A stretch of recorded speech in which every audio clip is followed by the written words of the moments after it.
Transcribed from Tom Breneman's own restaurant on Vine Street between Hollywood and Sunset Boulevards, Kellogg's Pep and Procter & Gamble's Ivory Flakes serve you Breakfast in Hollywood. Friends, again this morning for breakfast we're serving ham and eggs. And here he is, that ham who lays his own eggs, Tom Breneman.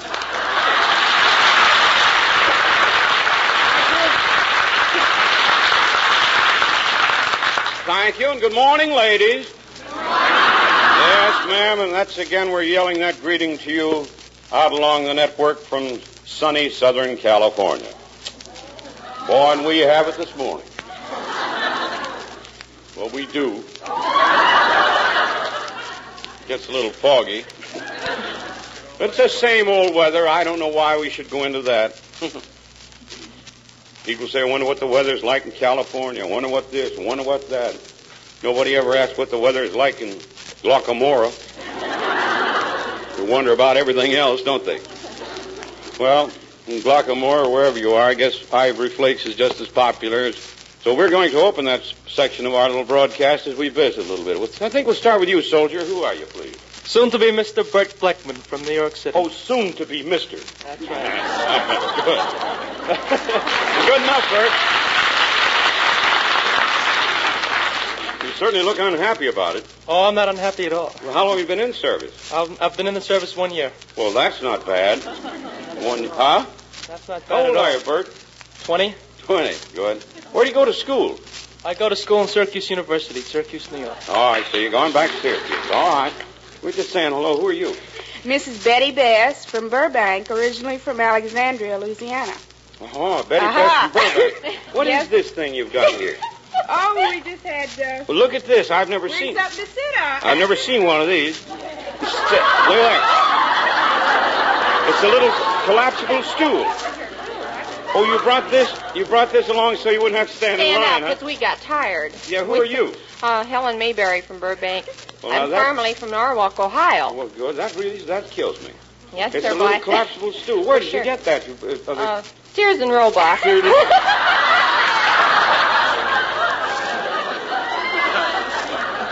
Well, you'll find everything there. That's where I got my new suit. Who are you? My name is Dutch Warner. Where are you from, Dutch? Manitou, Illinois. What is this thing you're wearing, Dutch? What is this? That's a map of the of Illinois. What is it? I thought it was a map of the United States. No, what I noticed a lot of them are wearing some sort of emblem. Oh. Convention of some sort? Yes, sir. We've been up Spokane. Uh-huh. REA convention. The what? REA. That's rural electrification. Oh, in Spokane. For short, yeah. Uh-huh. I see. In other words, you're out there planning rural electrification. That's right. Now we're having fun. See, we left the convention. Well, We've been gone so long, but I forgot the convention now. How is the weather up in Spokane? Oh, wonderful. Was it? Wonderful. We plan to go up there on our vacation in a week or so, my wife and myself. You have a wife? Yeah, that's a nice Yes, place I to have go. a Yeah, so have I. Have you? Yeah. Well, you look it, brother. Johnny, what'd you say your name was? Warner. Get Mr. Warner a comb.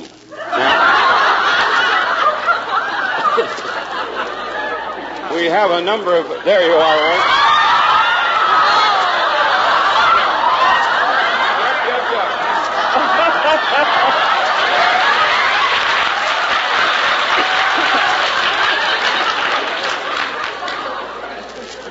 If all the members from the convention will please stand, we'd like to welcome you to Breakfast in Hollywood. Let's give them quite a turnout, too.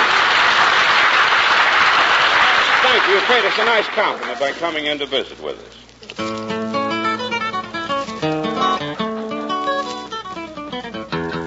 Those smooth, glamorous tones mean that Ken Carson is here. Have you a song that has to do with smooth, glamorous nylons, Ken? Does this fit, Tom? Mm-hmm. If it's lovely to wear, it's worth Ivory Flakes care. Gentle Ivory Flakes care. Well, that certainly does fit, Ken. Reminds me that those nylons will fit better, too, if they get nightly care with Ivory Flakes. And when it comes to wear, well, you ladies will get up to twice the wear from your nice nylons if you'll just dunk them in Ivory Flakes every time you take them off. But if you should omit that little ceremony and wash them only now and then, and with the wrong kind of soap, they can wear out in almost half the time. Then there's the matter of runs. That little nightly ritual with ivory flakes, which takes only a few seconds, can keep your stockings free of runs for up to twice as long. Surely anything so lovely to wear as beautiful nylons deserve the best of care. Nightly washing with pure, mild ivory flakes, the flake form of baby's ivory soap. Now, here's what Ken and I agree on. I know you will, too. If it's lovely to wear, it's worth ivory flakes' care. Gentle ivory flakes care.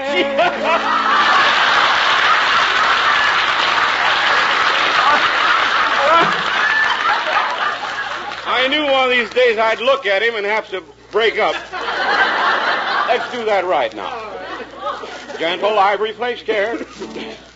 Gentle ivory flakes care. That's better.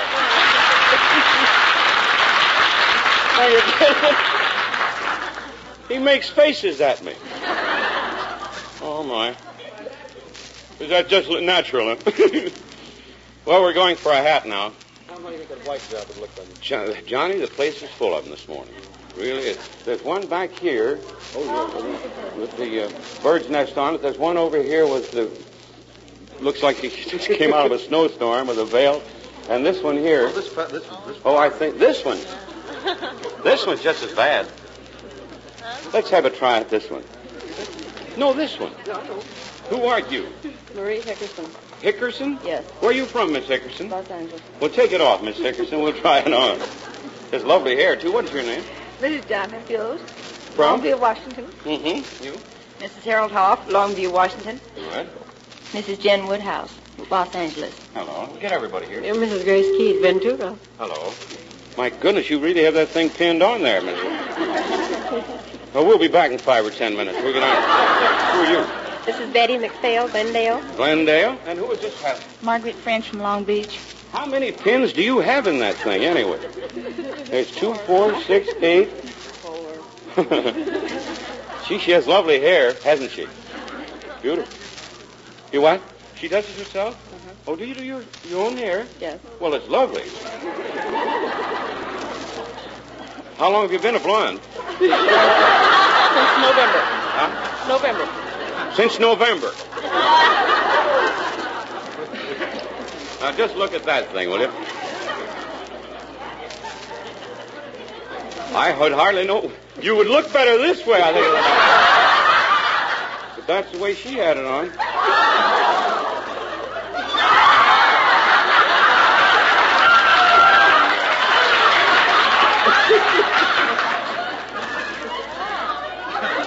Huh? Thank you, honey. It certainly is a lot of hat, I mean. It looks... oh, never mind. What is your name? Mrs. Noel McClown. From where, McClown? Los Angeles. Well, let's try that. Mrs. McClown, everybody seems to think that might be the funniest.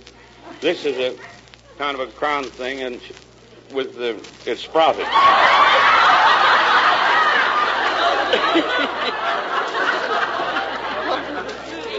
Thank you. Say, we'd like to say happy birthday today to radio station WJOI, way down in Florence, Alabama, in the Deep South. WJOI is today celebrating the completion of its first year on the air.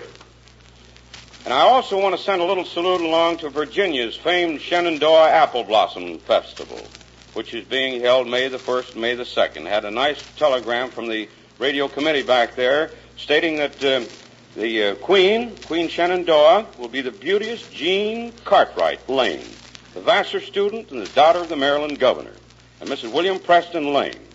Well, by golly, we're mighty happy to send greetings. Last year, we opened that festival right here in Hollywood. We're sending you all cheers from Hollywood. Have a great time, folks, back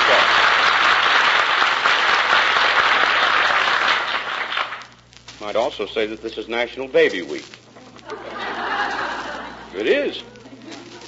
Of course, baby wants attention 52 weeks of the year. And he'll really appreciate the comfort he can have if you wash his clothes in ivory flakes. Got that in, didn't I? Now we're going to award our wishing ring. Oops, jumped out of here on me. What is your name? Mrs. D.A. Cunningham from Des Moines, Iowa. Fine, Miss Cunningham. Will you draw a number out of here, please? Mrs. Herbert Fry, Petaluma. From where? Petaluma, California. Petaluma. That's where the eggs come from. Who are you? Jane Lockwood, Washington, D.C. Good. 22945 will win our wishing ring.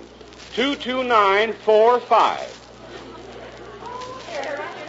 Well, my goodness, it's right next door here. Swell. Well, come on. Who are you? What is your name? Mrs. Cora Brame from Azusa, California. Wait a minute, Mrs. Cora? Brame. Brame. From Azusa. You know, Mrs. Brame, I don't believe we've ever had a winner from Azusa. Is that right? No, sir. We got a lot of folks in here from Azusa. Well, we're very proud to have a winner from that city. Tell me, what is the population of Azusa? Well, a little over 5,000. About 5,500. Mm-hmm. Jack Benny is the mayor of Azusa, isn't That's he? right. Yeah. And also of Cucamonga and... What? I've forgotten the other one. So have I. What is it? Yes, that's right. Anaheim.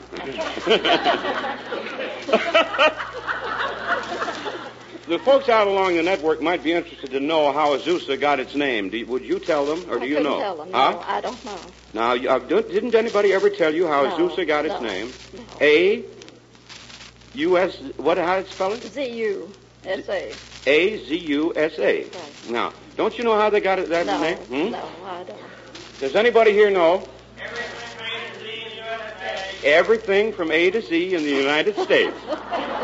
What it means, Azusa. That's right. A to Z in the United States, see? I'm ashamed of you. You didn't know that. Yes, How long have you lived out there? Oh, about 25 years. About 25 years. Mm-hmm. And do you have a family? Yes, 3 boys. 3 boys. Uh-huh. Are they all at home? All married and They're living all- in California. Yes. Uh-huh. You have any grandchildren? Yes, 3. 3. Mm-hmm. Well, that's just 3 boys. Well, that's a nice family. Very nice. You drove in from Azusa this morning? Yes, sir. How long did it take you, Mrs. About an hour. Beg pardon? About an hour. Oh, is that all it takes? Yes. Just about an hour. About an hour. Well, you've won our wishing ring, Mrs. What was the name again? Brame. Brame. Uh-huh. Now, here it is, Miss Brame. That's the wishing ring. We think so, too, and I want to put it on your finger, Miss Brame, and then ask you to make... Well, let's put it on there. All right. Fits nicely, too. Now then, you make a wish, will you, Mrs. Brame? What do I wish for? Just anything. It's your wish. Would you let her alone, please? I wish for a small radio. You wish for a what? Small radio. A small radio. Yeah, paper radio. Well, that's not a bad wish. Maybe we can get you a small radio. All right. Yeah. That'll be fine. Any particular kind you'd like? No. Maybe a Philco?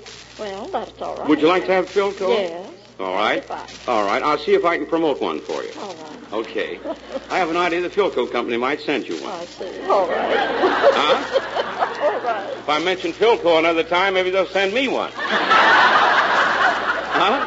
We'll see if you get a small radio. If the Philco people won't, by golly, I will. All right. Well, I do. I've got an old Philco at home. Won't work. I'll get...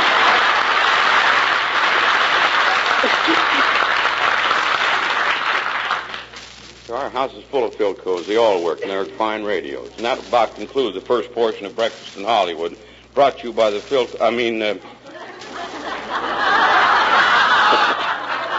Procter & Gamble's Ivory Flake. Mr. Warner, you might take these Ivory Flakes with you, too. Might need a shampoo on that. With your comb. All right. This next 15 minutes brings you greetings, as it does each morning, from the grand old Kellogg Company of Battle Creek, Michigan. Kellogg, makers of pep, and good, too. Here's our good neighbor letter this morning, coming from Marionville, Missouri. A very unusual letter, a dandy, though. It says, Dear Tom Breneman, I'm writing you to nominate Mrs. Grace Smalley of Marionville for your good neighbor Orchid. She is always doing for others many of those small things that count so much.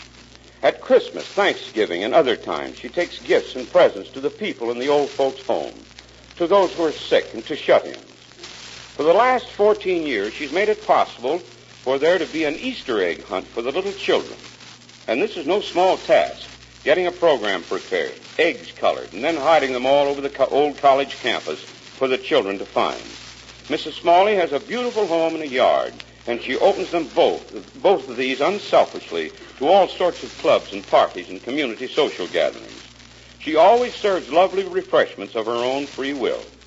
She puts much of her time and money to the needs and wishes of the community. I am just a high school girl, but I have been to many of her parties and have witnessed the many things she has done for others. She is truly a good neighbor. Yours sincerely, Joan Galloway, Marion, Missouri. It happens there's a mammoth breakfast in Hollywood party being held tonight, Shrine, in Springfield, Missouri, for 3,000 or 4,000 in attendance. And with George Earle doing a takeoff on one Tom Breneman back there, radio station KWTO in Springfield informs us that the veterans of foreign wars sponsoring the party have invited our good neighbor, Mrs. Grace Smalley, and the writer of the letter, Miss Joan Galloway, to be guests of honor. So we wish them good luck and all the fun in their party tonight. Here's another big cheer from Hollywood, you folks. Come on, Corny.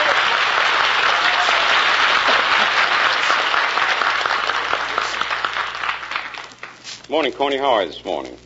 Well, I'm a little tired today. Don't feel very good. I don't know. My nephew and his wife had a baby last week, I mean. Spent most of the time walking up and down the hospital corridor with him, waiting for the stork. You did? Yeah, then we had to wait for the doctor. Storks and doctors, huh? Birds of a feather, they tell me. Oh, no, the stork's bill is all smaller than the doctor's. Think so?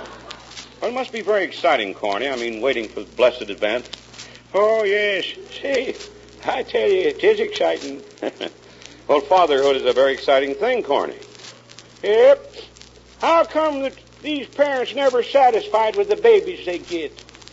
I didn't hear what you said. I say, well, how come that most parents ain't never satisfied with the babies they get? Well, what makes you think they're never satisfied with their babies? They're always changing them, ain't they?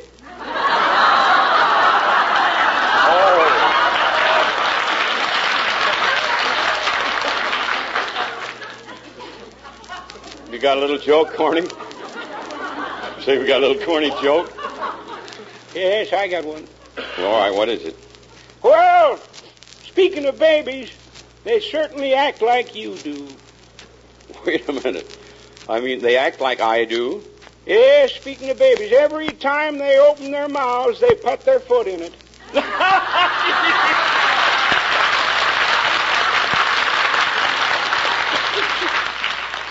Well, Corny, our good neighbor orchid goes back to Miss Grace Smalley back in Marionville, Missouri. You'll see that it gets on its way, won't you? Yes, I'll take care of it. Goodbye, everybody. So long, Corny.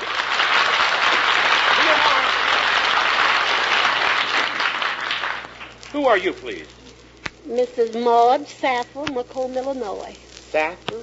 Saffel. Saffel.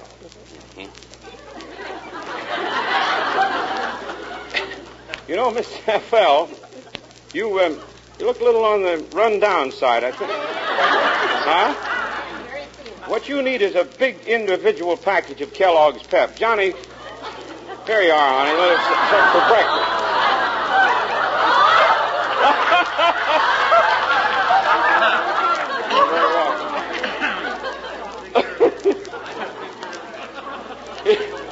It's just about as tall as you are, isn't it?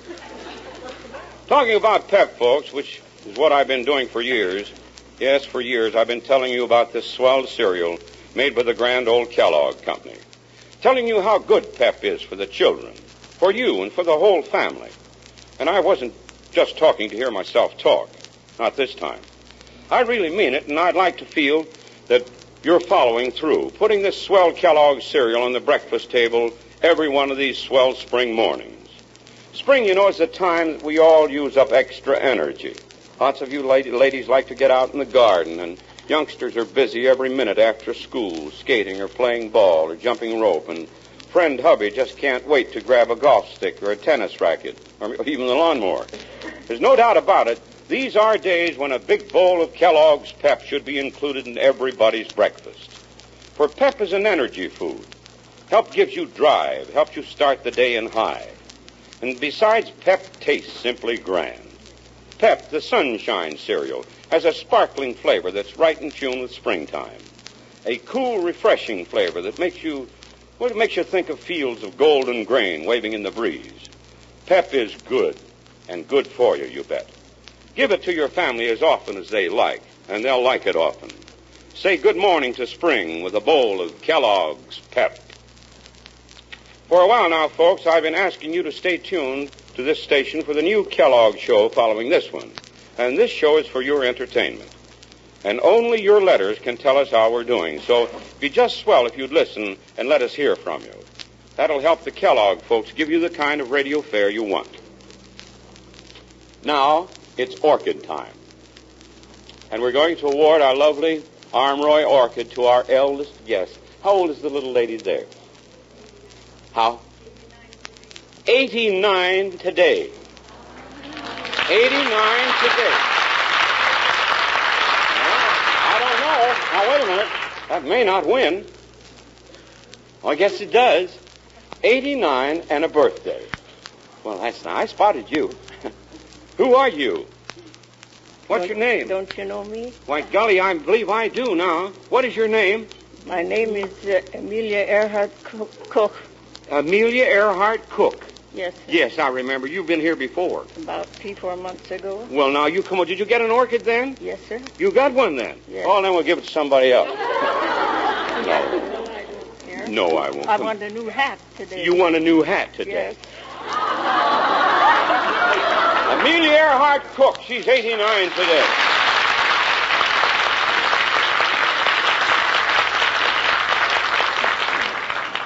Tell me, Mrs. Cook, you didn't care for the orchid. You came over to get a new hat? Yeah. Is that the idea? That's the idea. I want one if I have to buy it. You want a new hat if you have to buy it? Yeah. Well, something tells me you won't have to buy it, Well, Mrs. Cook. Well, I want you to try it on. See, you're a good hand to. Well, now, there are new models. They just came in this morning. They're the new Tom Breneman models, every one of them. They're right over there. 1, 2, 3, 4, a dozen of them. Which hat do you think you'd like to have, Mrs. Cook? I can't see him. So Can't see him from very well here. from here. Which one of those hats you ladies back there think would look good on Miss Cook? The one with the what? The pink with the pink rose there? All right, let's bring that one. I think that'll look all right on her. These are all the new Tom Breneman models. I thought maybe this one would look good on you. What is it? I thought that would look good on you. No, she thinks this one might look good on me. Well, now, tell me, Mrs. Cook, here's your new hat. Oh, that's a little too young for her. Huh? Yeah. Miss Reddy will select one. Oh, you're all mixed up here now. Let Miss Reddy, meanwhile, we'll just talk along here. Are you going to turn this in? No. I thought maybe she's going to trade this in. No, all right. Now then, refresh our memory about you, Mrs. Cook. Amelia Earhart Cook. Yes, Now, sir. how did you get that name, Amelia Earhart? Well, that was my maiden name. Your name was Amelia Earhart. Yes, sir. Mm-hmm. A very famous name. Spelled the same? You know, I don't know. How do you spell your Earhart? EHRHARDT. Mm-hmm. That's the same, isn't it? Well, Yes. you know, they change the names once in a while, but Uh-huh. my father wouldn't allow it. No. Mm-hmm. Well, Miss Cook, where were you born? In Wisconsin. In Wisconsin. You say you were over here about 3 months ago? 3 or 4, yeah. guess Oh, I it think it's was. been longer than that. No, Hasn't it? no. Well, anyway, you're having a birthday. You're born in Wisconsin. Now where are you living? In near Anaheim. Down near Anaheim. Having a birthday. Yes, sir. Now, which one? I think this hat would look better on you. Huh? That's pretty gay for you, Miss Cook. Well, is it gayer than this? I don't think so. No, I think it's other one. Yeah. Now, what do you think of that one, huh? Well, let's try How can you see it? the other. These are lovely. Well, I'd rather have this one. Now, wait a minute. Will you please sit down? Now, Miss Cook, which one do you want? I'd rather have this one. You'd rather have this one. Oh. That's the one you should have. I Now, wait. Would you like to have your picture taken in it now? I had my picture taken here a while Well, ago. come on, let's have our picture taken. You with the new one, and me with the old one. All right?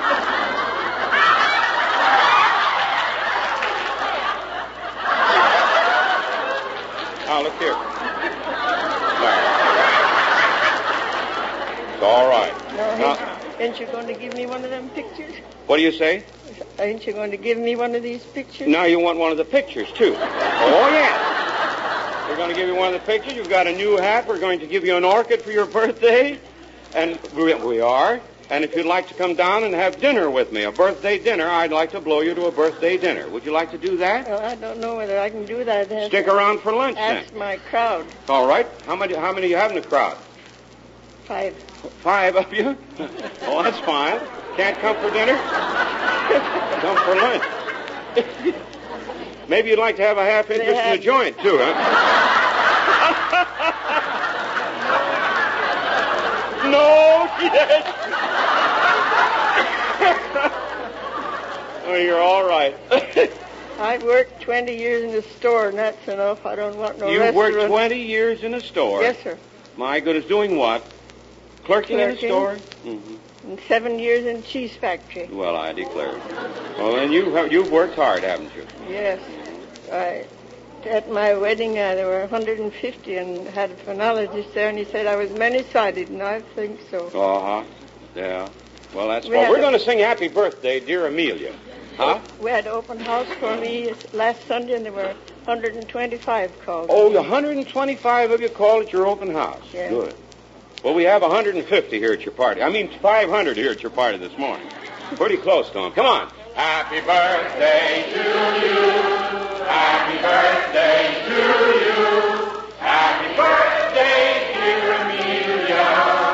Happy birthday to you. Here you are, Miss Cook. They gave me an orchid sunshine last Well, there you are, last honey. Sunday. Just hope you get a lot of pleasure out of it. And come down for dinner now, won't you? I'll see you. All right, you see me. Well, if you can't come for dinner, come for lunch. I'm going to... Oh, here's your birthday kiss. Oh. Almost forgot.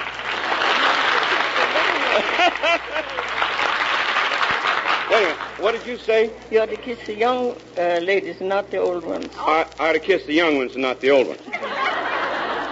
No, I wouldn't last that long. Here, you can take this with you, honey. You can wear this during the week. Happy birthday. Oh, we're going to have to get off this network awfully fast now. We want to acknowledge some 100th birthdays here today, too, but we won't have the time. Johnny, you'll have to take it, keep it, and folks out with your songs. I'm awfully sorry. We'll acknowledge those other birthdays tomorrow. And that is our... Tom Breneman's Breakfast in Hollywood is brought to you transcribed at the same time every day, Monday through Friday, by Kellogg's Pep and Procter & Gamble's Ivory Flakes. Important note for Raisin Bran fans. For a cereal combination of soft, tender raisins and most delicious bran flakes, get Kellogg's Raisin Bran. For only in Kellogg's Raisin Bran do you get raisins with their tenderness sealed in by a delicate coating of honeycomb. Just taste them and see how they melt in your mouth. Either you agree that they're the softest, tenderest raisins you ever tasted, or you get your money back. Just send the empty carton to the Kellogg Company, Battle Creek, Michigan. Try them soon, but be sure you say Kellogg's before you say Raisin Bran. Kellogg's Raisin Bran. This is ABC, the American Broadcasting Company. Brand new, sensationally different. That's Prell, Procter & Gamble's new Emerald Clear Radiant Cream Shampoo in the handy tube. Prell leaves hair far more radiant than any soap or soap shampoo. So easy to manage, too. And Prell removes unsightly dandruff in as little as 3 minutes. Yes, the whole family goes for Prell in the handy tube. No messy jars, no slippery bottles, and a little makes mountains of lather. Buy Prell today. P-R-E-L-L, Prell Shampoo. Leaves hair radiant, gleaming bright. Not a bit of dandruff is in sight. Comes in a tube, handy too. P-R-E-L-L, Prell Shampoo. Good morning. From the Senior High School Auditorium in Waynesboro, Pennsylvania, Kellogg's Pep and Procter & Gamble's Ivory Flakes serve you breakfast in Hollywood.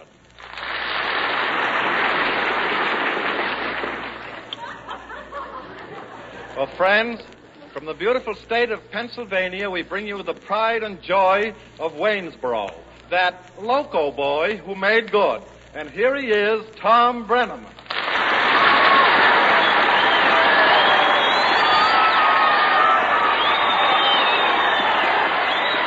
Thank you. Thank you. And once more, good morning from southern Pennsylvania. Yes, we're still in Waynesboro and having a wonderful, wonderful time. As Carl said, we're in the lovely senior high school auditorium here. It hasn't been erected too long. How long has this high school been up here? Huh? About 8 years. It's a beautiful, beautiful school. To you out there in California, we still have our head above water. And speaking of water, we had it yesterday. This morning, I'm very, very happy to report that it is a beautiful day. Sun is shining bright. It's nice and cool. I might say it's typical Southern California weather, folks. But here, as we start this ivory flake section of our little shindig, we kind of like to visit. There's folks from all over the valley. I think maybe we'll start with you. Who are you this morning? I'm Mrs. Amanda Deerdorf. Deerdorf? Yes. Hello, Miss Deerdorf. Hello, Tom. You're from Waynesboro? Yes, I live at 24.5 Cleveland Avenue. Cleveland Avenue? Yes. Did you have any sons, Miss Deerdorf? I have one. What's his name? Wilbur Deerdorf. Well, I know him, don't I? No, I don't think you do. Well, that's what I said. I didn't know him. I knew a Deerdorf, though. Oh, there's lots of Yeah, Deerdorf. there was a new Deerdorf over in Broad Street. Was that any relation to your Yes, a cousin. cousin? Irving Deerdorf was his name? Yes, Irvin Deerdorf, and Uh-huh. Albert Deerdorf lives in South Broad Street. He's a cousin. Yeah? And you got any more? Oh, yes, there's lots of them scattered around. And there's lots of other cousins. There's Miss Sooty Winger's a cousin. Oh, let's don't go into your family background. We're only 30 minutes here. Miss Sooty Wingard? I went to school. She was my school teacher, wasn't she? Yes, sir. She taught school. Yes, I remember her. I know I'm going to stay away from you now. Good morning. Who are you? Mrs. Emma Detweiler. Detweiler. It's good to see you, Miss Detweiler. Uh-huh. You're born in Waynesboro? No, Johnstown. Though you've lived here? No. You don't live here? No. Well, there are a lot of Detweilers in Waynesboro, I know. That's an old familiar name here. And who are you? Grace Coon, From? Hagerstown, Maryland. Hagerstown. Gracie? I know who you are. The little girl I went to school with. Well, it was. And she was Helen Ogle then. I don't know your married name, Helen. I am not married. I'm still an old maid. Oh, are you now? Well, Helen, I didn't know that. You still live down on Potomac Street? No, I live on South Church Street. Oh, do you? Mm-hmm. Well, what have you been doing all these years, Helen? Oh, night superintendent at the hospital. Oh, I see. You're night superintendent at the hospital. Well, grand. That's a big job.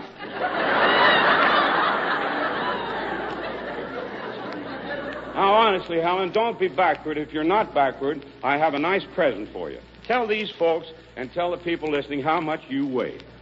I will not. You will? No. I'll give you a beautiful Gruen watch if you do. Huh? No. Honest? No. I'll give you 3 pair of nylons if you tell it. Huh? I'll give you a beautiful Gruen watch. I really will. Honestly, I will, Helen. And it is a lovely watch, too. Did we bring those? I've got them at the hotel. Go on. 280. How much? 280. 280? Yeah. Oh, that's... There you are.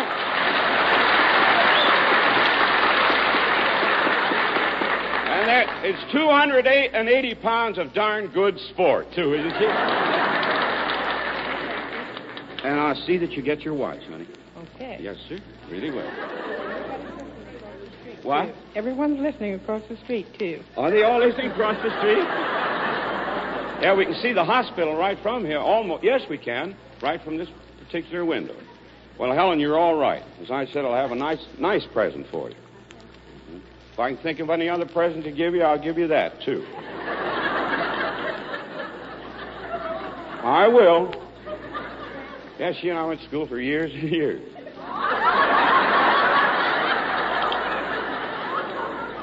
You know, Helen, I'd buy you a new dress, but I don't think there's a tent and awning company close by.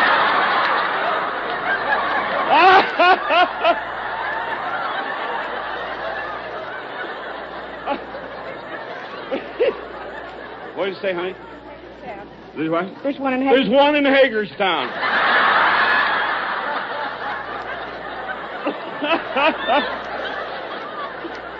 Oh, my. Oh, you're all right, darling. You know, folks, the only bachelor president of the United States was born near Waynesboro here, President Buchanan, born in McConnellsburg. And I wonder why he was a bachelor. Do you suppose the local girls couldn't get ivory flakes for dishes or something? Their hands showed it and scared him away. Well, he wouldn't escape today, I'll guarantee you. The Waynesboro women of today know that in the dishpan, one box of ivory flakes is all it takes for smoother, younger-looking hands. And that makes a lot of sense, too. You'll go out of your way to give your clothes ivory flakes care. Well, men look at your hands, too. So why not ivory flakes for dishes? Why take chances on a strong wash day soap that can turn hands red and coarse? Now, if the wrong soap's spoiling your hands, get smart. Go to the store that sells ivory flakes. Then sprinkle the dishpan with ivory flakes, the pure, mild flake form of ivory soap. One box of ivory flakes is all it takes for smoother, younger-looking hands. Well, ivory flakes even give you faster suds than wash day soaps, longer-lasting suds, ounce-for-ounce suds that wash more dishes than any leading wash day soaps. Let me tell you, for speed, for suds, for smoother, younger-looking hands, one box of ivory flakes is all it takes.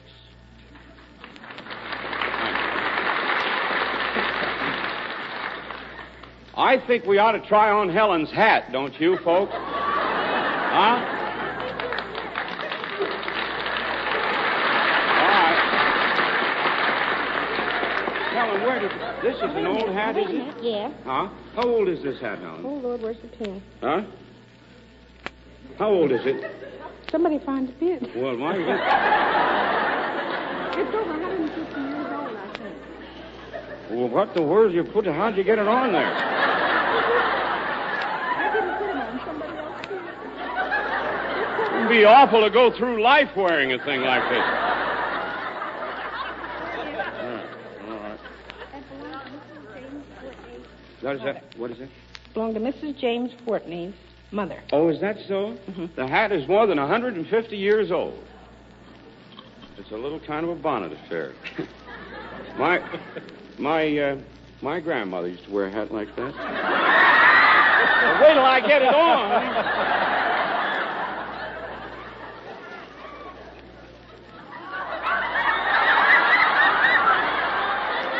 Oh, now wait, fellas. It ties under the chin. Something like this. You're going to see something really funny here in a minute.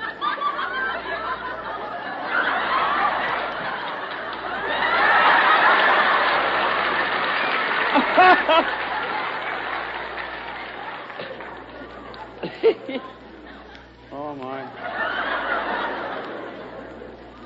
I've waited for 20 years for this chance. Well, and I've buddied around for over many, many years. He is now one of the executives of one of the big tool companies, the Lannis Machine Company, one of the big tool companies here, I should say, the Lannis Machine Company. And I've been just waiting to get him on this stage, and finally I've got him. Stickle, come here. It's GM Stickle. All right. Right over here, sir, buddy. Hold the mic there. Oh, brother.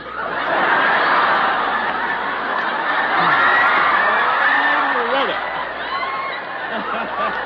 Ain't he cute?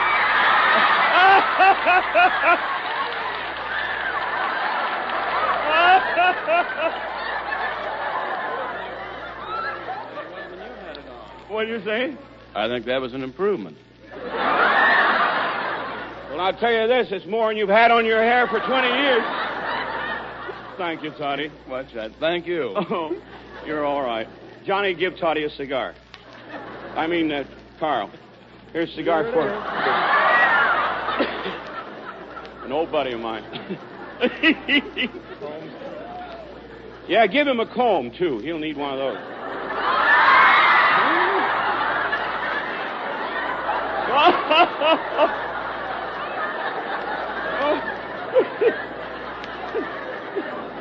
Oh, dear. Better take a box of ivory flakes, too, Stickle. Make a good shampoo for a thing like that. Oh, dear, oh, dear. Oh. Well, let's award our wishing ring before I fall over in a faint here. The wishing ring winner is on stage, and it's 3046. 3046. Let's visit a little bit. Who are you? What's your name? Mildred Stumbold. From? Waynesboro. Mm-hmm. Marie Rebhoff, West Reading, Pennsylvania. From West Reading, good. Emma Jane Schildecker from Waynesboro. Hello there. Ellen Stickle from Waynesboro. Stickle? Good. 3046, here she is. And I think I talked to you a moment ago, didn't I? And what is your name? Grace Coon. Grace Coon? That's right. From where, Grace? Hagerstown, Maryland. From Hagerstown. Uh-huh. Are you Mrs. Coon? Miss. Miss Coon. Born in Hagerstown, were you, Miss Coon? No, I was born in Chambersburg, Pennsylvania. In Chambersburg. Mm-hmm. Did I, by chance, know your father? Would I suppose? I don't know. K-H-U-M? Yes. Yes. Uh-huh. I doubt if I did either. Tell me, you mind saying how old you are, Grace? No, 19. You're 19, just out of high school? Yes. Uh-huh. Hagerstown High School. Yes. Good. Have you ever heard our program, Grace? Yes, I have. Well, once in a while. Then you know this little ceremony about the wishing ring? Yes. Huh? Oh, yeah. I thought I had it somewhere. That's the wishing ring, Grace. We want to put it on your finger and ask you to make a wish. That's nice. There you are. Now, you just tell us your wish, will you, honey? I'd like to have a grown watch. You'd like to have a grown watch.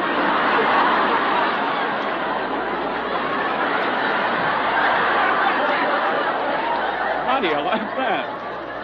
Well, you by chance, do you know Helen Ogle? No, I don't. Huh? She's seated right next to Helen. Did you tell her to say that? Well, honey, you may have a Gruen watch. You really may. You see me right after the broadcast at the hotel, and I'll see that you get one. Then this week, I work for nothing, I'll guarantee you. We wish her well. She's pretty smart.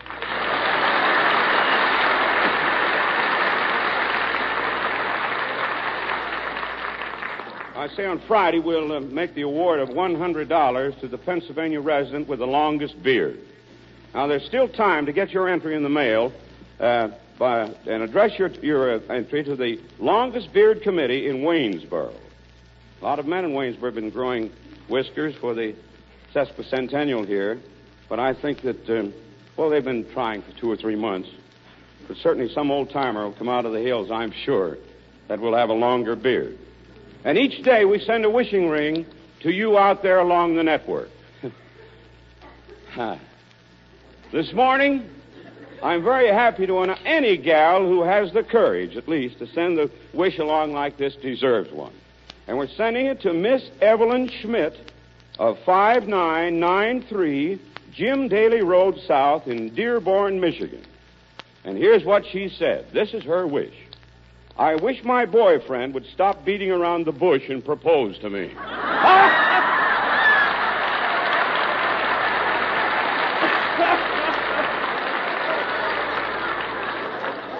That takes courage. Have we got another wishing ring there, honey? Would you let me have it, please? That will about conclude the first portion of Breakfast in Hollywood, brought to you by Procter & Gamble's Ivory Flakes. This next portion of our little shindig brings you greetings, as it does each morning, from the grand old Kellogg Company of Battle Creek, Michigan. Kellogg's, makers of Pep. The wish I just read gave me an inspiration. Helen, here's one for you. You say you're still single, honey? Yes, I am. I'm still alone there. Thank you. Well, go ahead. Thank you. Make the wish.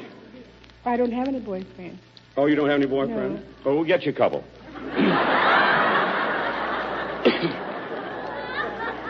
You. No, you. With the beard here. Yeah. What is your name? Edward Katurba. What is it? Edward Katurba. Katurba. That's right. And what is your business, Mr. Katurba? Oh, I'm a member of the Beard Club and also work for the Record Herald as a newspaper man. Uh-huh. Well, you really have a beauty there. Well, Tom, while I'm here, may I make a presentation to you? Yesterday we didn't have a key, but today we have something for you. It's an honorary membership into the Sesquill Whiskers Club. Oh. Some 300 men in the Whiskers Club want me to give that to you. Well, thank you very much. And to make it really official, we want to give you a beer.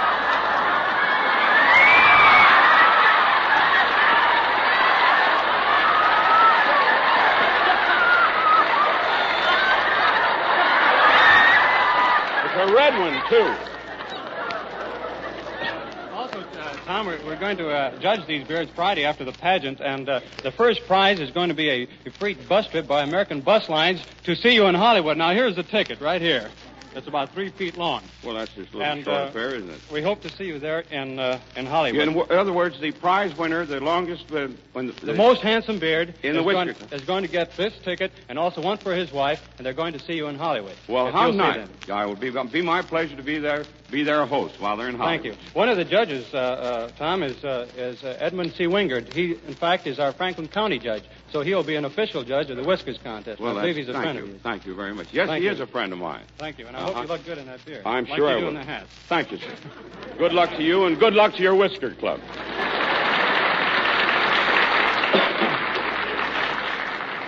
A little on the warmish side here, sure enough. Here's our good neighbor letter, then we'll meet Uncle Corny. This morning it comes from Crawfordsville, Indiana. Pardon me. It says, Dear Tom, I feel sure that you will want to know about Mrs. Helen Schaff, wife of Dr. Alvin Schaff of Jamestown, Indiana. She's a graduate nurse. Besides looking after a large house, taking care of 2 boys, ages 8 and 13, driving her busy doctor husband, she has done so many things, such as the township chairman of the Red Cross for 5 years, and taught 4 nurses' aid classes and 4 first aid classes. She's a member of the Gallon Club, having given 9 pints of her blood to the blood bank. She has also furnished the yarn for hundreds of sweaters, 40 pairs of gloves, and 15 helmets, all for the Red Cross. She's been a chairman of the USO Drives, March of Dimes, and 4-H Fund Drive. She's never too busy to help some organization with a health project. These are only a few of the outstanding things she's done as a good neighbor. I'm sure you will think Mrs. Schaff worthy of your beautiful orchid. Sincerely yours, Mrs. Paul B. Gillis, Mrs. Easton Elmore, and Mrs. Ed Randack, all of Crawfordsville, Indiana. And so this morning, our orchid goes back this time to the Hoosier State, Mrs. Helen Schaff of Jamestown, Indiana. She has been made our good neighbor of the day.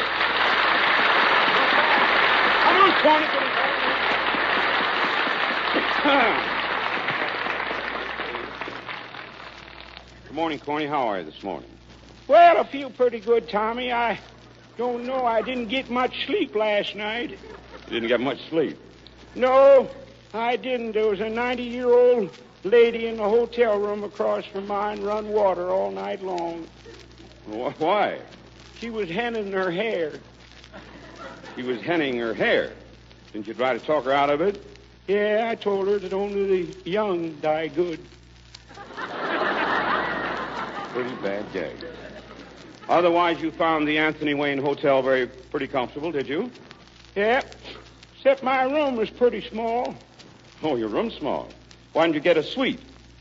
Doctor told me to stay away from suites.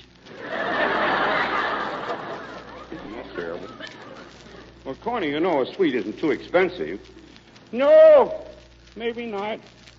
But it seems like expensive to me. Room clerk said there was, the suites was $10 and up. $10 and up. But didn't you tell him you were with the Tom Breneman gang? Yeah, I told him that, and he said in that case be $10 down.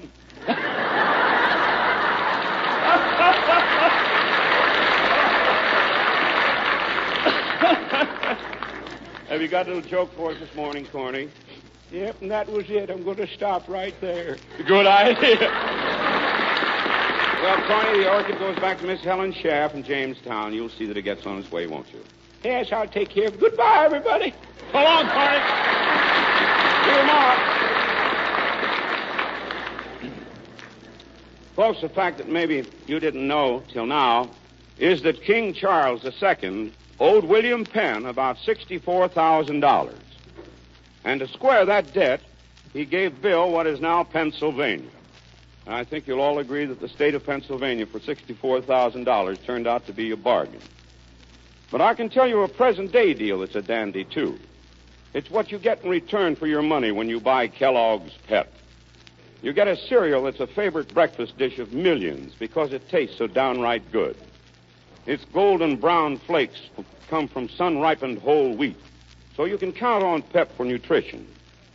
And it has so much added vitamin D that just by eating a regular 1-ounce serving of Pep, the entire daily minimum requirement of this valuable vitamin is obtained. Vitamin D is the sunshine vitamin, one that helps youngsters to have strong bones and teeth. And I can't think of a better way to start a summer's day than by crunching down on those wholesome flakes of Pep that look so good and certainly taste so good and taste as good as they look. Try a bowl of crisp Pep with cool milk these summer mornings. Try it for lunch, too, and don't forget it for the children's supper. And don't forget these points about Pep. Pep is an energy food. Pep is nutritious. And Pep pleases pernickety palates. William Penn got his money's worth when he got Pennsylvania, surely. You'll certainly get your money's worth in a package of Pep. Did you have Pep for breakfast, Helen? Bring Helen, here's a little package, honey. They'll just suit you.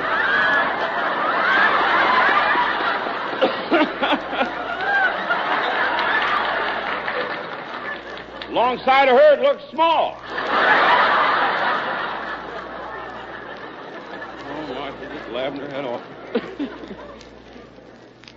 Look, do you ever feel sorry for yourself? Well, let Galen Drake give you some helpful pointers on how to snap out of it. You stay tuned for Galen Drake, which follows on this network right after we leave it.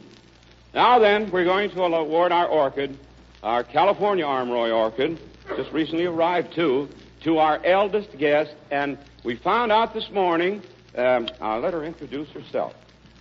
You folks out there are really going to get a surprise. Now tell them out in the radio audience, who are you? I'm Mrs. Stowe. Yes, your first name. Rebecca. Huh? Rebecca. Aunt Becky. Aunt B. Aunt B. Stowe. Yes. Yes. Mm-hmm. And she's lived in Waynesboro how long? Oh, a long time. I just can't just tell how many years. Many, many years? Yes. Uh-huh. Aunt B. Stowe, she's 98 years old. From Waynesboro.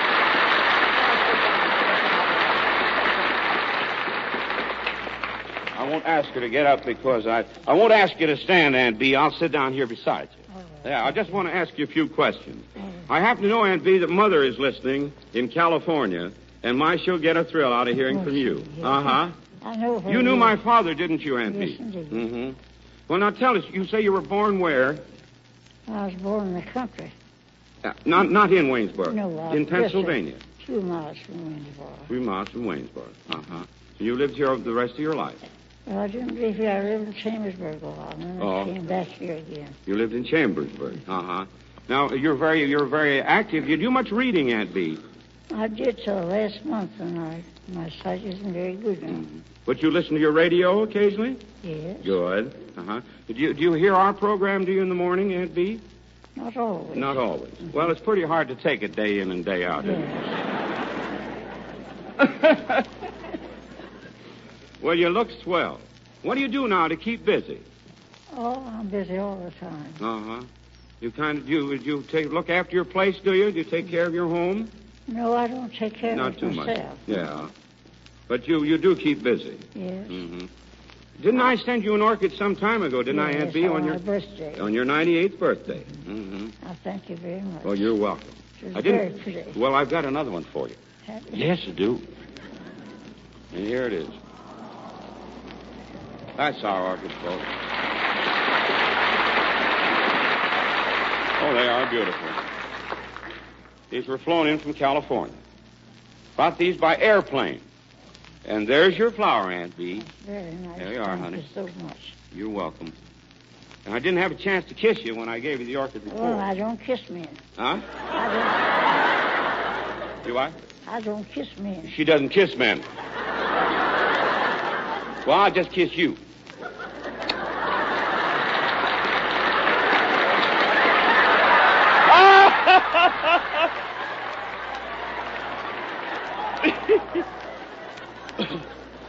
There's no sense hiding. I'm going to get you, too. Tell us, can you all see her out there? Can you stand just a moment? Tell us who you are now. Your name is what? Elizabeth Jacobs. Elizabeth Jacobs. She's from Zullinger, Pennsylvania, which is a few miles up the pike, isn't that right? North of Waynesboro. She's only 96. When I kissed Aunt Bee, were you blushing just because I kissed Aunt Bee, Miss Jacobs? No. How long have you lived in... you're Miss Jacobs, aren't you? Yes, sir. Miss Jacobs, how long have you lived in Pennsylvania? Oh, I guess 40, 50 years. Where were you born? Near Shady Grove in Pennsylvania. Oh, then you're a Pennsylvaniite. Uh-huh. Sure. Oh, sure. Born right here in the state.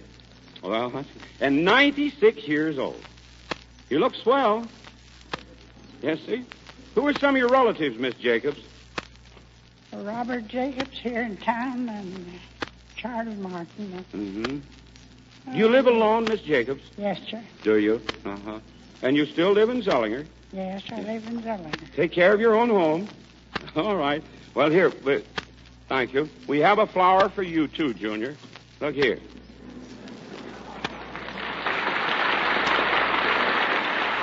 There's your orchid, Miss Jacobs. Now. Thank you. Uh-huh. Thank you. Yes. Why did you go like this when I kissed Aunt Bee? You knew that you were going to get a kiss, too, didn't you? Sure. Sure. Hey! Ho, ho! Ho!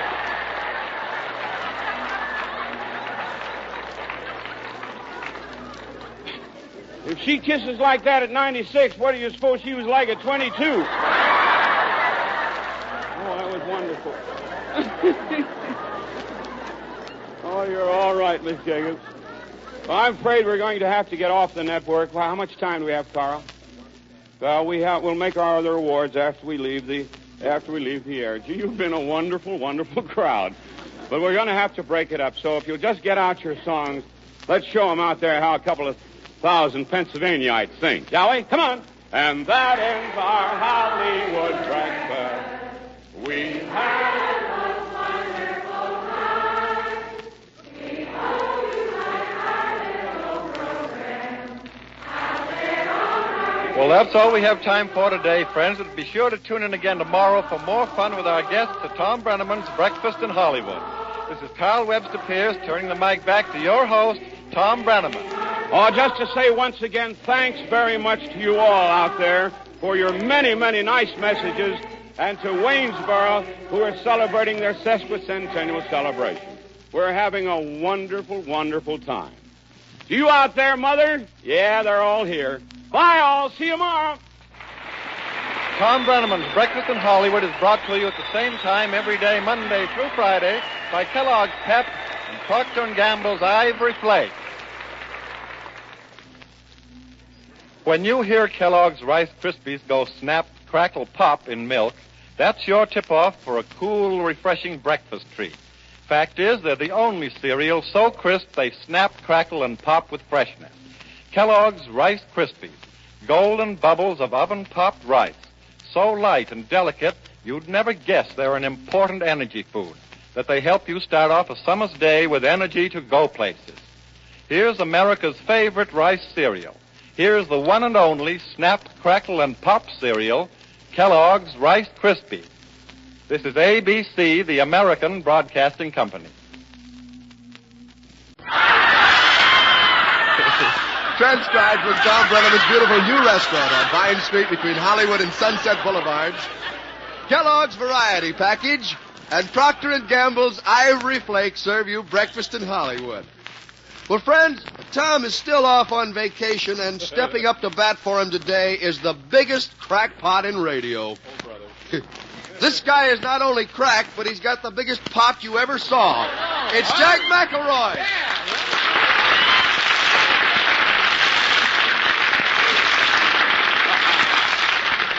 Thank you, John Nelson. And good morning, ladies. Good morning. Yes, indeed, and a fine good morning to all of our friends out along the ABC party line on Ivory Flakes time on Breakfast in Hollywood.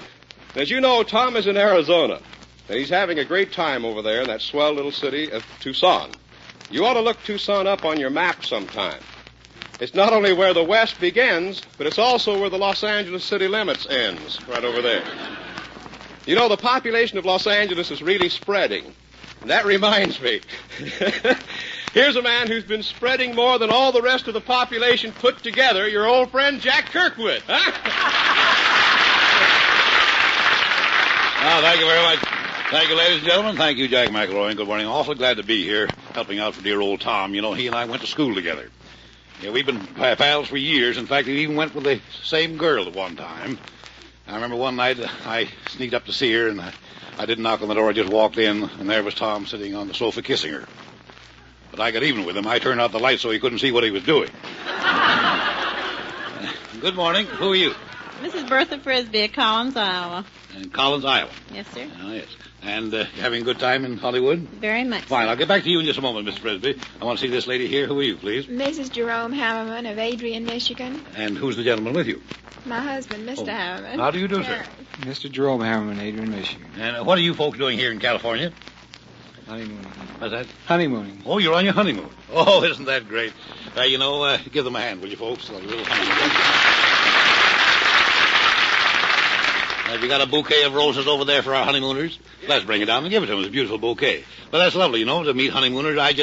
My wife and I just celebrated our 10th anniversary. Well, congratulations to you. Well, isn't that a beautiful bouquet? Oh, yes, that it really is is. beautiful. Come on, Jackie, give them the bouquet. Isn't that right?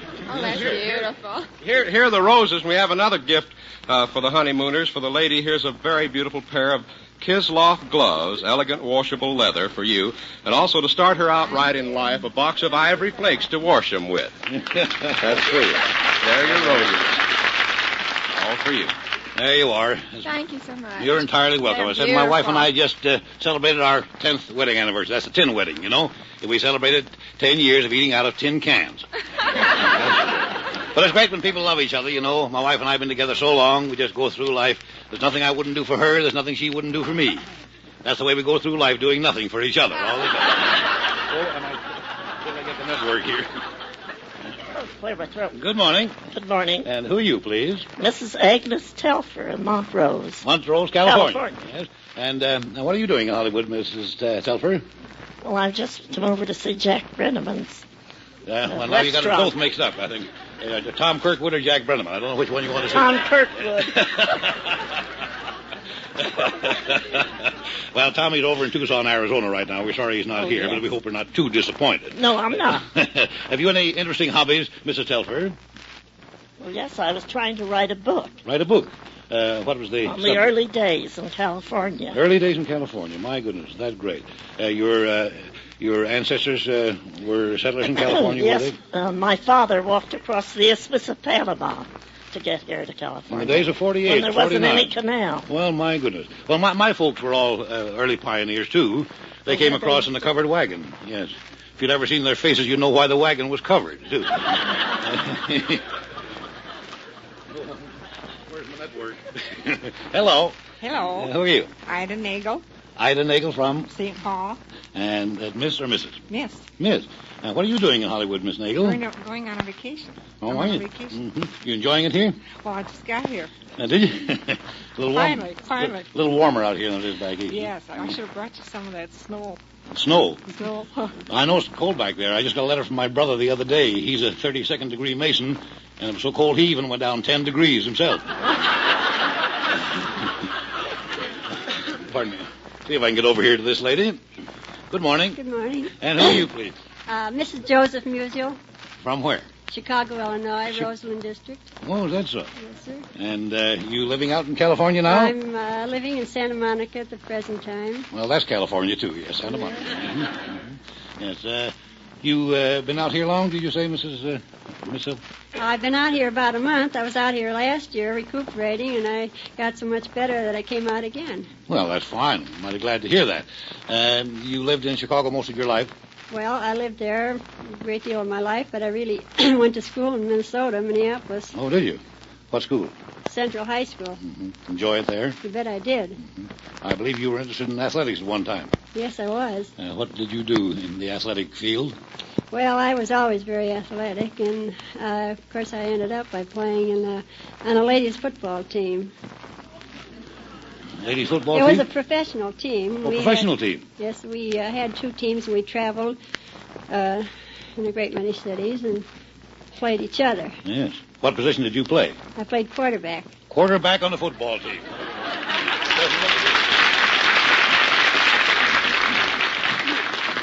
We got some more interesting people over here. Where's all these? Oh, here's somebody here. Who's this? Where's this man? Oh, you got him up there. Oh, he's way over there. Well, here's some more over here. Good morning. Good morning. Who are you? Gloria Page from Dayton, Ohio. And what are you doing in California, Gloria? Well, we just moved to Hollywood. What did you? Uh-huh. That's Miss Gloria Page. Yes, The it folks move out here, too? Yes, they did. And what are you going to do while you're here in Hollywood? Well, I'm very interested in television and radio, but... Well, who isn't? I am, too. That's your ambition in life? Yes, Become a it radio is. actress or a television actress? Going in for pictures, too? I'd like to. Oh, that's fine. I think you would do very well in pictures. I'm doing pretty well myself recently. Oh, good. Yes, I had to go out this morning to MGM for a screen fitting. Believe me, fitting screens is pretty hard work, too, these days. How do you do? How do you do? And who are you, please? Mrs. H.E. Page of Dayton, Ohio. Oh, yes. And how do you happen to be in California? We've just moved here to stay. Oh, that's good, good. And what is your occupation, if you have one? I'm interested in antiques. Oh, well, so am I. You see some of my family. We have some great furniture. You like antique furniture? Mm-hmm, very much. Well, some of our antique furniture goes back to Louis the 14th. The rest of it goes back to the May Company, the 22nd. Well, we hope you enjoy your stay while you're here in California, Mrs. Page. And anybody else? Who are you, please? Mrs. H.D. Gressel from Huntington Park, California. Oh, you're right at home. Yes, right at home. You had a hard time getting over here, I'll bet you, on account of the traffic this That's morning. right. I know I almost didn't make it myself. Well, I see it's time for me to get back to Jack McElroy. Jack, take it away. And now here's Ken Carson with a moment of great music. It's the Ivory Flakes Intermezzo, Jack, dedicated to all dishwashers. For hands that will be smoother, younger to see, here is all that it takes. Only 1 box of Ivory Flakes. Oh, that's a great dishwashing number, and it's a fact, ladies. Yes, 1 box of Ivory Flakes is all it takes for smoother, younger-looking hands. Prove it, ladies. Look at what gentle care Ivory Flakes give your lovely washables. Really makes you marvel, doesn't it? Then why not see what Ivory Flakes gentle care can mean to your hands at dishwashing time? You'll marvel even more. And this I promise. You'll find out how wrong it is to risk strong wash day soaps. They can redden and roughen hands. Yours show it? Then change to Ivory Flakes, the pure, mild flake form of baby's ivory soap. 1 box of Ivory Flakes is all it takes for smoother, younger-looking hands. And speedy? Listen, ounce for ounce, Ivory Flakes give faster suds, longer-lasting suds, suds that wash more dishes than any leading wash day soap. For speed, for suds, for hands that will be smoother, younger to see, here is all that it takes. Only 1 box of Ivory Flakes, pure Ivory Flakes.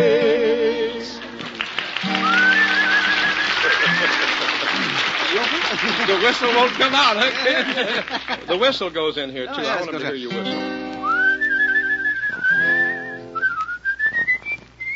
Oh, pretty, isn't it?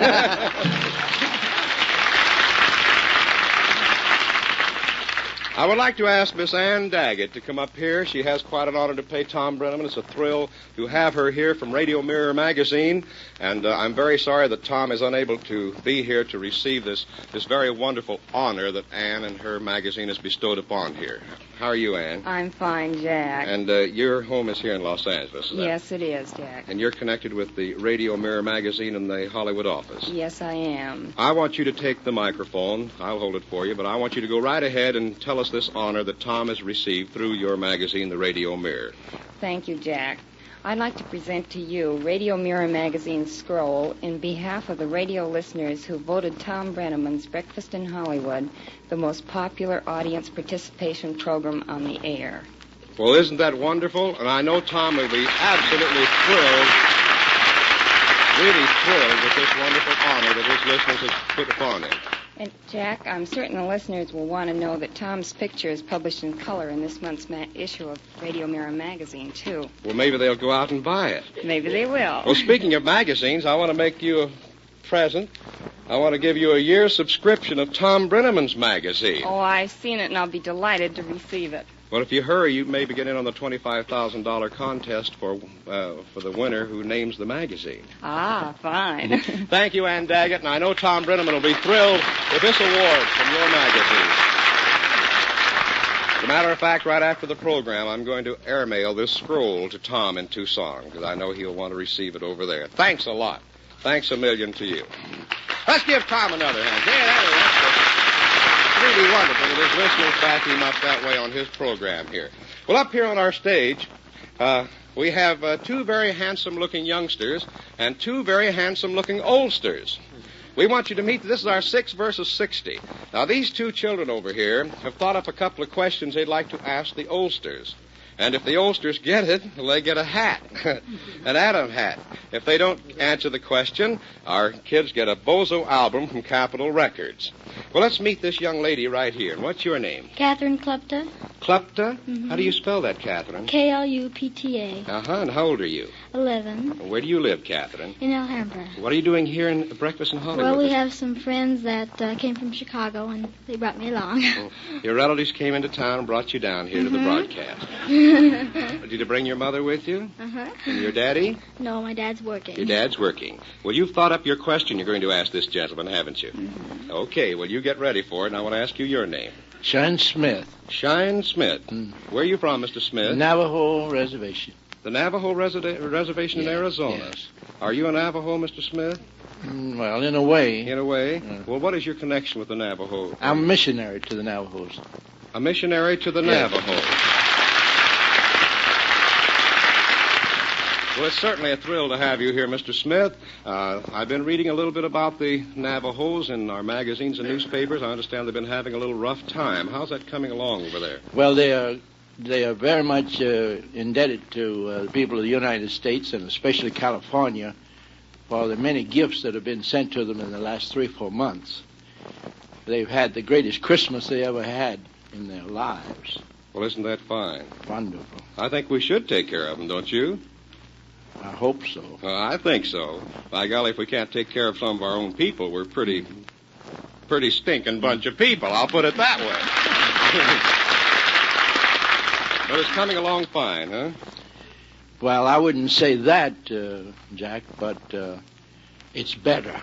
That's good. We're glad to hear that. Thanks. Coming to you. You all ready to ask your question? Or answer the question this lady's going to ask? I hope I am. How old are you, Mr. Smith? 65. 65. And you're 10, Catherine. Mm-hmm. I'll be 11 in May. Okay, ask Mr. Smith his question. Where's the best place to buy a smoking jacket? Did you get that, Mr. Smith?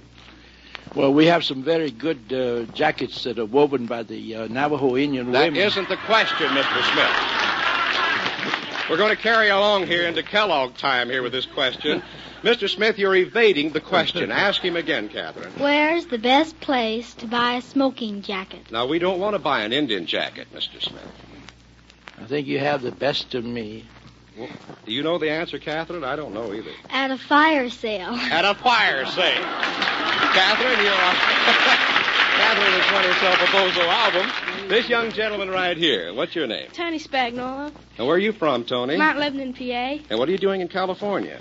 Well, we're out here visiting some relatives. Uh-huh. Well, Tony, tell us, do you like California? Well, yes, it's very nice. You like it better than you do Mount Lebanon, Pennsylvania? No, not as... You don't? No. Well, what's better back at Mount Lebanon? Well, I just like it better and go sled riding there without having to go 50 miles. Oh, I see. You have to go a little farther than that, Tony. Well, here's the gentleman. You all ready to ask your question? Yes. Okay, let's meet the man you're going to ask it to. Your name, sir, and where are you from? Everett Moore, Hillsdale, Michigan. Well, what do you do back in Hillsdale, did you say? Hillsdale. Hillsdale, Michigan. Mr. Moore. Mr. Moore. And what do you do back in Hillsdale? Farm. You're a farmer back there? How's the farming business going back in Michigan? Well, not very good right now. Well, what's they're the all trouble? froze up. Oh, they're all froze up, that's right. So you came to California to thaw out. Yeah. Are you all ready to answer your question, Mr. Moore? Well, I'll do the best I can. It's an Adam hat for you if you win. Okay, Tony. What vehicle besides an airplane, a helicopter, or a blimp has a big motor and flies? There you go, Mr. Moore. I just said, what was it? You ask him again there, Tony. What vehicle besides an airplane, a helicopter, or a blimp has a big motor and flies? On that blimp, don't look at me. It has a big motor and flies. I don't know the answer to that one either. That's a good one. A lot of things that has flies, but I don't know about the motor. He knows a lot of things that has flies, but nothing with a motor. Well, I think Mr. Moore gives up, Tony. What's the answer? A garbage truck. A garbage truck. A Bozo album for both these kids, and a big hand for both of the gentlemen here. Well, in just a moment, Jack Kirkwood is going to meet our wishing ring winner, and I wonder if someone would untangle my network over here. I have it all filed up.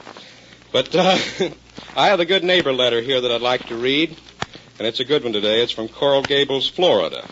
It says, Dear Tom, I want to recommend Mrs. John S. Gibbons of Coral Gables, Florida, as a good neighbor. Along with her duties of rearing her family, she has found time to help all handicapped children in Florida. She was the instigator and pushed to get legislation passed to establish special education classes. The result was a special school of education for physically handicapped children. She proved the need for lip reading classes to the Board of Public Instruction, which now provides a full paid staff. They start with preschool deaf babies and carry through with lip reading classes in the high schools. For adults, she organized the Miami Society of Hard of Hearing, which provides lip reading classes and recreation. The Miami Society is now a community chess project and has its own clubhouse. And now this good neighbor herself is handicapped, having less than 1/8 vision, but she still carries on. Our community felt that you would be interested in hearing about this woman whose outstanding spirit is so greatly admired. Yours sincerely, Mrs. G.F. Ridley, 1306 Pizarro Street, Coral Gables, Florida. So our orchid this morning goes to a very deserving good neighbor, Mrs. John S. Gibbons, 1302 Pizarro Street, Coral Gables, Florida, who has been made our good neighbor for the day. While our wishing ring winner is coming up on our stage, I want to send out on the air to our ring to the lady who wrote in. We award a wishing ring to someone in our listening audience each day, and today it's Mrs. Everett Hibbs of 1635 Ida Avenue, Wichita, Kansas. Do you know her? Do you know Mrs. Hibbs? Or you sort of for surprise? I thought maybe you might know her. No, I don't. That'd be unusual if you won the wishing ring here this morning and she on the air. But here's her wish. My wish is for more recognition of the fact that one of the greatest mistakes in life can be the constant fear of making a mistake. Isn't that a wonderful wish, huh? And now Jack Kirkwood meets our wishing ring winner today. Hello. What's your name, please? Mrs. Bertha Frisbee, Collins, Iowa. Of Collins, Iowa? Collins, Iowa. And how long have you been in California, Miss Frisbee? Well, since last August. Oh, you've been here quite a while, then. Yes, my daughter was ill, and I came out to care for her. Oh, I see. And she still is. Oh, I'm sorry to hear that. Do you like it here in California? Oh, very much. Yes, I do. Well, you have won our wishing ring for today. Let me have your finger, and I'll try to put it on there for you. Fits not quite there. I'll do it on the other. There. There we are. It fits beautifully, doesn't it? Isn't that a beautiful ring? That is. The ring is made in the shape of an orchid. Tom's own idea. Beautiful Very thing. pretty. And now, Miss Frisbee, your wish, if you please. Well, I wish that my daughter would get well very soon from her sickness. She's been ill so long. And Well, that'd be my reverent prayer. I'm sure we'll all join you in Yeah. that wish. Thank you Thank very you much. very much.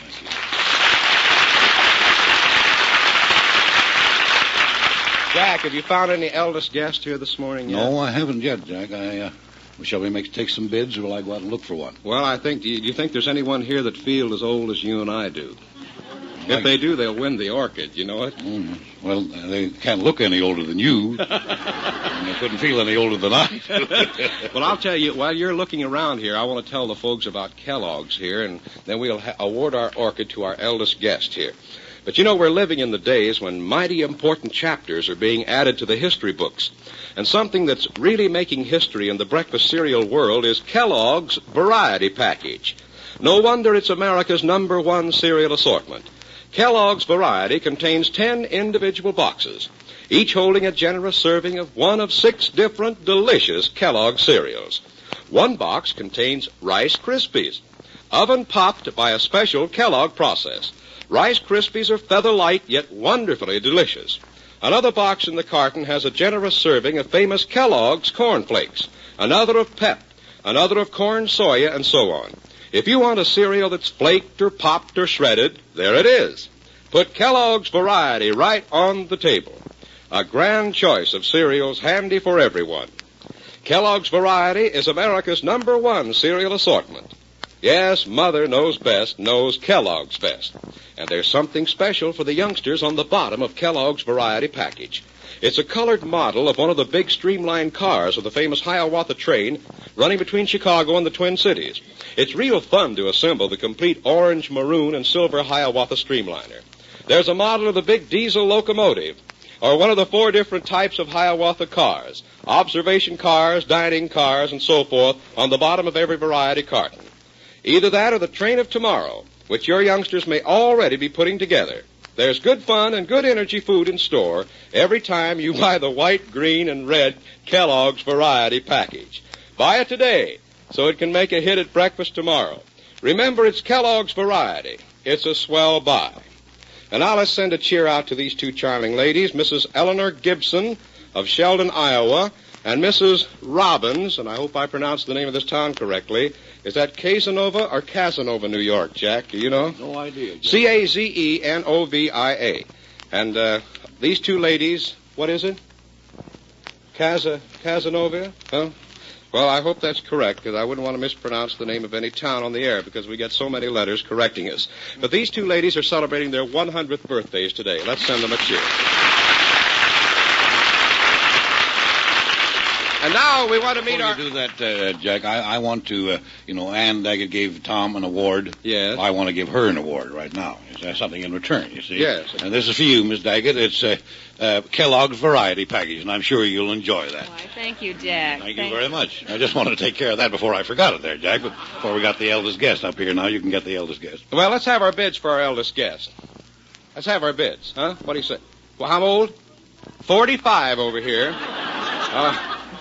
You don't look it either. We have anyone? Let's start with 85. How old are you, ma'am? 76. 83 over here. 89 here. 89. Anyone older than 89? Well, you're the winner, ma'am. You won our orchid today. What's your name? Emma Toole. Well, Emma, come on up. I want you to meet Jack Kirkwood. Well, I don't know whether I can get up there or not. Well, can you walk all right? I can walk. Well, shall we dance? Huh? I don't think so. Jack and I will both help you up here. We want all the ladies to meet you. And we'll get you a chair so you can sit up on our stage. And thank you. What's your name again? Emma Toole. Emma Toole. Well, Emma, I want you to meet Jack Kirkwood. How do you do, Miss Toole? How do you do? Jack, will you take the microphone? I'll help Mrs. Toole up All here. right, fine and dandy. Thank you. Where's the other lady? Let's get the other lady up, too, Jack, if we can. 83-year-old, I believe. Might as well have 2 ladies this morning. Sit right down there, Mrs. Toole. Sit right down there in the chair. Make yourself comfortable. Thank there, you. Feel good now? Everything all right, Miss Toole? Yes. Yes. How old did you say you are, Miss Toole? I am 89. 89? No, 98. 98? Oh. 98.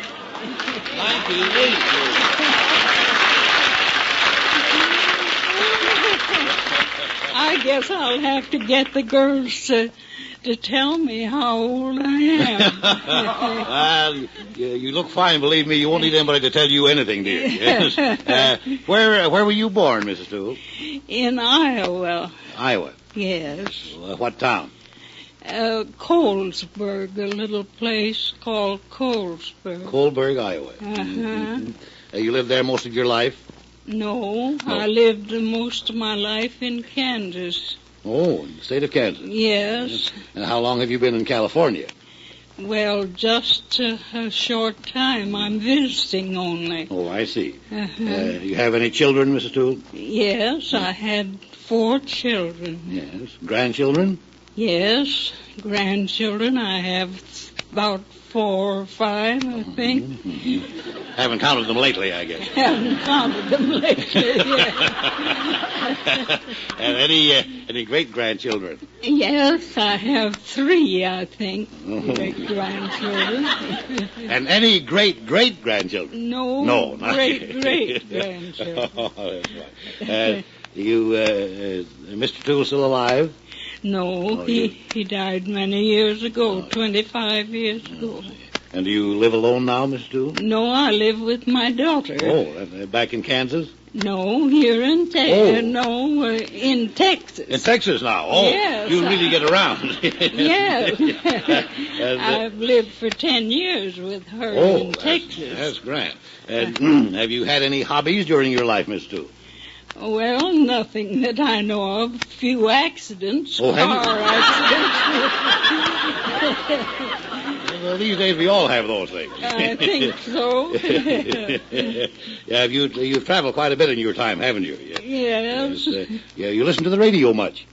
Yes, a good deal. Mm-hmm. And what's your favorite program? Well, I really don't know. All of it. I listen to all of it. I suppose you listen to Tom nearly every morning, don't you? Yes. Yes, I don't blame you for that. I want to meet this other lady for just a moment, if you please. What's your name, please? Mrs. Captain Kite. Mrs. Kite. And where are you from, Mrs. Kite? I'm from Burlington, Wisconsin. Burlington, Wisconsin. What is your age, please, Mrs. Kite? 83. 83 years of age. Mrs. Kite, this is Mrs. Toole. I want you ladies to say hello to each other. And here we have the 2 orchids here. One for you, Mrs. Toole, and another beautiful one for you, Mrs. Kite. And, of course, you know what goes along with the orchid, don't you? Are you all ready for what goes along with the orchid? Yeah. Jack, which one of the ladies do you want to kiss? Either one. I'll kiss them both. Yeah. There you are.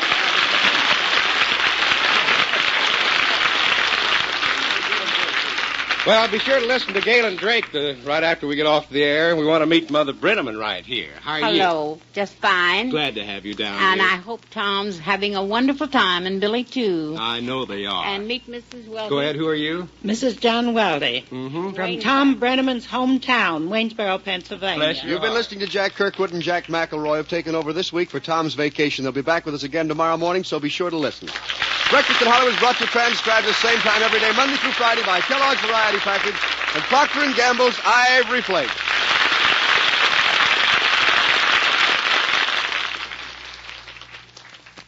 The weather?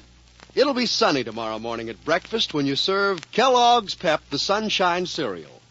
Sunny golden, sunny-tasting Pep wakes up appetites with a smile, for Pep is a Kellogg cereal. And that means it's crisp, fresh, toasty flavored, and nutritious, too. Actually, these delicious whole wheat flakes of Pep have been fortified to give you better nutrition than whole wheat itself. More vitamin D, more vitamin B1. So make it a sunny breakfast tomorrow with the Sunshine Cereal, Kellogg's Pep.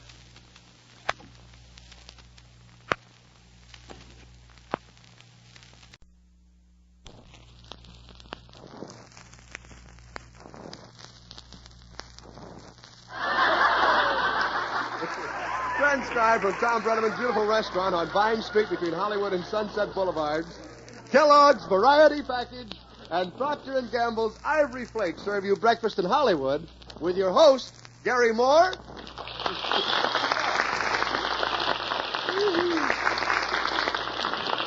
Thank you. Thank you very much, John Nelson. Good morning, friends. How's everybody feeling today, huh? That's wonderful. I know that all of you enjoyed those fine Kellogg cereals we served this morning. And if you'll just remain seated, the waiters will pass out finger bowls so that while the program is on, you can rinse out your stockings in Ivory Flakes. There is nothing formal about this program. Boy, that's what I call real merchandising. We've hardly been on the air for 2 minutes, and already we worked in 2 plugs for our sponsors. Well, John, boy, that's just because I appreciate a good sponsor when I see one. You know, when I first started in radio, I was sponsored by the makers of Perkins Gherkins. Perkins Gherkins, the pickle with the personality. That's right. We had a dandy slogan at that time, as I recall it. Perkins Gherkins for your internal workings. You know, The program was all right, but on my day off, I had to work in the factory, you know. You worked in the pickle factory? Yeah, I would stand there all day with a little mallet in my hand, socking the pickles to give them those little lumps. It was quite a job, really. I can imagine. How long did you stay with the Perkins Gherkins people? Well, until I got very lucky, John. I got lucky, and I was hired by the makers of Carmichael's Catsup. They had quite a slogan, too. Carmichael's Catsup, the only catsup in the world containing real cats. Then, John, one day a terrible thing happened. Our sponsor, Mr. Carmichael, fell into one of the big vats of catsup, and he was drowned. And after that, we had to change our slogan to Carmichael's Catsup, the only catsup in the world containing Carmichael. I don't know, somehow or other we didn't sell much after that. Well, then it's small wonder you appreciate the sponsors you have now. Ah, you're so right, John. When they put me on this program, it made the second time in history that Mr. Proctor has taken a gamble. And before going on, I do want to say this, friends. Today I'm winding up my 4th week on Breakfast in Hollywood, and if I've even come anywhere near to keeping the program on its feet, it's because of your own very heartwarming cooperation. Your cards, your letters, and your wires have been most inspiring. They've made me realize that we must make a good job of this. And I want to assure you that I read every letter that comes in, every single one of them. And I'm trying terribly hard to heed your criticisms and your advice. I think you can understand that with this tremendous volume of mail, it's impossible for me to answer them all. But don't ever let that stop you from writing in. We want your ideas. We need your ideas. And thanks again for everything. Oh, and say, John. Yes, Garrison. Say, speaking of who? Garrison. Thank you, Jonathan. Yes. Speaking of mail, did any of our friends send in problems to be solved by the Gary Moore Poor Housekeeping Institute today? Oh, scoodles of them, Gary. Scoodles of them. Scoodles of them, you yes, say? that's halfway between scads and oodles. Oh. Well, I think that's just DT. That's halfway between dandy and peachy. But anyway, we only have time left for one letter this morning, John, so just pick one out at random and let's have at it, shall we? Well, I'll pick this one from a Mrs. Harry Calvig of Medford, Oregon. She says, Dear Gary, I'm coming to Hollywood on a visit soon, and I would love to have you show me around town, as I am sure you know all the movie stars. Well, bless our little Greyhound bus ticket. I'll tell you, Mrs. Calvig, I have been here in Hollywood for quite some time. In fact, when I first came here, the Hollywood Bowl was just a demi-tasse. But still, I'm not very well acquainted with the movie people. I don't know. Oh, to be sure, I do have a nodding acquaintance with Greta Garbo. I say hello to her, and she says nodding.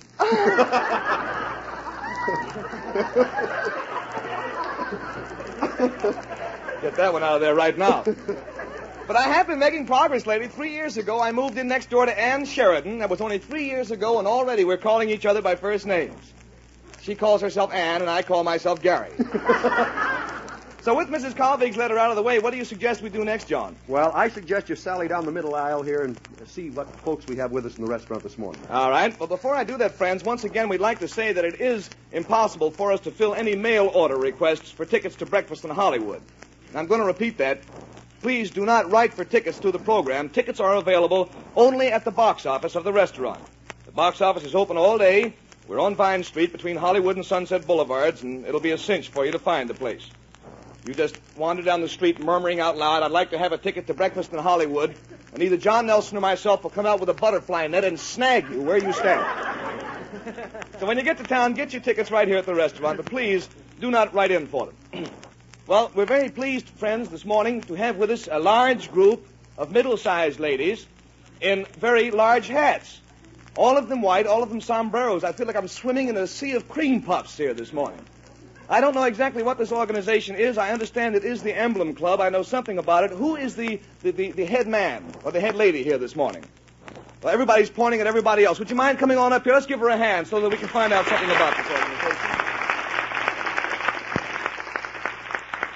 Oh, she's beautifully gotten up. I wish all of you people could be here to see this in a lovely white riding skirt, frontier clothes, a white and black blouse, and a great big 10-gallon hat on top. Good morning. Good morning. What is your name, please? Peggy Morrison. And where are you from, Miss? Las Vegas, Nevada. You look like Las Vegas. We're very proud of it. Well, you should be. Now, tell me something about this natty collection of ladies here this morning. The Emblem Club is Drill team. The Emblem Club are Lady Elks. Or Lady Elks? We are the wives, mothers, daughters, and sisters of Elks. Mm-hmm. And you have your own organization? Yes, it's a national organization. And this particular drill team is from Las Vegas, our drill team, ladies' drill team from the Emblem Club, 114 in Las Vegas. I see. Well, now, you say a drill team. Do you drill on foot or on horseback? On foot. On foot? Yes, you bet. I thought somebody back there says, and that ain't good. Oh, you're saying they are good? Oh, I thought you meant it was no good walking. You wanted to get on horseback. We marched thousands of miles during the Eldorado celebration that is just over with. You did? Vegas. Say, if Dr. Scholl is listening in, I think I have a great market for your foot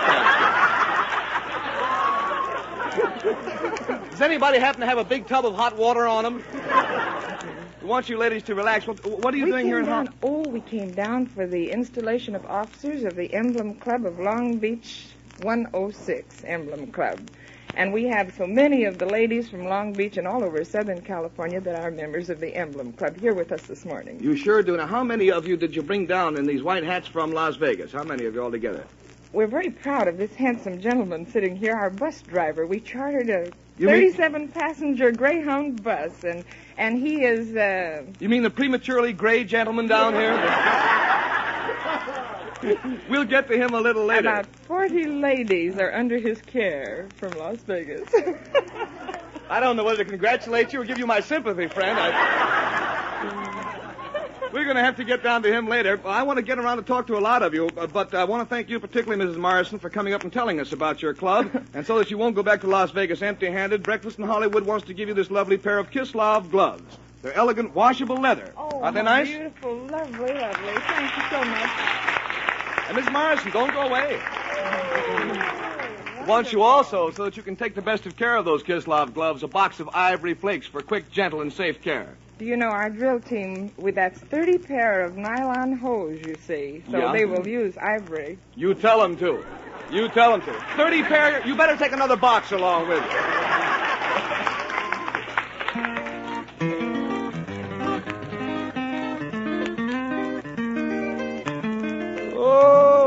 Say, Carson. Whatever you're going to say, Gary, I can take it. What I want to know is, can you dish it out? Oh, right out of my dishpan. A song about ivory flakes. Listen. All right.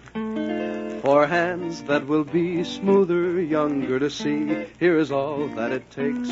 Only one box of ivory flakes. That's more than a dishpan ditty, ladies. It's a fact. One box of ivory flakes is all it takes for smoother, younger-looking hands. Now, I imagine you want smoother, prettier hands, doesn't every gal? Then what about ivory flakes for dishes? The same ivory flakes that help keep your clothes so lovely. They'll help your hands, too. In the dishpan, they don't make your hands rough and red the way strong wash day soaps can do. If your hands are losing out to a strong wash day soap, give them a break. Try ivory flakes for dishes. Pure, mild ivory flakes, the flake form of ivory soap. One box of ivory flakes is all it takes for smoother, younger-looking hands. Ounce for ounce, ivory flakes give faster suds, longer-lasting suds, suds that wash more dishes than even leading wash day soaps. For speed, for suds. For hands that will be smoother, younger to see, here is all that it takes. Only one box of ivory flakes.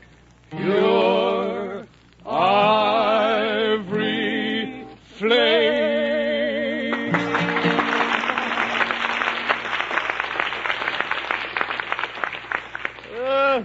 Just like Carnegie Hall.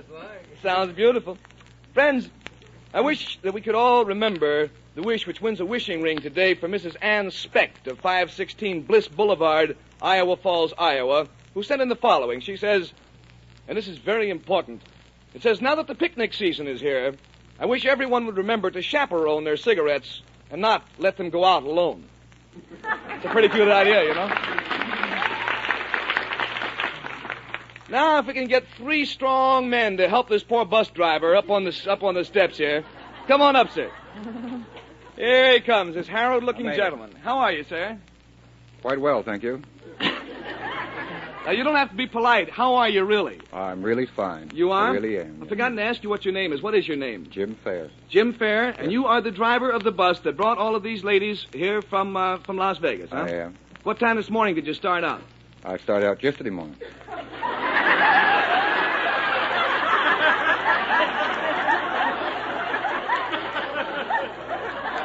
Must have made a lot of stops along the way.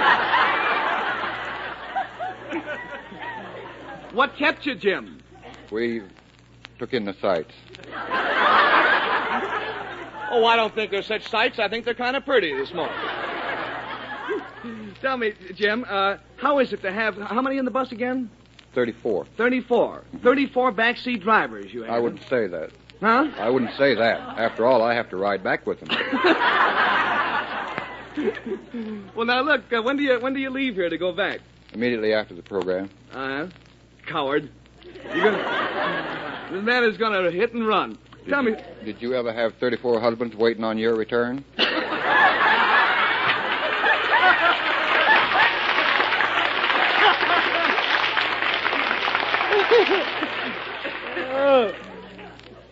If you don't get back, you're really in trouble, aren't you? I am indeed. You sure are.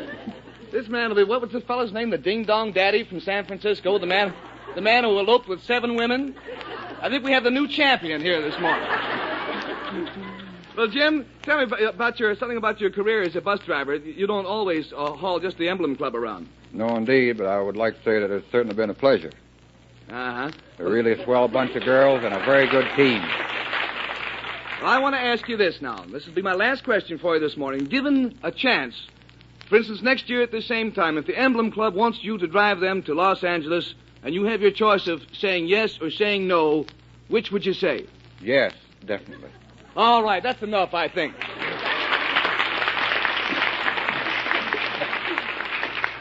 Jim, you're a man who's had a lot of rough experiences here. We want to give you, first of all, a lifetime subscription to Tom Breneman's magazine. And that's kind of like giving you an orchid, too, because the cover of the current issue, designed by Tom himself, shows a breathtaking, lovely orchid in full color. And so that you can be comfortable while you're reading the magazine, sit back and put your feet up and smoke one of our big breakfast in Hollywood cigars. Thank you. You're more than welcome. If when you get to Las Vegas, you can't get those 34 ladies out of the bus, just light that cigar. That'll take care of them all. Well, friends, I'd like to remind you again that your used kitchen fats fill a vital need. They help relieve the worldwide shortage of fats and oils, so everybody save every drop. Well, now I see by the clock that it's Kellogg time on Breakfast in Hollywood, brought to you by the kindly Kellogg folks of Battle Creek, Mich. And this morning, we come to drama time. Drama time is the time a couple of times a week, or perhaps once a week, when we reach out into our audience here in the restaurant and pick out a new star. Create overnight a brand new radio star. Is there anybody in here who's had any dramatic experience, who has any ambition to be on the radio? We'll work on this side of the restaurant this time. Anybody who has any ambitions at all to be an actress or an actor? Young man, you're a little young for that, I'm afraid. How about let's get somebody from over here? Who wants to volunteer to be in our drama this morning? All right. Right over here. Come on up on the stage. That's fine. Here she comes. Now, I'll tell you what's going to happen. We have written a very stirring drama here this morning. No, young man, not you. He's so cute. Let me talk to him for half a second. Come up here, buddy. Come on over here. He's been so anxious to get up here. Hello. Hello. What's your name? Dennis. Dennis? Dennis. Did you want to be an actor this morning? Yes. Well, I'll tell you what you do. I don't think you can handle this thing. This is very dramatic, you see. So you go back to your table while I'm talking here to this lady that I'm talking to, and you think us up a good joke to tell, huh? And then I'll call on you in a few minutes, and if you I don't know if I can think of any joke. Well, I can't either, but I stand up and try. You go back and you think of one. Somebody will tell you one, and I'll call on you in a few minutes. Maybe we can dream up some kind of prize for the young man. Now, good morning. Good morning, What is your Jerry. name, please? Millie Barron. Awfully nice to see you. Have you had any dramatic experience? Well, a little. A little? With my boy, Dennis. Oh, with the young man you were just talking to. Uh-huh. Well, all right. We have written a drama here this morning for you to perform. The two characters in here are called Jane and George. You are to read the part that says Jane, and I to read the other part. Do you understand? Yes. This is a drama for two people and very dramatic, friends. It starts out like this. I say, Jane. Yes, George. I've got a new job, Jane. You've got a new job, George? Yes, I've got a new job, Jane. Well, tell me, what is your new job located, George? Where is my new job located? Why, my new job is located on a shady shore near Charlottesville called Shallow Shoals, Virginia, Jane. Your new job is located on a shady shore near Charlottesville called Shallow Shoals, Virginia, George? You keep pitching, yes. My new job is located on a shady shore near Charlottesville called Shallow Shoals, Virginia, Jane. Well, tell me, who is your new job with on a shady shore near Charlottesville called Shallow Shoals, Virginia, George? Why, my new job's with a certain sharp and ship-shaped machine shop on a shady shore near Charlottesville called Shallow Shoals, Virginia, Jane. Your job is with a certain sharp and ship-shaped machine shop on a shady shore near Charlottesville called Shallow Shoals, Virginia, George. Sounds like a vacuum cleaner, doesn't it? Yes, my new job's with a certain sharp and ship-shaped machine shop on a shady shore near Charlottesville called Shallow Shoals, Virginia, Jane. Well, tell me, who do you work for in your new job at a certain sharp and ship-shaped machine shop on a shady shore near Charlottesville called Shallow Shoals, Virginia, George? Who do I work for? Why, I work for the rear-end mender and fender bender in a certain sharp and ship-shaped machine shop on a shady shore near Charlottesville called Shallow Shoals, Virginia, Jane. You work for the rear-end fender and machine bender in a certain sharp and ship-shaped machine shop on a shady shore near Charlottesville called Shallow Shoals, Virginia, George. She made it! Yes, I work for the rear-end mender and fender bender in a certain sharp and ship-shaped machine shop on a shady shore near Charlottesville called Shallow Shoals, Virginia, Jane.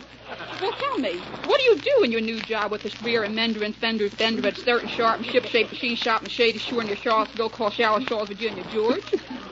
What do I do in my new job? Why, I'm a motor meter mileage reader for the rear-end mender and fender bender at a certain sharp and ship-shaped machine shop on a shady shore near Charlottesville called Shallow Shoals, Virginia, Jane. You're a motor meter mileage reader for the rear-end mender and fender bender at a certain sharp and ship-shaped machine shop on a shady shore near Charlottesville called Shallow Shoals, Virginia, George. Yes, I'm a motor meter mileage reader for the rear-end mender and fender bender at a certain sharp and ship-shaped machine shop on a shady shore near Charlottesville called Shallow Shoals, Virginia, Jane. Well, tell me, how do you like your new job as motor meter mileage reader for the rear mender and fender and bender at a certain sharp and ship-shaped machine shop at shady shore near Charlottesville called Shallow Shoals, Virginia, George? I like it fine, honey, but I love the job you've done for us today, and thank you so very much.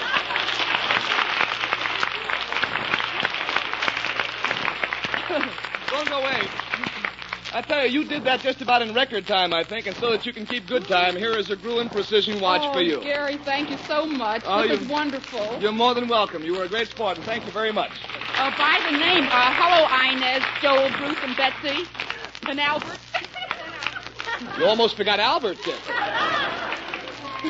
Might as well go to jail for Albert as Inez Rose. Now, young man, come up here. You won? Huh? I can't think any. You can't think of any jokes? Well, I'll tell you, your mother is a very clever woman. She's just been working. We're going to send you back again. We have a prize for you, but you can't get the prize until you think of a joke. So you run back, and we'll check with you later on in the program. We're going to work that young man to death, aren't we? Well, I'm going to stunt his growth probably here this morning. Today's good neighbor orchid, friends, is headed for the Keystone State, and here is the letter which earned it. The letter says, I am writing you to recommend Mrs. Clyde Bittner, Sr. for your good neighbor. Prior to Christmas, Mrs. Bittner went to our local news agency and got the names of the patrons of our paper boy. Then she covered the entire route and solicited free will offerings for the gift for the boy. He was presented with a bicycle and a nice sum of money besides. The paper boy, the son of a widow with 4 children, gives his earnings to his mother to help pay for a small home she recently bought. Needless to say, he was very appreciative of her thoughtfulness, and we patrons think Mrs. Bittner's act is worthy of an orchid. And it's signed very sincerely, one of the boy's customers, K.E. Gilland of 143 Addison Avenue, Greencastle, Pennsylvania. Yes, that was truly a neighborly deed. And we're happy to send Tom's beautiful Armroy orchid by air express to Mrs. Clyde Bittner, Sr. of South Allison Street in Greencastle, Pennsylvania, who is our good neighbor for today.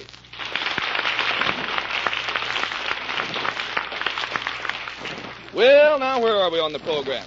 Oh, well, you know, Johnny Nelson is an old friend of mine, and so is Carl Webster Pierce. We all work in harmony. That is, we work it in wherever we can. So don't say I didn't warn you if we work a little harmony into the program right now. Anyway, we harmonize nice. Shall we hit our C's, fellas? Don't leave. We'll be through. Ready? To please everyone at your table, there's no need for breaking your back. At breakfast, just serve the whole family from Kellogg's Variety Pack.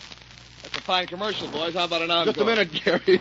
You know, first, I think we ought to explain the lyrics of that song. Mm-hmm. It isn't quite clear where we say, there's no need for breaking your back. Well. No, the idea is that Kellogg's Variety Package brings you 10 generous individual packages and lets folks choose their favorite Kellogg cereal from 7 different kinds. You know, flaked, shredded, or popped, made of corn, wheat, or rice. You just reach for the cereal you want from Kellogg's Variety. Well, I'm glad you mentioned that, John. Can we give our encore now? Well, there's just one more. No. Just one more thing, too, Gary. The song starts off by saying, to please everyone at your table. Now, that's because whichever cereal they choose from Kellogg's Variety, it's always fresh from its own individual package. Always crisp and delicious. Now, take Kellogg's Rice Krispies, for instance. They're so fresh that they snap, crackle, and pop when you pour on milk. And there's Kellogg's Corn Flakes, Corn Soya, Pep. 7 swell varieties, 10 packages, all in that big white, green, and red carton of Kellogg's Variety. Any questions in the house? Not here. All clear, and together, get Kellogg's Variety Pack.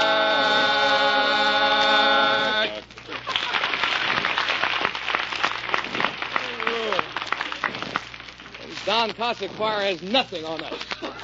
Nothing, absolutely. We'll be getting requests from the Metropolitan any day now. I want to get that young man. Have you found a joke yet? His mother's still whispering to him. Have you found one yet? Just a minute. I have to check with the joke department over here. Good morning. Again. Have you found a joke yet? Yeah. Oh, yeah. Oh, come on up on the stage here where we can all hear it. Okay, young man. Come on up here. Now, what is this joke about? I stayed home from school to get a bike. And my teacher doesn't know about it. You stayed home from school to get a bike today and your teacher doesn't know about it? That's a joke? I can't tell her.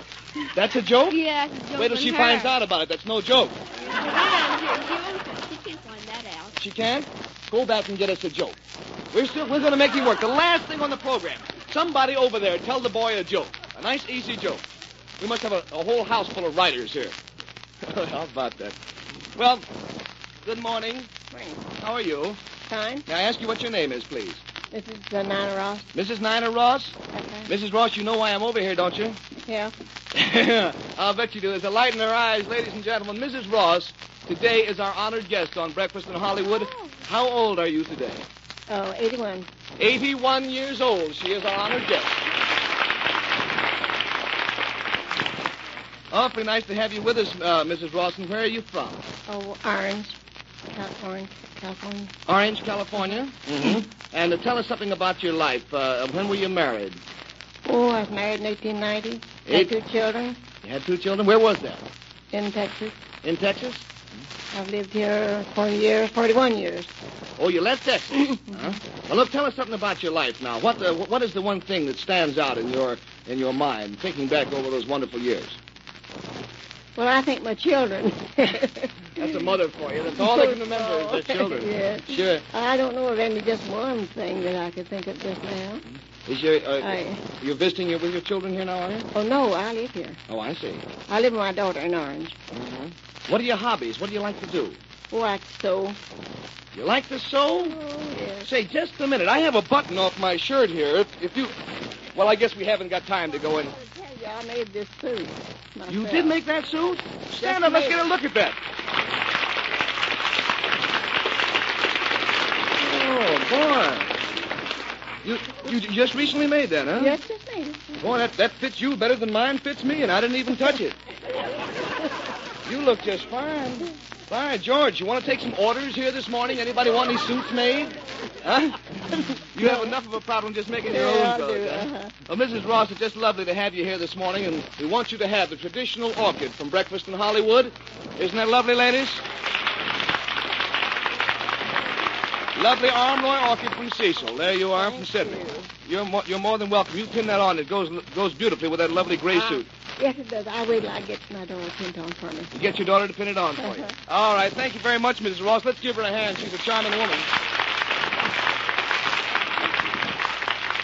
I see the young man has left his table. I guess he's gone out to hire writers. Oh, he's over in the corner working on a joke. Look who's giving him a joke, Bobby Filipino. Well, if he isn't ready yet, we'll go ahead and come back to him. Now, let me see. Where is Mrs. Jerry? Where are we here? Oh, right over here. Yeah, I wanted to talk to you. Good morning. Good morning. Would you mind standing up, please? Thank you very much. And somebody already gave you flowers, didn't they? Oh, yeah. Yes, they look lovely, too. May I ask you what your name is? Jerry Nutt. Jerry Nutt? That's right. Uh-huh. Well, tell me something about you. Where are you from? Long Beach, California. Uh-huh. What was the most exciting thing that ever happened in your life? Well, as I wrote on the paper, and I had to introduce my husband to my family and tell him his name was Nutt. That was hard to do. Did they believe you? No, they didn't. Oh, they didn't believe you. They thought you were kidding them. That's right. Uh-huh. And the first time I ordered anything from the department store delivered, the man that waited on me says, "Young lady, if I were you, I'd change that name." And when I told him I had just changed it, there was no hope. Well, I don't imagine you're too sorry about it, are you? Not at all. Good. I suppose everybody said when the minister married you, he said nuts to you. Oh, he did? Well, tell me, is your husband is here with you now, is he? No, he works a night shift. He's probably still sleeping. Oh, he works the night shift. Well, if you were to have your wish come true, what wish would you want this morning? Here, do we have a wishing ring? Let's have a wishing ring here. We want you to have the traditional Breakfast in Hollywood wishing ring. Will you hold your finger out, please? That's fine. Now, we want you to wish, and we'll all wish along with you, that you get the thing that you want most in life. And what is that right now? Well, June the 9th will be my 25th wedding anniversary, and I'd like him to have a day shift. So we might go out. You'd like your husband to be on the day shift? That one day, anyway. There's no And hope. where does he work, Mrs. Nutt? He's division foreman for Ford Motor in Long Beach. Ford Motor. We happen to have a very close connection with the Ford Motor Company, and I think I can promise you right now that on June the 9th, your husband will have the day off. Wonderful. Okay? We'll fix that for you for sure. Thank you very much, Mrs. Nutt. All right, young man, quickly. We have one. Do you know why a rainbow has a poor figure? Why a rainbow has a poor figure? Why? At the end of... Yeah, because there's a pot at the end, could that be? Yeah. That's it. We worked you to death. I know what you want. You want a bicycle, don't you? You're going to have that lovely Shelby bicycle over there in the corner that comes in all enameled bicycle. There it is with the Shockeys fork in the front. Let's give the man a large hand. And friends, for a list of good and bad habits that may help or hinder you in your job, listen to Galen Drake, who follows over most of these stations. And so, until the next time, this is Gary Morris saying bye-bye. Thanks very much. You've been very kind. Breakfast in Hollywood is brought to you transcribed the same time every day, Monday through Friday, by Kellogg's Variety Package and Procter & Gamble's Ivory Flakes. You know, it's a good morning when you say hello to spring with a bowl of Kellogg's Pep. For here's a cereal with real springtime flavor. Fresh, crisp, and cool. Strictly Kellogg in delicious whole wheat flavor. Strictly Kellogg in wonderful nourishment. Yes, these golden flakes of pep are a swell energy food, and we all need extra energy these busy spring days. So be good to yourself. Be good to your family. Serve Kellogg's Pep every morning. Today at your grocer's, get the big white, green, and red package of Kellogg's Pep.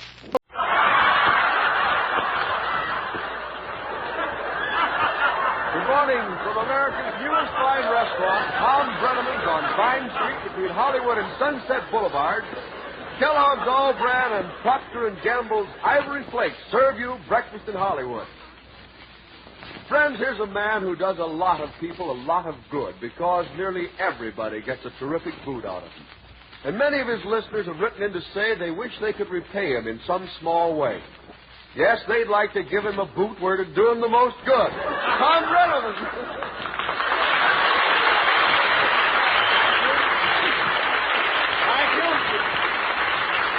Thank you. Good morning, ladies. And greetings from the golden state of California. You all out there at the other end of the network. Howdy from the ladies having breakfast in Hollywood. The radio show with the largest cast in the world. Mostly ladies. Oh, there are a few disgruntled husbands among them. They have no choice in the matter. It's cheers we're sending you veterans still confined to sick or convalescing quarters. Double-deck cheers along with our thanks. And as we open this Ivory Flakes portion of our little romp, we might give a weather report. We had a light rain, as I predicted yesterday, today, a typical midsummer's day. If you're an Eskimo. It'll be a little nippy around the edges. We're going to visit now a little bit, and I think we'll start maybe with you. Who are you?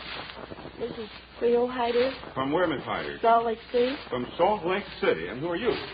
Mrs. Richard O'Neill from Gloucester, Massachusetts. Oh, hello, Mrs. O'Neill. Good to see you. Alice Jones, Gloucester, Massachusetts. I suppose you're from Gloucester? Yes, sir. Mr. O'Neill of Gloucester. I see you're from O'Neill. And you're from Denver, aren't you? Yes. Uh-huh. She never heard our program. What's your name? Oh, no, you don't. You got to worry about. Let's meet some of our folks here now. Corporal, your hometown. New York City. Mm-hmm. Rose H. Birch. Thank you. Rochester, New York. Donnie Wangen, Corporal. Baltimore, Maryland. Corporal Gilbert Fisher. Thank you. Manchester, New Hampshire. Staff Sergeant Albert W. Bowman, Jr. Charleston, South Carolina. William B. Rhodes, Jr. South Weymouth, Massachusetts. Arthur Newell. Yes. All right, Newell. You? Ellsworth, Iowa. Leland Anderson. Yes. Jasper, Indiana. Glenn H. Grammelstracker, Anson. Matchton, New Hampshire. Sergeant Leo E. Crew. Worcester, Mass. PFC George Economides. It's New England days, baby. New York City. Private Stewart A. Call. Cincinnati, Ohio. Jack Driscoll, Private. Hello. Arkansas City, Kansas. Staff Sergeant Marion Stacy. Alhambra, California. Sergeant Johnston. What's your first name, Johnson? Edward. How long have you been in the Army? About 12 years. About 12 years. It's like the Kingfish thing. Denison, Iowa. Robert W. Otto, Lieutenant. Lieutenant? Chicago, Illinois. Robert W. Sebastian. Lieutenant J.G. Navy. Thank you. Oakland, California, Chief Warrant Officer Ernie Stang. Don't get sore about it now, Ernie. Bakersfield, California. PFC Paul L. Ingram. Los Angeles, California. Private Jimmy Waite. Los Angeles, Lieutenant Waple, physical therapist. This is Mary Jane Ingram. Yeah. You're a cadet. Los Angeles. Yes. Uh-huh. DeQuincy, Louisiana. Corporal Roy McTain. Captain? Philadelphia, Pennsylvania. Captain G.L. Nordstrom. Thank you, Captain Nordstrom. Now, we're going to meet some more of them after a while, but right now, I wish everybody in uniform would please stand. Come on your feet there, boys and girls. We'd like to give you a welcome each morning. Let them march!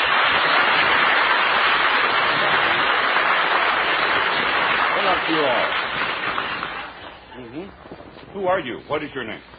You. Mrs. E. Heisman. Would you like to say something into the microphone? Hello, Marjorie, sir. You would like to say what? Hello, Marjorie. No, you're not supposed to say that. I just wondered if you would like to have said something into the microphone. Would you?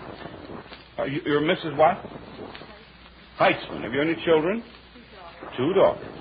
You understand baby talk, Miss Heitzman? Huh? Uh-huh. You know what a baby means when it says goo-goo glub? Well, I know a mother who says it's plain as day that when a baby says goo-goo glub, it means, Mama, be sure to wash my clothes in ivory flakes. Ivory flakes, twice the wear. Well, that's true, Charlie, my boy. But at that stage of the game, the baby isn't interested in twice the wear, as much as she is in the fact that gentle Ivory Flakes care keeps her clothes soft and fluffy and comfortable. When I say baby's clothes, that includes all her clothes. Ivory flakes, twice the wear. Yes, Charlie, that's what baby will be interested in when she grows up and has babies of her own. Now, we know that gentle Ivory Flakes care gave up to twice the wear when wash tests were made on many kinds of nice garments. So folks never wash things the wrong way with the wrong kind of soap.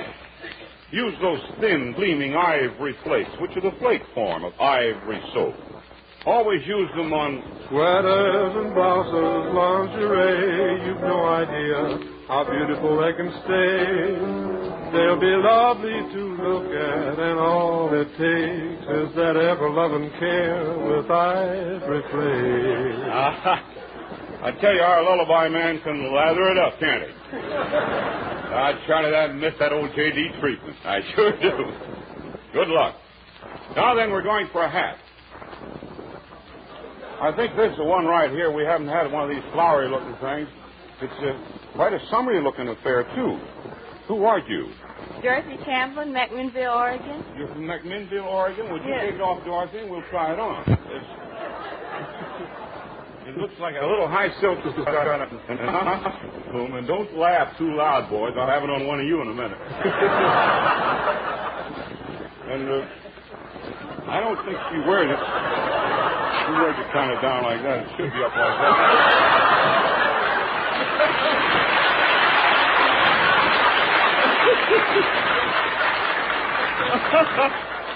You wear it a little more down over the noggin.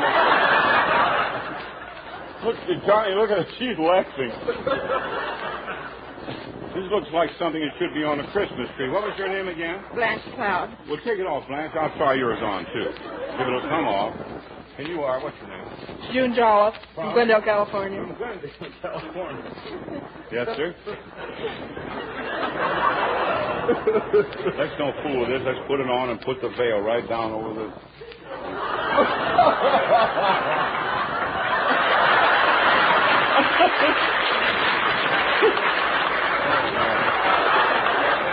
That's silly. Thank you. Oh, my. Sometimes they're sillier than others. Well, let's award our wishing ring right about now.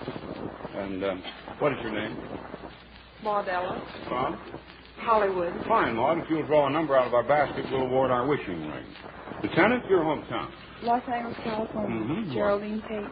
Thank you. Waterbury, Connecticut, Jane Wynn. What did you do with the number, honey? Oh, thank you. It is 85401.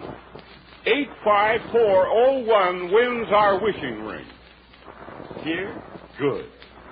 You come on out here. We'll put the wishing ring on your finger. Ladies, meanwhile, remember, make sure nobody in your family wastes soap. Soap contains materials urgently needed for making peacetime supplies. So don't waste it. Hello. Who are you? This is Carl Preston from Mertzon, Texas. From Mertzon? Mertzon, Texas. Mertzon. How big a place is that, Mrs. Carl what? Miss Carl? Preston. Preston. How big a place is it? About 900. That's the postmistress over there. Is that the postmistress? Are you the postmistress of Mertzon? Mertzon. Yes. 900? 900, no, 898 now. Oh, yes, there's two of you at home. How long has she been postmistress, and what's her name? Mrs. Eli Hill. How long has she been postmistress? I don't know. Huh? 10 years. 10 years. Well, that's about the size of our post office out in Encino. Is that right? We have almost 900 people live out there. How long have you lived in Mertzon? 5 years. Where are you from originally, Mrs. Elkhart, Indiana. Elkhart, Indiana. Yes. Well, tell me, why did you move to Mertzon? Well, we moved to Dallas first. Mm-hmm. And we moved out there on a ranch. Oh, you're living on a ranch? Yes. 29 miles. Tell me, Mrs. Preston, you would care to lean back against here with me? Yes, better. I'd like a drink. You'd like a drink? Help yourself.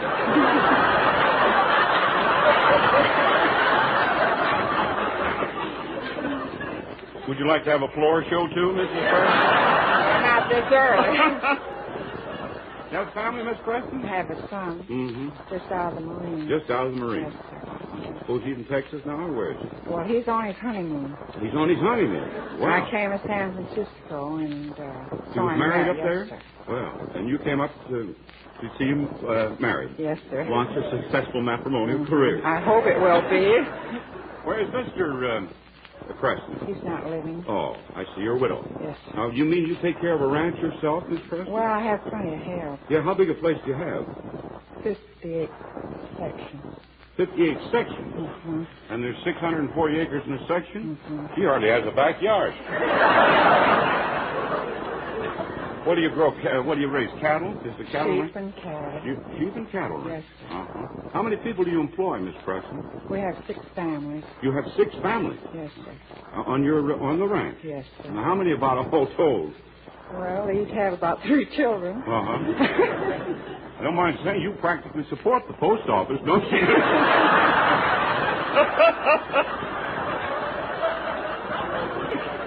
True, isn't it?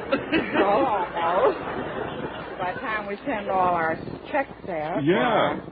Keep her busy. Yeah. Well, who's taking care of the post office while the postmistress is taking her vacation? Well, she has an assistant. Oh, I see. You should be home now. Do you know this is a busy time of the year for postmen? We're leaving tomorrow. You're leaving tomorrow? Yes, Now, how are you going back, Miss Preston? We're going to drive. Oh, you're going to drive. How long does it take you to drive from down there? Oh, about 3 days. About 3 days. About 2 coming up because we couldn't get a room and we had to drive. Couldn't find a place at the motel. Well, the reason I asked that, my brother is coming in from Amarillo, and I talked to him night before last in Amarillo, Texas, and I just wondered when to expecting he's driving up. When's he going to start? Well, he's already started. He started day before yesterday. Well, he ought to be here any time. Any time? How long will it take you? Say about 3 days? How far is it from here to Amarillo? Do you have any idea? No. No. About 1,200 miles, I think, to our home. Mm-hmm. Well, It tell takes me, about 3 days. you listen to the program down there, do Every you? morning. Well, that's nice. Well, it helps out working. You listen to the radio in the morning. Oh, yeah. Well, this is what you won. Oh, that's beautiful. That's our wishing ring. Certainly, Miss Preston. yes. And I want to put it on you. Very proud. Yes, all right. Now, wait a minute. Just hold it still. There, I'll put it on there for temporary. Now, you make a wish, will you, Miss Preston? Well, I wish my son and his wife all the success in the world. Mm-hmm. That's a swell wish. We'll wish with you, too. Thank you. Furthermore, Miss Preston, you gave us such a nice interview. I'm going to make you a Christmas present. There's a box of ring clear nylon hose. Oh, that's wonderful. Well, thank you very much.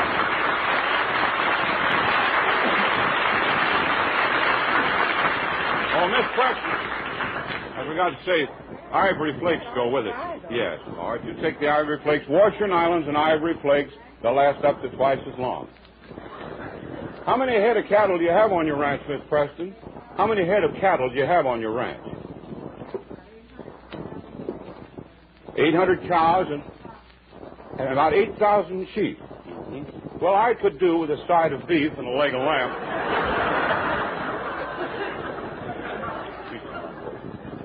Staff Sergeant Stuart Reed, Los Angeles, California. Captain, your hometown. Los Angeles, California. Captain William O. Bender. Portland, Oregon. Frank Bailey, Lieutenant. And you? Corpus Christi, Texas. Raymond Ward, Fire Controlman, 2nd class. Good. Draper, North Carolina. Bill Clark, radioman 3 times. 3 times. Salinas, California. Corporal John Reagan. Hello, Chris. Here's the party lineup for today. The big breakfast and Hollywood shindigs are being staged in Coal City, Illinois, Glencoe, Oklahoma, Lakewood, New Jersey, Omaha, Nebraska, and in St. Louis, Mo. Let's send them a cheer from the home base.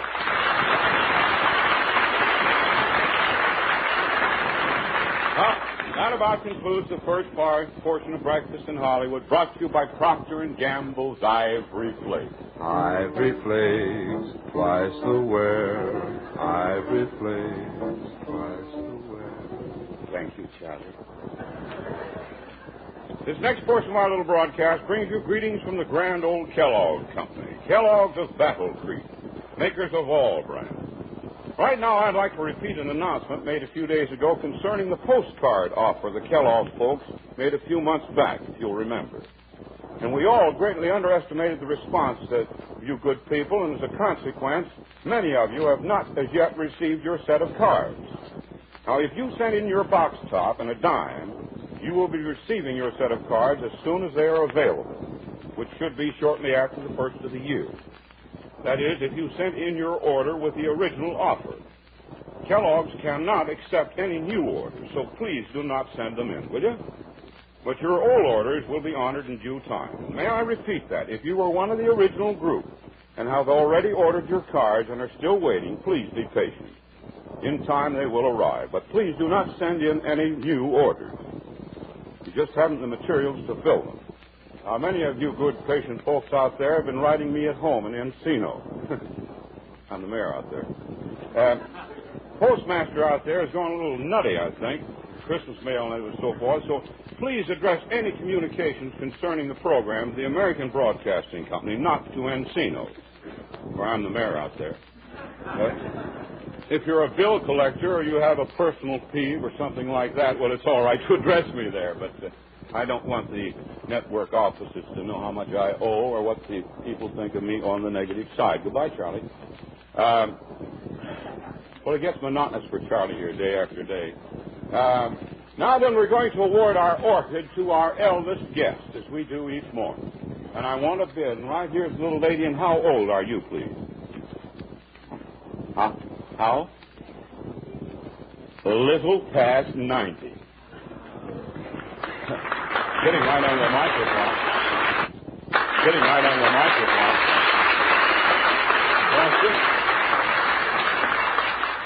Is there anybody older than a little past 90? You walked off with our orchid. Now, will you come on up and meet the ladies, please? Tell us who you are. Who are you? My name is Wolf. Well, come on, Miss Wolf. Can you stand up here and meet the ladies now? There you are. I'll help you. What's your first name? Emmy. Emma Wolf. And where do you live, Mrs. Wolf? Well, I'm living with my children now. In Los Angeles. Well, now, come on out here in the spotlight, will you? Here she is. She's Emmy Wolf, and she's a little past 90. That's for you. When were you 90, Miss Wolf? In the 14th of June. In the 14th of June? Last June. And where were you born? Well, I didn't know very much about it at the time. You didn't know? Did I have trouble with her? I see that. No, wait a minute. Huh? I was born in Lenawee County, Michigan. In Michigan. No. And you didn't know very much about it at the time? No, not the time. No. How long did you live in Michigan, Mrs. Wolf? Well, I couldn't just tell you how many years, but a good many years. Mm-hmm. Well, where'd you spend most of your years? Well, I think most of them has been in Michigan. In Michigan. How long have you been in California? Oh, I haven't been in California more than a year. We just come a little while at a time. Oh, I see. You just, you say you live with your children. Yes. You spend so much time with one. How many children do you have, Mrs. Wolf? I have the whole of one. Oh, the whole of one. Well, then you say you spend was it a boy or girl? It's a boy. Mr. Wolf, where does Mr. Wolf live? Well, he did live in Canada, but I don't know now. He doesn't now. How many grandchildren did you have? Well, I have just that many. I don't have that many grandchildren. You don't have? Oh, you said a moment ago you lived with your children. My child, but I don't have no grandchildren. Oh, I see. Mm-hmm. Well, where are you living here? You have a place of your own here, Miss Wolf? No. Who do you live with here? I live with my boy. Oh, and then he is here in Los Angeles. Yes, I sit right side of him there. Oh, I see. He's right with you. Yes. But Mrs. Wolf, what did Mr. Wolf do? Your husband. He was a farmer. He was a farmer in Michigan. Yes, sir. Mm-hmm. And where were you married, Miss Wolf? In Michigan? I was married in Michigan. I was raised in Michigan.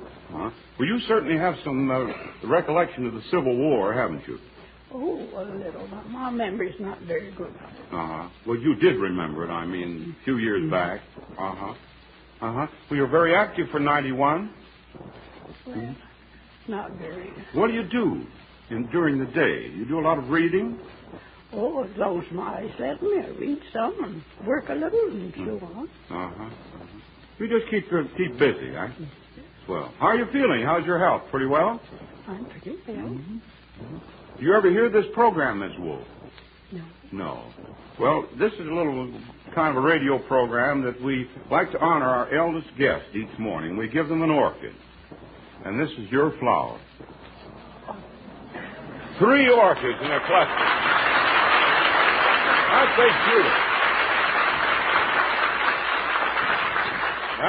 Those are the beautiful Armroy orchids. I thank them all.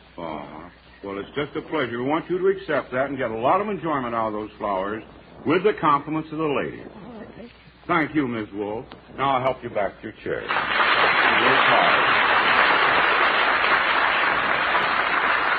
Bye. Who was the runner-up to the orchid winner? How old? What did you think I said, honey? Huh? Oh, no. How old is the little lady back there? 80. 80 today. Anybody older than 80 aside from Miss Wolf? Huh? How old? 83. Oh, yes. Who are you? Who are you? Mrs. Tench. Mrs. what? Tench. Your first name? Florence. Mrs. Florence Tench. Where do you live, Miss Tench? In... Los Angeles? No, Hollywood. In Hollywood. Swell. Well, we have an extra couple of orchids here, 3 or so, and we're going to give you that, Mrs. Tench? Tench? Thank you. Little lady back here, 80, celebrating her birthday, will find out who you are. What is your name? Mrs. Halverson. Your first name? Mary. Where are you from, Miss Halverson? Litchfield. From Litchfield where? Minnesota. Litchfield, Minnesota. Johnny, get Mrs. Halverson a cigar.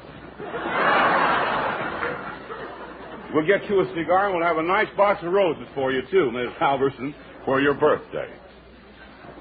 You know, you've had good luck wished many times, of course. Well, people in Kentucky have good luck all the time. And that's what our geography lesson for today is about. A town in Kentucky named Good Luck. And I'm sure that many of its inhabitants would say that a good part of their good luck consists of being able to buy Kellogg's All Brand. Now, I'd like you to listen to a very special reason for that being such good luck, and here it is. Kellogg's All Bran is a natural laxative food. That means that if you're not getting enough bulk in your diet to keep you regular, then eating a dish of Kellogg's All Bran every day and drinking plenty of water may solve this problem for the rest of your life. Because this remarkable regulating cereal is a natural source of bulk. Now, if after a 10-day trial you don't agree that Kellogg's All Bran is beneficial, the Kellogg's Company will repay you twice the price of your package. So, either way you win. And all the while you're eating Kellogg's All Bran, you're piling up whole grain vitamins and minerals. Iron, for instance, to help make good red blood. Why, 1 ounce of Kellogg's All Bran gives you more than a third of your daily minimum iron need. So if you haven't a package of beneficial, wonderful Kellogg's All Bran, go to the grocer's and get one today. Remember, Kellogg's All Bran is made by the makers of Kellogg's Pep, and they're both Pips, A-R-N-P. Johnny, will you get Mrs. Halverson a cigar there? There's a cigar for Miss Halverson. And look at those, folks. Beautiful roses. That Cedric is outdoing himself these days. There's a dozen red and white roses and a look, there's a bunch of violets, Mrs. Halverson, for your 80th birthday. And look, they even sent parsley. Happy birthday. What's your first name? Happy birthday, dear Mary. Come on. Happy birthday to you. Happy birthday to you. Happy birthday, dear Mary. Happy birthday to you. Happy birthday, Mary Halverson.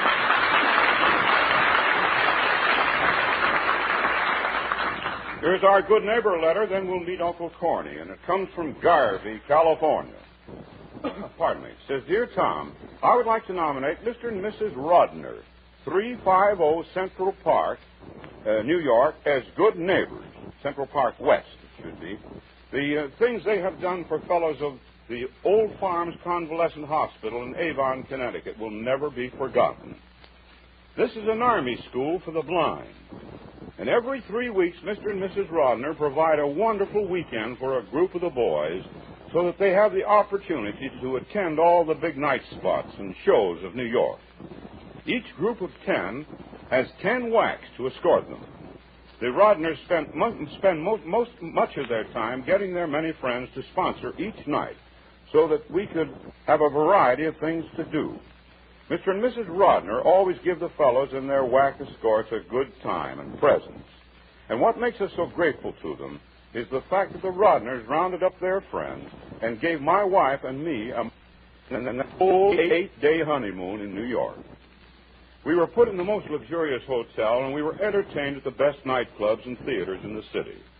We want the world to know that they are grand people, and there are many grand people like the Rodners in this world.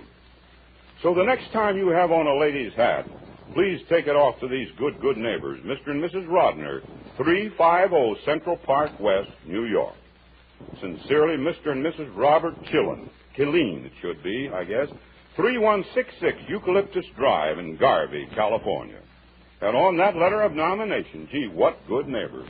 Mr. and Mrs. Rodner, 350 Central Park West, New York, have been made our good neighbors of the day. Come on, Captain.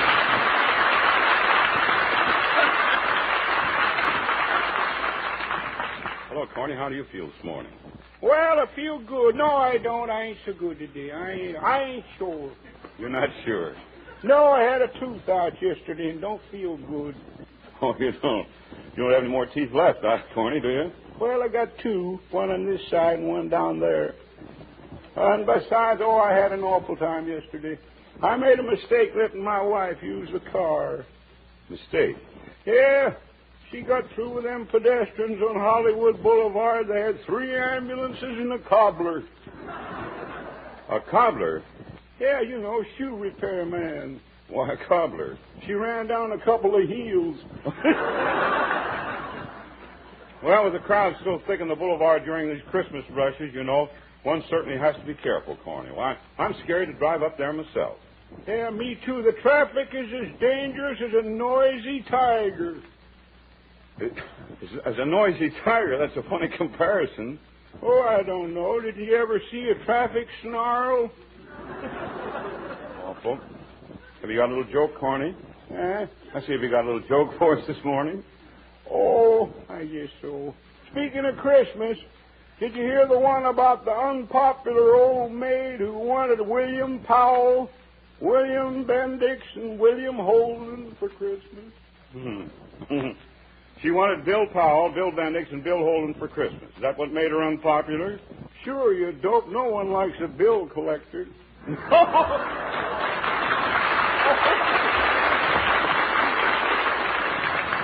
Corny, you stop by Cedric's and pick up the orchid. It goes to 2 grand neighbors, Mr. and Mrs. Rodner in New York.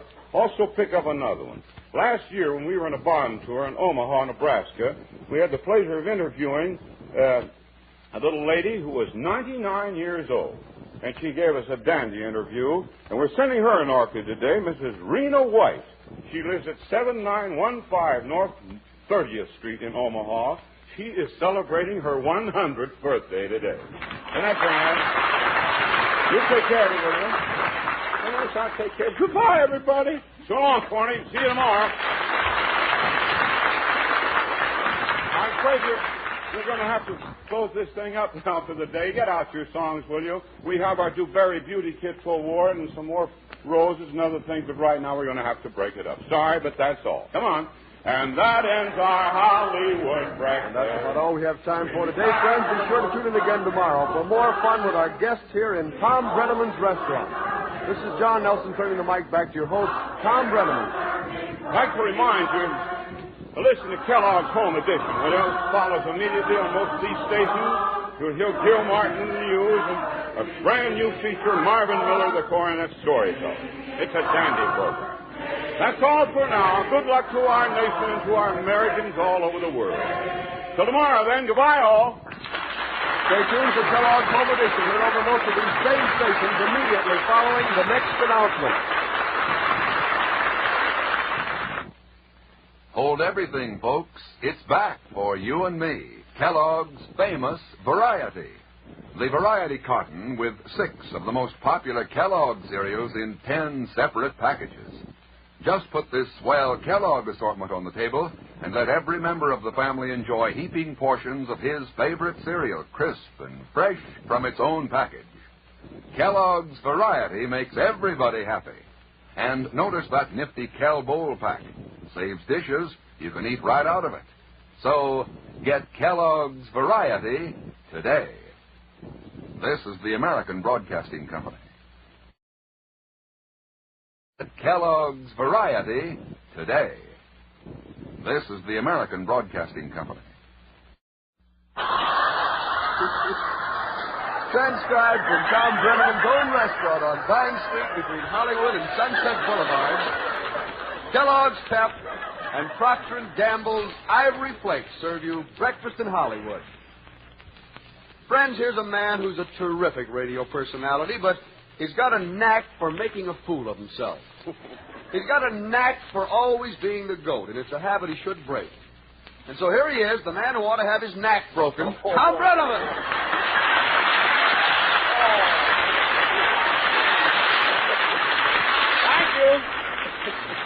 Thank you. Good morning, ladies. And happy Valentine's Day to you out there along the network. Greetings and best wishes and all that sort of thing from the ladies having breakfast in Hollywood. Yes, Hollywood's that place in Southern California where the sun shines all winter long. Well, it does, and deliberately, too. Here we go, winding up another week of visits. The place is full of visitors from all over the nation this morning, and we kind of like to see where they hail from as we open the Ivory Flakes portion. How are you? Of our broadcast. Who are you? Good morning, Tom. Mildred Lyons from Randolph, Massachusetts. From Randolph, Massachusetts. That's right. Uh-huh. And what's this? Francis Lyons from Randolph, Massachusetts. Well, it's good to see you. Thanks. What are you pulling all the people in here like? Huh? You let me run this show, will you, brother? And who are you? This is Harold McCaig of Harlan, Iowa. Yeah, you're all pointing to each other. And you? Mrs. Frank Paulk from Vernon, Texas. Mrs. what you say? Frank Paulk, P-A-U-P. Paulk. Uh-huh. Miss Frank Paulk. Yes. Uh-huh. Miss Paulk, how long have you been Miss Paulk? For 4 years. I saw you 4 years ago on our honeymoon out here. Oh, did you? Yes. You mean you came on your honeymoon out here and you were into the broadcast when over at Sardi? Yes, and my husband was in the service and he passed the hat for you because he was a captain in the Army and you thought he was so handsome. Well, say, you're not bad looking yourself. You know that, Miss Paulk. Thank you. Where's the captain now? Is he out of service? Yes, he's out of service, but he was very busy and he had seen you and he said I could come alone this morning. Oh, I see. In other words, he was busy. He slept in. Is that it? Well, frankly, yes. Yeah. Well, it's mighty nice. Well, you've been traveling with the captain, have you, since? Yes, we have. This is our first visit out here, though, since our honeymoon. Well, good. Nice to meet you. Thank you, and it's lovely to see you. You're very pretty. Don't thank me, but you're pretty. That's the same. You're a lovely person. Let's move down here. Hello, Skinny. Hello there. How are you?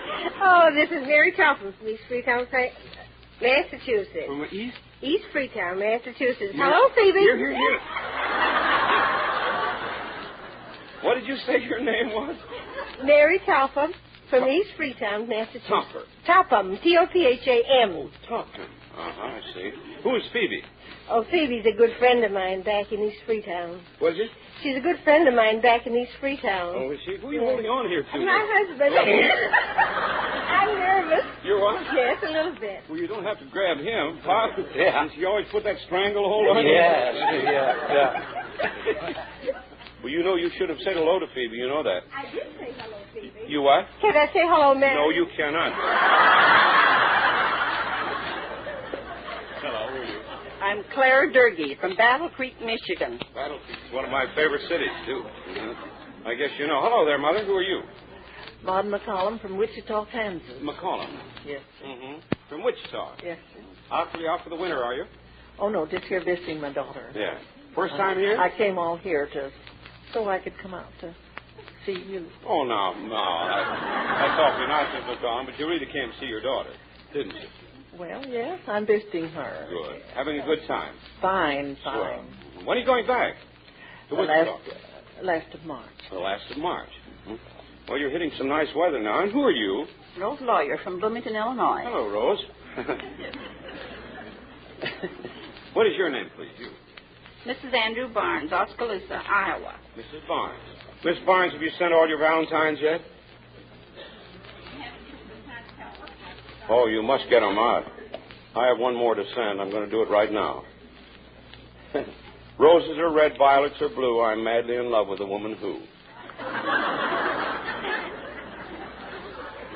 That is, the woman who uses ivory flakes for her lovely clothes. And also for the dishes. You know, by golly, men are bound to like her. She watches her appearance. She knows that one box of flakes is all it takes for prettier, younger-looking hands. And that's smart. You know what happens if you get careless about washing your glamour clothes. Well, then what about your hands? Why risk them with a strong wash-day soap for dishes? No, you won't rate on Valentine's Day if your hands are rough and red, as well as the heart on a Valentine's card. maybe the wrong soap's harming your hands, then I can't urge you too strongly to change to Ivory Flakes for dishes. Ivory Flakes, the pure, mild flake form of Ivory soap. Because for prettier, younger-looking hands, 1 box of flakes is all it takes.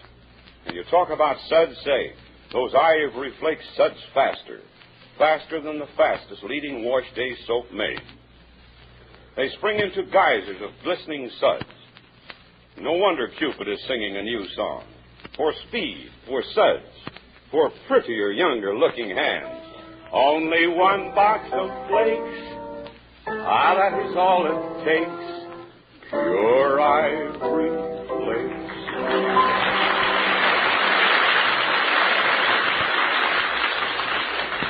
Hey, how about that, Rob? Got a touch of the binger in there, didn't it? Simply grand. Well, thank you. Now we're going for a hat. Oh, Johnny, I don't know. There are places. Huh? There's one over there, kind of a flat thing with a feather behind. Oh, no, we had a feather model yesterday. I want to... Well, that might look pretty good, but no, wait a minute, Johnny. No, let's don't rush this thing this morning. Let's kind of take our time. There's a little red number sitting on top. I didn't know. No. Oh, Pete.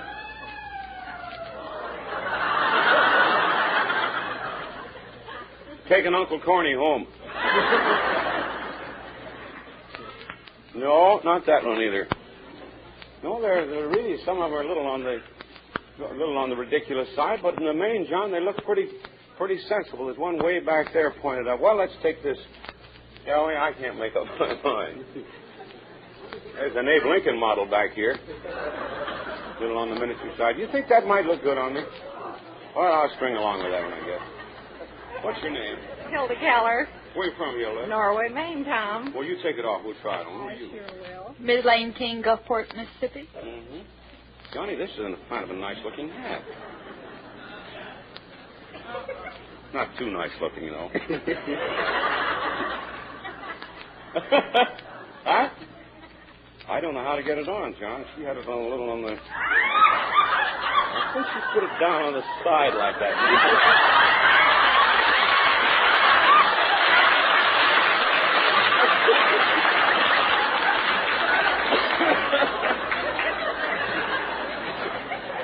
What did you say your name was? Hilda Keller.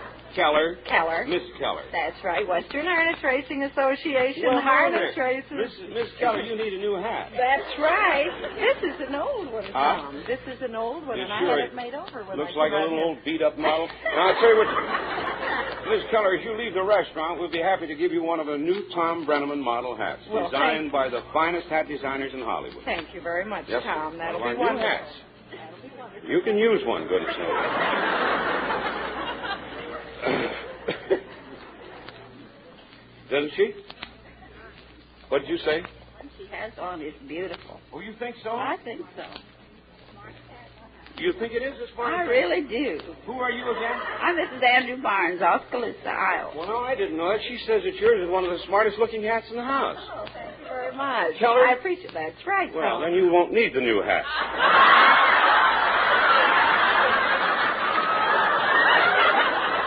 What is your name again? Barnes? Mrs. Andrew Barnes, Oskaloosa, Yes, Iowa. Goodness knows you could stand one. So, Barnes, you stop out there on the way. There's 12 of the new models, and we'll give you the hat. That's what you call talking yourself out of one and talking yourself into one. Also, bring her a cigar, John. There you are, Miss Barnes.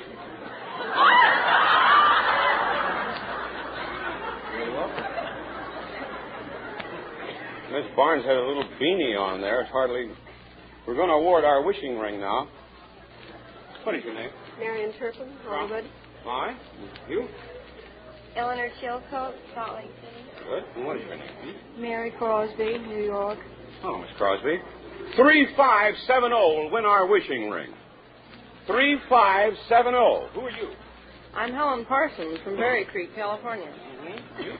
This is Aline Galatro from New Orleans, Louisiana. Well, remember, ladies, Keep saving used kitchen fat. Please do. The need is great as ever. Everybody, every day. Hello. And who are you? Miss Burnett Schultz from Hutchinson, Minnesota. Miss Burnett Schultz? That's right. From Hutchinson? Yes. Mm-hmm. Are you by chance with the girls back there from Pepperdine College? No, I'm not. Do we have... What is the sorority back there, girls? Who are you? What, Kappa? With a capital K? Kappa. From Pepperdine. Yeah. Well, thanks. We're glad you came over, girls. Tell me a little something about you. Do you go to school or do you work? No, I'm working out here in Los Angeles. And what do you do? I'm a secretary. A secretary? Blake Moffett and Town. Uh-huh. I see. How long have you been with them? For about 9 months. 9 months. Where'd you go to school? Hutchinson, Minnesota. Now, what was your name again? I've forgotten it. Burnett Schultz. Schultz. Yes, I shouldn't forget that, should I? Well, Burnett, have you been in California a number of years, a number of months, or years, or how long? About a year and a half. About a year and a half. Uh-huh. You suppose the home folks might be hearing you? Well, I'm sure they are. Did you write and tell them you were coming over? Yes, I did. Well, you never know who the winner will be. Here is the wishing ring. Do you mind my asking you how old you are? Do you mind telling? No, I don't mind telling. Mm-hmm. I'm 23. 23. You surely do not look it. I mean, yes, you do. I don't know what.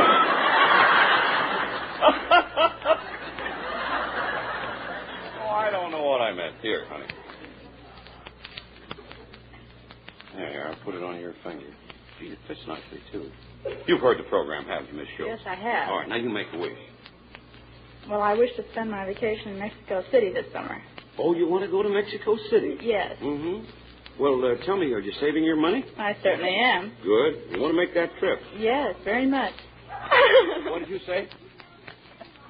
I've held her hand long enough. Well, I'm enjoying it. Will you please attend your own knitting? She says she's enjoying it very much. Well, gee, I hope your wish comes true. How do you want to go down? Fly down, I guess. Yes, I do. Mm-hmm. You know, maybe we might be able to arrange a flight for you. You think so? Maybe one way. That would be wonderful. Well, let's see, maybe we can. I don't know, Miss Schultz. If you leave your name and your address with Miss Reddy before you leave the restaurant, we might be able to do that. I'd be I know a couple of fellows that fly. Is Mance still flying to Mexico City, John? Paul Mance? Uh-huh. Well, you see, what we'll do, we'll just mention the fact that he makes a flight to Mexico City. Paul Mance, he has a commercial airline, and he may be able to just poke you in a little corner somewhere. Huh? Well, that would be wonderful. Uh-huh. Right. But you have to take care of the rest of the expenses. Oh, yes, I understand that. Well, by golly, we hope you get your trip. You'll love Mexico City.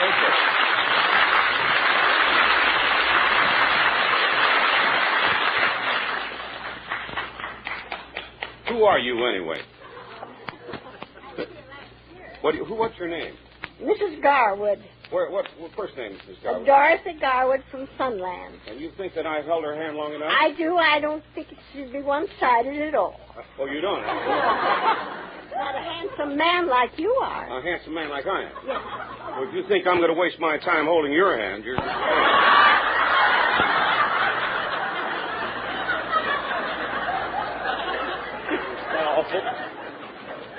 You were here last year, weren't you, Miss Garwood?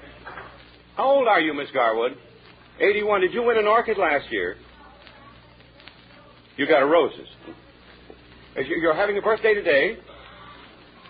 Oh, I see. Okay.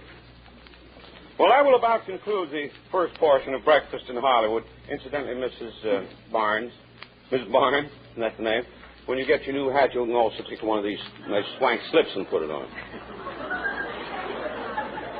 How you'll ever get into that, I'll never tell you.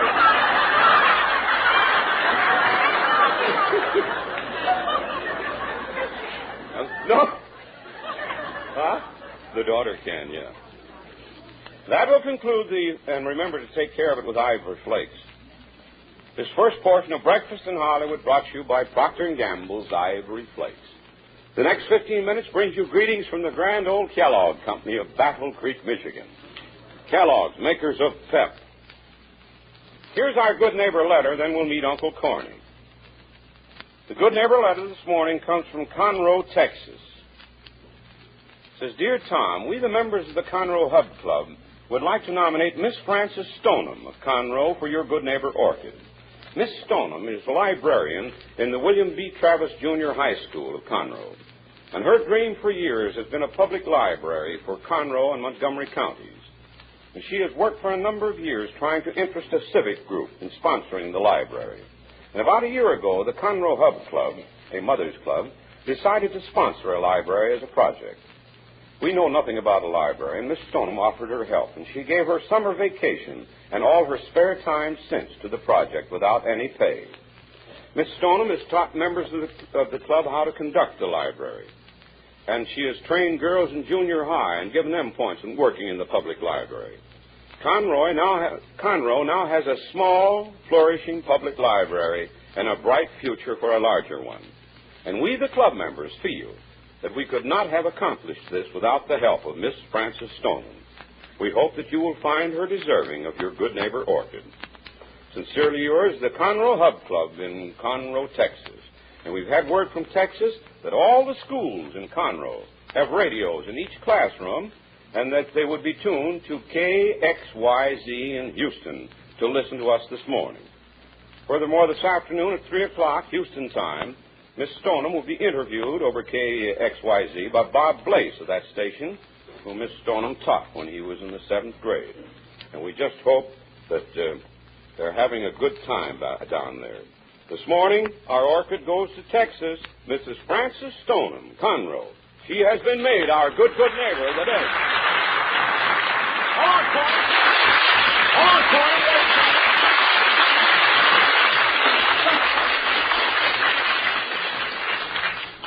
Hello, Corny. How are you this morning? Well, I feel pretty good today. You look pretty good. Yeah, say, I just saw that March edition of that Radio Mirror magazine written by your secretary, Dorothy Hagel, that story she wrote. Yeah. When Dorothy finished that article, I could see that she really had a flair for that sort of thing. A flair, a match would have been better. Oh, no, Corny. Didn't you like the article? Well, I don't see that they have to crumb up a good magazine like Radio Mirror with your pictures and the story of your life and all such as that. Oh, well, people might like to read about our program, how it started and so forth. They might like to know about all the ingredients that go to make up the breakfast show. Oh, ingredients? That's what I said, ingredients. Oh, that's a simple recipe. You just take a restaurant and a microphone and mix up thoroughly and add 1 bad egg. Well, I'm very proud of Dorothy's literary ability, Corny. I think it was very sweet of her to say such nice things about me. Oh, yeah, she's quite a secretary. Yeah. Why, she's even painting fingernails on the end of those fingers she cut off. What are you talking about? She's painting nails on the end of those fingers she cut off. Says that'll improve the looks of her shorthand. Oh, isn't that awful? Well, I think it was swell anyway. The mighty nice of the Radio Mirror magazine to publish it. Yes, even though it means 7 years bad luck. What do you mean, 7 years bad luck? Yeah, they've got you in it, brother. That Radio Mirror must be cracked.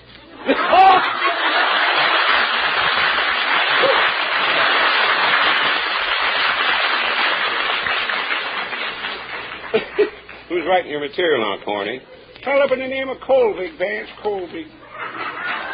Well, I want you to pick up the orchid and see that it gets to Mrs. Frances Stoneham in Conroe, Texas. You'll take care of it, won't you? Yes, I'll take care of it. Goodbye, everybody. So long, Corny.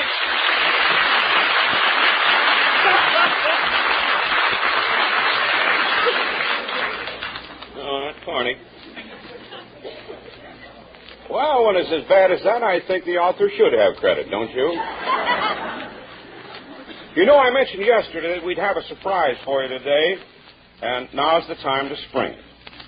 You've heard me talk about the Breakfast in Hollywood phonograph records, which are highlights from actual Breakfast in Hollywood broadcasts. Well, the selections on these records were taken off the air, just as they happened right here on the show. And there's some very funny bits in it, which just happened. Which were never rehearsed and which won't happen again the same way. Now, there are 9 different episodes, which add up to about 15 minutes of hilarious entertainment from Breakfast in Hollywood. Not because I'm in it, because of the subject matter. Some of these were taken from shows of several years ago, some from more recent ones, and so from in between and so forth. So if you and your friends have been here, who knows, maybe you're in one of these records. Now, every time I've happened to mention these records during the program, we've had a lot of letters asking about them. So the grand old Kellogg Company has worked out a deal so that everyone who wants these Breakfast in Hollywood records can get them. There are 2 10-inch double-faced recordings. You play them on both sides, and they're exactly the same as you get in the record stores. But they're not going to cost you half as much. And you'll get a kick out of hearing them, I feel sure. Now, thanks to the Kellogg Company, here's all you do to get these 2 records for 4 sides of entertainment. Just mail 1 box top from swell-tasting Kellogg's Pep and a $1 bill or a money order or a check for $1 to me, Tom Breneman, Hollywood, California. That's all the address you'll need. Now, there's a real deal for you. You get 2 of these amusing Breakfast in Hollywood records for less than the cost of 1. And I'll give you that information again. Send 1 box top from Pep, the Sunshine cereal, and a $1 bill or check or money order for $1 to me, Tom Breneman, Hollywood, California. And your 2 Breakfast in Hollywood records will quickly be on their way to you. Suffice to say, this offer is very limited, so get your order in today. Try to make a nice permanent souvenir of the program. Now then, we're it's orchid time. And we're going to award our... We know that Mrs. Garwood is 81. 81. Who is the eldest guest this morning? Mrs. Garwood is 81. Is there anybody older than 81? How? Well, what do you know, Mrs. Garwood? You walk off with the orchid this time.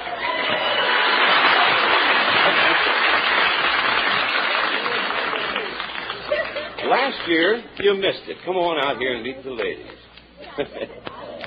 You missed it. Well, come on, honey.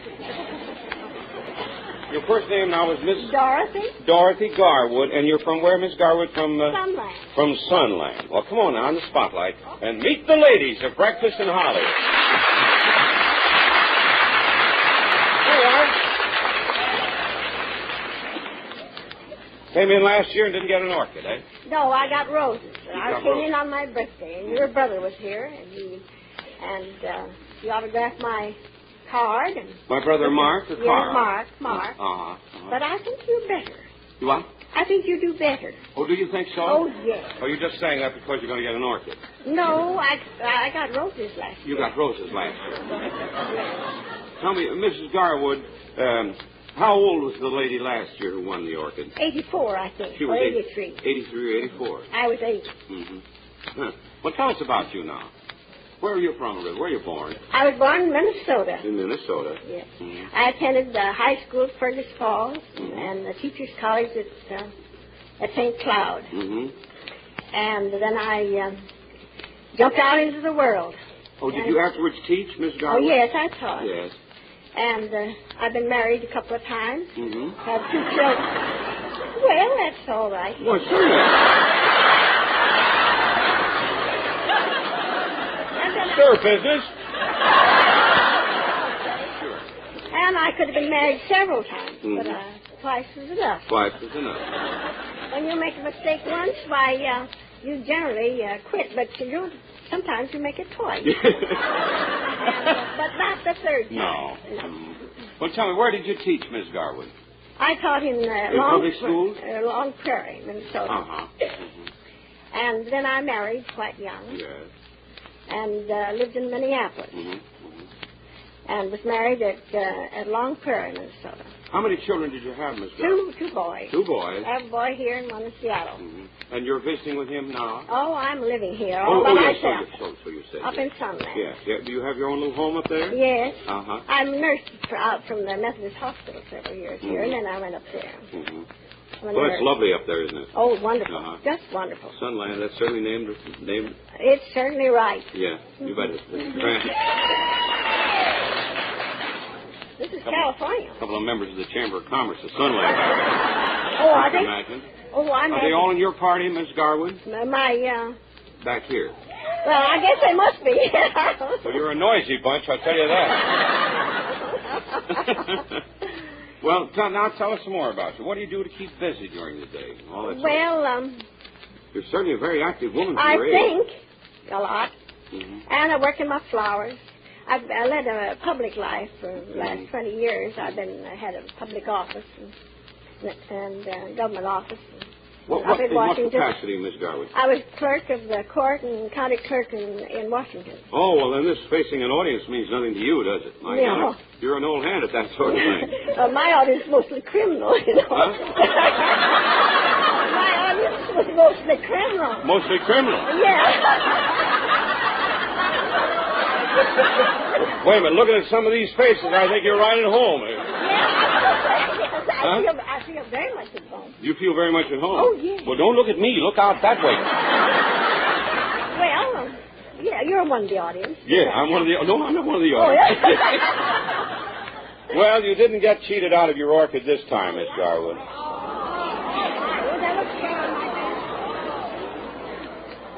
They're beauties. Oh, yeah. Those are our Armroy orchids.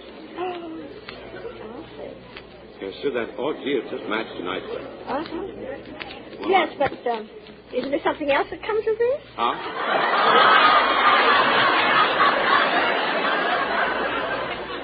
Is there something else that comes with it? Yes. Oh.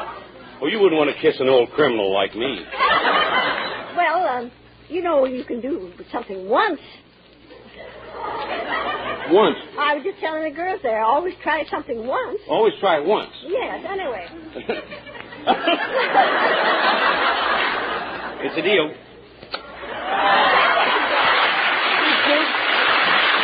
Oh, hey.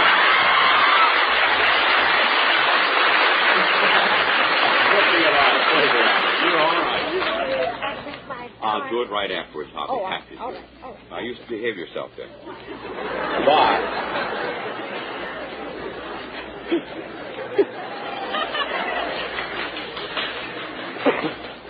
Incidentally, we're sending orchids to this morning to Mrs. Adrian Bancroft in Columbus, Ohio, to Mrs. Eliza Heller in Buffalo, New York, Mrs. Mary Kinsey of Atlanta, Georgia, Kinsey, that is, Mrs. Lucy Lamour of Schenectady, New York, and Mrs. Mary J. Thompson, Webster City, Iowa, all of whom are celebrating their 100th birthdays this very day. And I hope you have a grand day. Oh, we have so much to do. We have some lovely flowers here from Cedric's. We have the Dewberry Beauty Kit Award, and we have you get your hat right after the broadcast, Miss Barnes. Don't worry, you've got the slip in the hat now. Might give you a Kellogg variety package, too. They just give away things. And we have some other things to give away, but right now we're going to have to break it up. And we'll make those awards right after we leave the network. So out with your songs, won't you, folks? And sing it loud. And you out there, join us.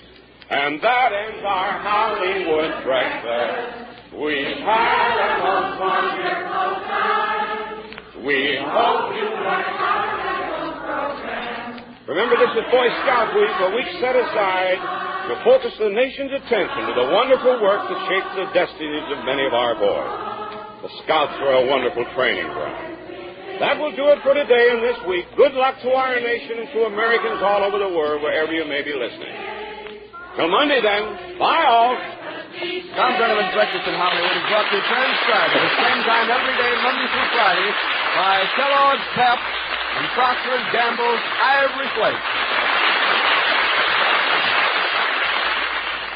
Say, Mom, count your youngsters in on the fun of collecting the full-color bird pictures that now come in packages of Kellogg's Crumbles. They'll get a kick out of swapping duplicates with their friends and collecting all 24 pictures in the series. And they can learn to identify birds in the air. There's a full description on the reverse side of each picture. Get your kids the colorful albums, too, so they can paste in their collections. Instructions for sending in are on the side of every Crumbles package. But remember, these bright-colored educational bird pictures come as prizes. One in every package of Kellogg's Crumbles. This is ABC, the American Broadcasting Company.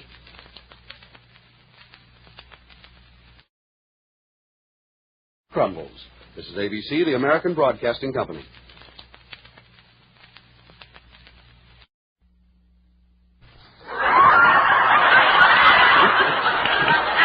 transcribed from Tom Breneman's own restaurant on Vine Street between Hollywood and Sunset Boulevards, Kellogg's All Brand and Procter & Gamble's Ivory Flakes serve you Breakfast in Hollywood. Friends, today we bring you the toast of Hollywood, and I do mean toast. He pops up every morning, he's always in a scrape, and he loves to be buttered up. Yes, it's that crummy Tom Breneman.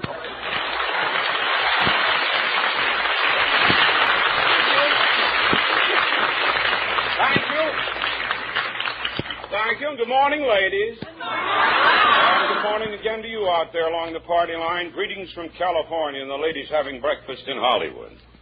A little early out our way, of course, but up to now, and as far as I know, a wonderful morning again.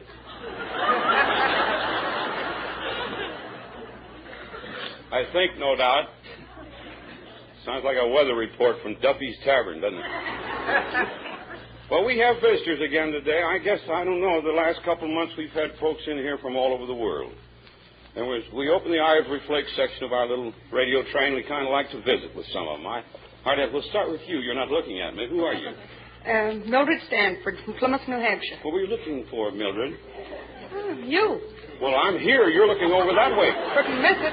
Huh? Well, I thought you were looking at something particular up there in the booth. Huh? No. I see you wearing a service pin. Yes, sir. How long were you in service? Almost 4 years. 4 years? What branch of service? Army Nurse Corps. Army Nurse Corps. Congratulations. I bet you're a good nurse, too. Is that your buddy? That's right, sir. Florence Turner, Boston, Massachusetts. From Boston.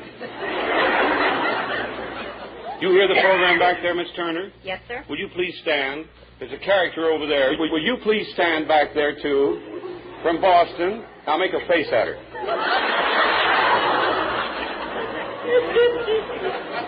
There's a lady in this restaurant this morning that hasn't heard the program. Who are you, sir? C.R. Ryder. Mrs. C.R. Ryder from New Buffalo, Perry County, PA. You're Mrs. C.R. Ryder from... Mrs. C.R. Ryder. I'm Mr. C.R. Ryder. Well, I asked you who you were, and you said you were Mrs. C.R. Ryder. Yes? You're Mrs. Ryder. That's right. Hello, Ms. Ryder. Hello. Having a vacation, Mr. Ryder? Yes, sir. What do you do back there? Well, I'm retired now. You're retired? You're retired from what sort of business? Pennsylvania Railroad. With the Pennsylvania Railroad. Yes. What did you do on the railroad? Well, I was a conductor on the railroad. Many years, eh? Yes. Mm-hmm. Well, it's a fine railroad, I'll tell you that. Pearl Shellabarger, Pekin, Illinois. Hello, Pearl. we have some girls up here I want to meet. They have a bunch of Girl Scouts. Is that right? Who are you, honey? Colleen Bush, Summerland. Yes, you? Eileen Hilford, Summerland. Yeah? Alvina Weiser, Summerland. Yeah? Catherine Jordan, Summerland. Good. Dolores Helfrich, Summerland. Are you sure? Savon Knight, Summerland. Mm-hmm. June Miller, Summerland. Now, what is this occasion, girls? You all in one troop here? What is this business? What brings you down here? We come down here. We had a bazaar, and we earned $105 to come down here and visit you. You earned $105 at your bazaar? Uh-huh. And you came down here to visit me? Yeah, and have breakfast. You have 105?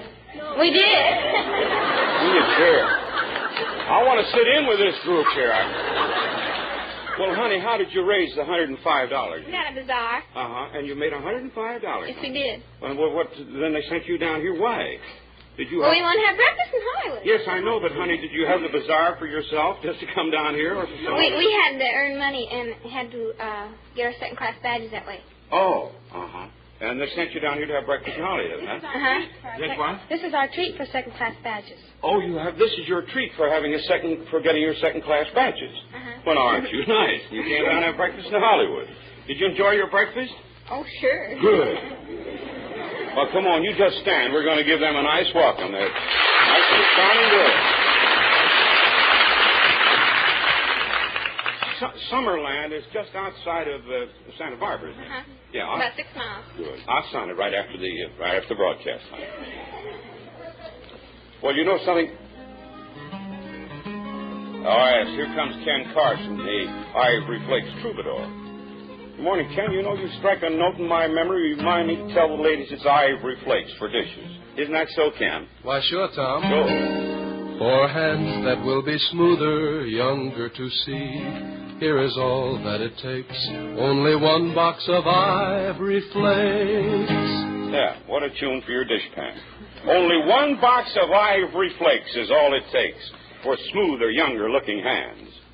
Now, don't you think your hands deserve the same break you give your pretty clothes?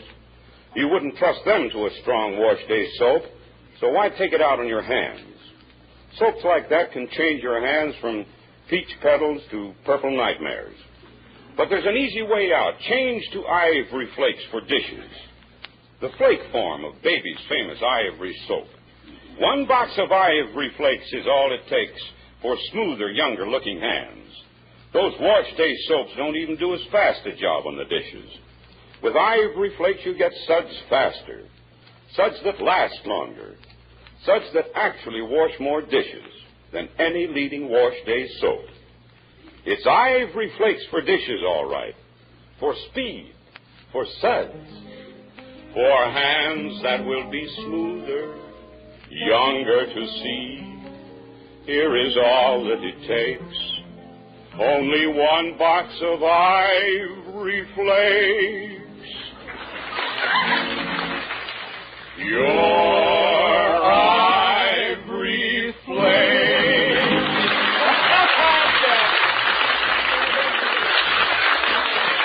Thanks, Jen.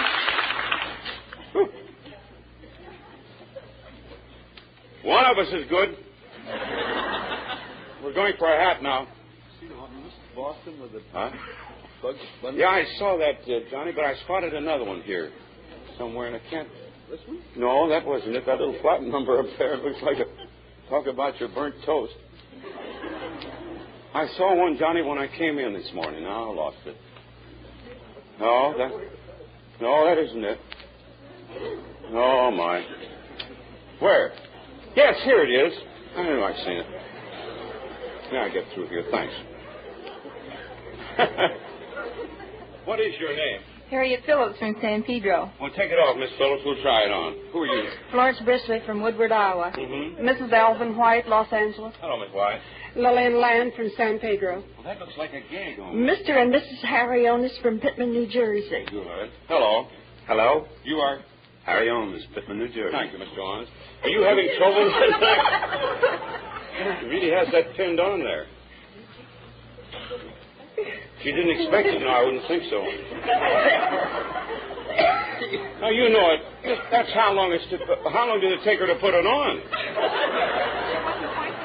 She has 1, 2, 3, 4, 5, 6 bobby pins so far. And here's the hat.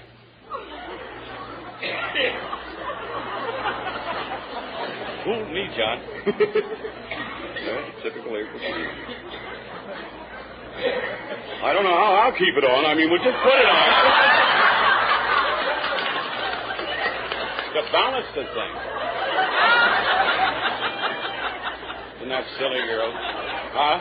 It certainly is. Certainly doesn't look any worse. Oh, my. Well, let's award our wishing ring here now. We'll let one of the girls. Honey, suppose you draw a number out of here, will you, please? Hope you draw your own. This will win it. 15367. 15367.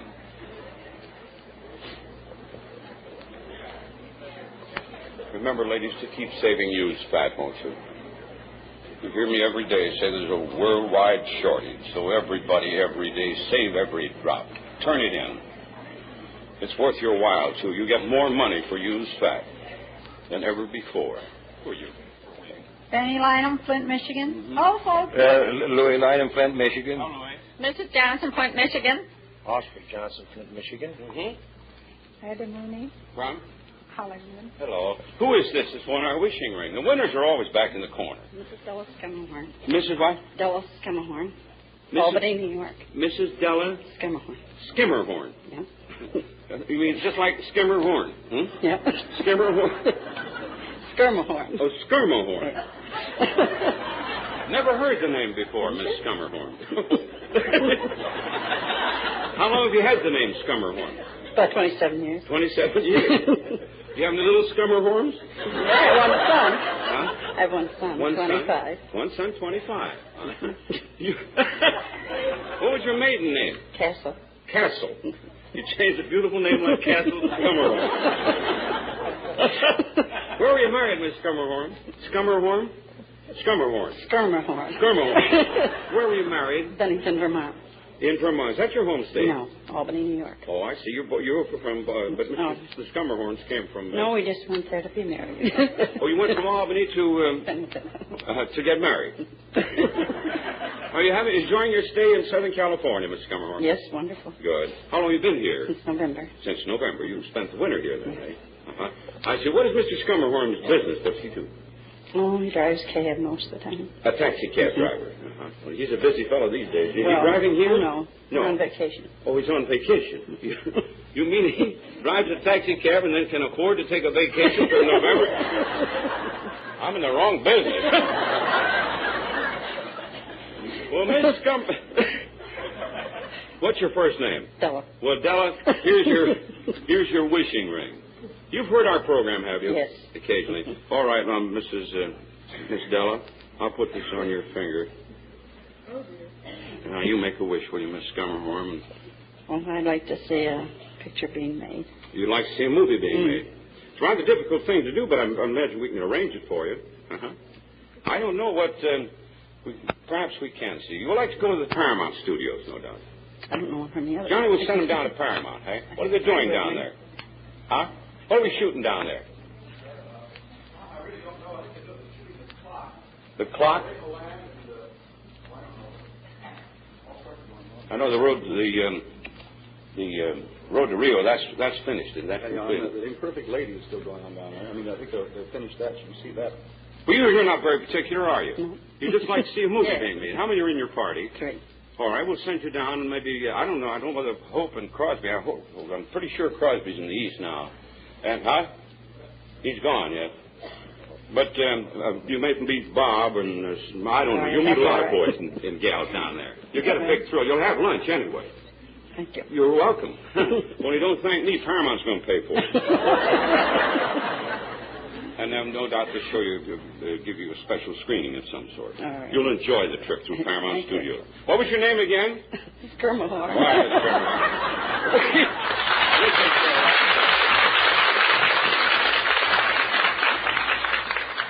Ray Milan and Teresa Wright have just finished a story down there, too. The Imperfect Lady. That's a swell picture. Maybe you have a chance to see that. Bobby! Where's Bobby? Come on out here, Robert. I haven't introduced Bobby Filipino for a long time. Well, here he is.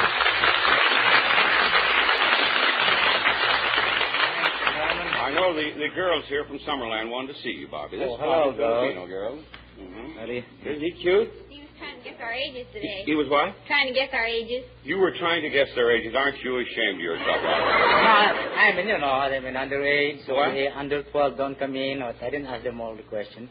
Oh, you under 12, you say they don't come in, you didn't ask them? Yes. Mm-hmm. Well, now, you know, they'll look at them. They're all over 12. You have to be over 12, don't you, to get your second badge, your second... No, we have to be 10. Oh, you have to get in the Scouts. Oh, I see. Well, they're all over 12, Bobby. You can tell that. Well, look at them. Well, I was only 11. That's... How old are you, honey? 11.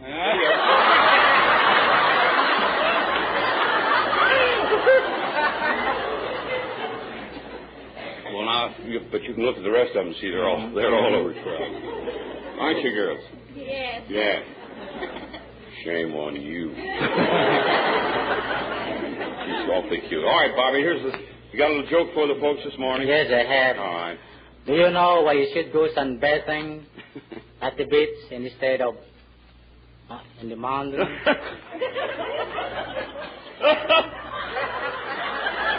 Get out the paper and read it.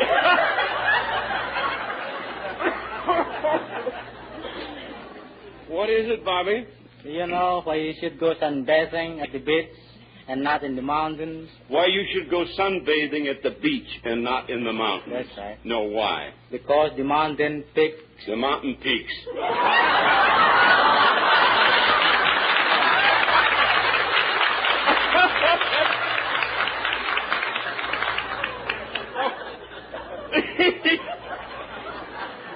Oh, my goodness.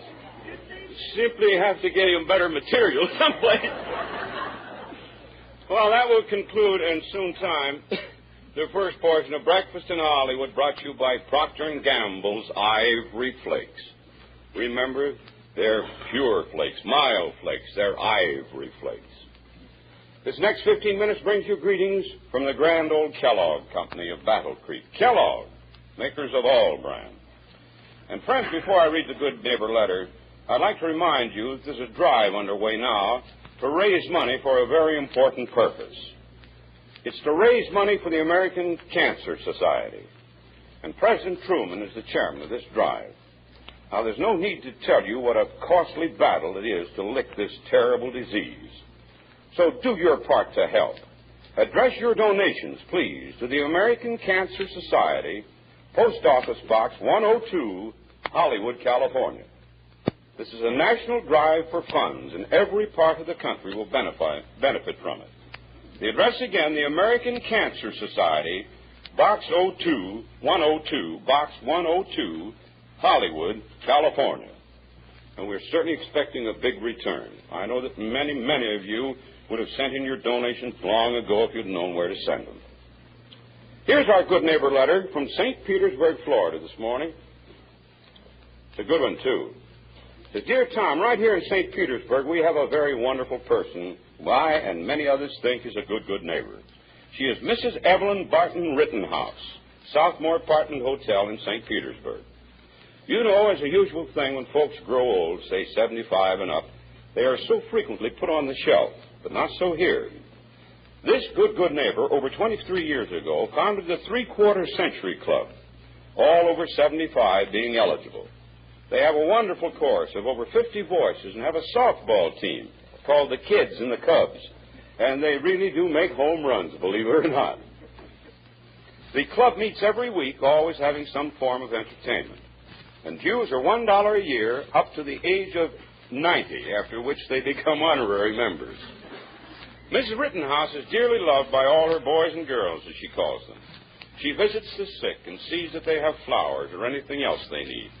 Makes life so much more enjoyable for the grandmas and grandpas.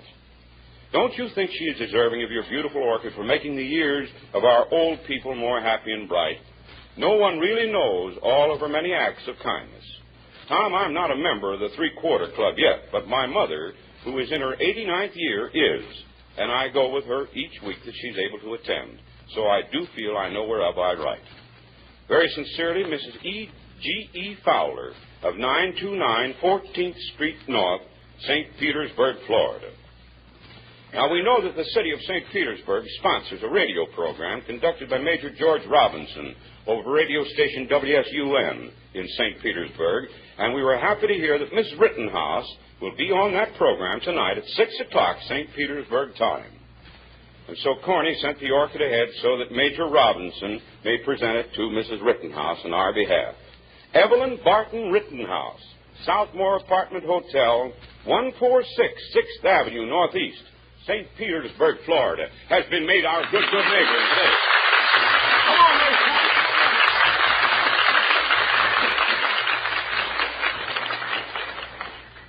Hello, Corny. How are you this morning?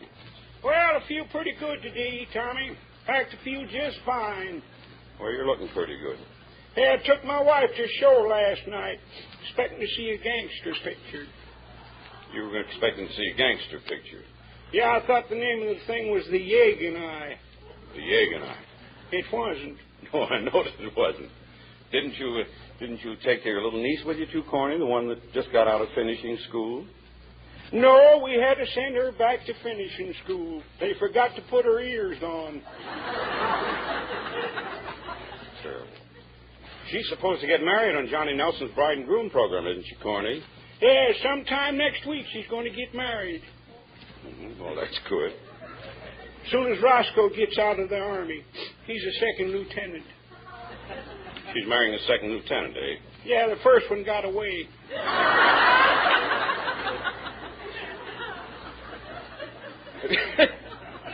You a little joke this morning, Corny? You heard me. You have a little joke for us this morning? Oh, heavens to God. I got a joke. You know I got a joke. All right. Well, what is it? Come on, you're wasting time.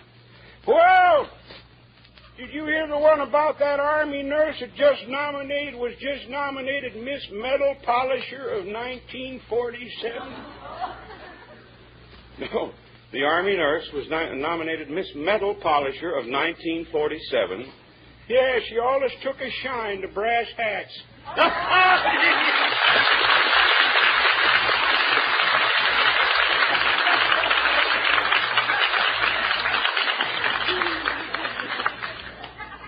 Corny, the nurses got a bang out of that. Nobody else did. Well, the orchid's already gone, Corny. You go, too. Yes, okay. See you tomorrow, everybody. Bye, all. Come on, Corny.